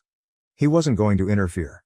My mother reminded her that she had betrayed me by running away with my fiancé after pretending to be my friend for years, so she deserved whatever was happening to her.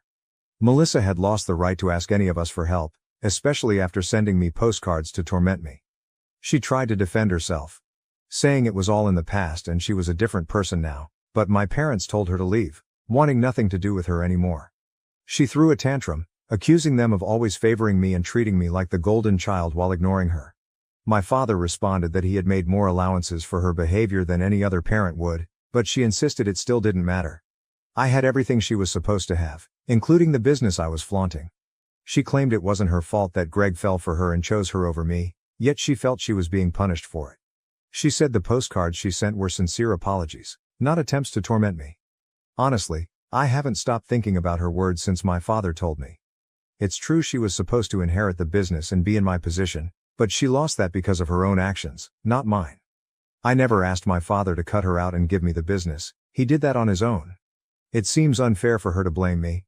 She also accused me of being the golden child, which isn't true, but I can see why she thinks that.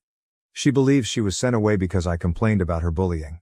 It's a big deal for a parent to decide to send their child away, and I know it was hard on my father. But again, that's not my fault. If he hadn't intervened, Melissa might have ended up in even more trouble because of the path she was on. I also doubt her claim about the postcards being genuine apologies. She was probably just trying to cover up her intentions. I feel sorry for her because her husband turned out to be completely useless, and now she has to bail him out. She even came to me for help, which must have been incredibly hard for her. I regret how I treated her before. I have everything now, and she has nothing, so I can't help but pity her. That's just who I am. Besides, it's been a long time, and I'm tired of holding on to this grudge. But I also don't want to help her. I can offer my sympathy, but I don't want to hire them or give them money. I think it's enough that I even feel bad for her after everything she put me through, which most people wouldn't do. The only reason I feel bad for her now is that this business was supposed to be hers. Now that I'm in a position of power, I'm finally getting back at her. And it feels wrong. Maybe it's because of what she said about me being the golden child, or maybe it's just imposter syndrome, but I feel weird about this. So am I the AH for refusing to hire my ex-fiancé, who eloped with my stepsister, now that they're struggling with money and need help? Update. I was at a loss and the comments here only made things more confusing. Some of you thought I was right to turn them away, while others claimed I was always the favored child, causing Melissa to act out. This wasn't as helpful as I hoped. I decided to talk to my parents, as I've always sought their advice when facing problems. They assured me I had no reason to feel sorry for Melissa. They said everyone had gone above and beyond to help her become a better person, but if she wasn't willing to change, there was little we could do. My father mentioned he had intended to let her take over the business if she had behaved and been a good daughter, but she failed and embarrassed the family. Given that, she couldn't expect to take over or even be part of the family anymore. Talking to my parents made me feel much better. So, I'll try not to feel guilty about things I haven't done anymore. Update. About a week had passed since Melissa had shown up at my door and visited my parents. We hadn't heard from her, and I almost thought she had gone back to Greg until today when she appeared at my workplace and caused a scene. It was terrible because she just walked in, knowing the place well from childhood, and easily bypassed security. She stood in front of my office, shouting that I had stolen the business from her by pretending to be a perfect daughter to our parents and constantly sucking up to them to gain their approval. She accused me of falsely claiming she had bullied me throughout our childhood and convincing our father to send her to rehab just to solidify my position as the favored child. She declared that the business was supposed to be hers, but I was refusing to let her be a part of it because I was jealous Greg had chosen her over me, unlike our parents who had always favored me. She said I had lost my mind from being overlooked and had turned our parents against her. When I heard the commotion, I called security and went to see what was happening. I tried to tell her to shut up, but she continued for a few more minutes until security finally threw her out of the building.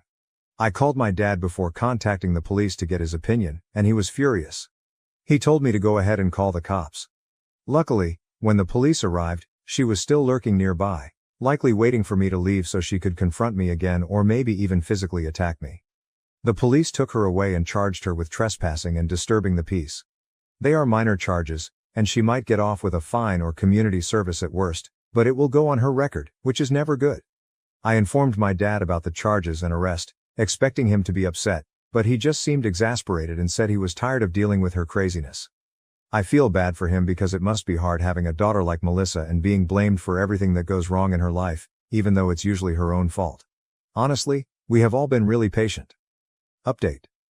So I think Melissa has gone back to California because we haven't heard from her in a few days, which is unusual since we expected her to lash out after her arrest. My dad asked around and found out that some people saw her heading towards the airport recently, so it seems she's left. Honestly, it's a huge relief that she's gone because I was really worried she might do something drastic to get our attention, which is never good. I have no idea what she plans to do about the situation with Greg now, as it seems unlikely she'll get help from anyone after this. I just hope she finds something to do and gets out of this mess, not out of kindness or compassion, but because if she doesn't, she'll just come back here with Greg and bother us again, and I don't want that. So I genuinely hope and pray that either she or Greg finds a job and can support themselves. For now at least, I won't have to hear from her for a couple of weeks, and I believe this nightmare is finally over.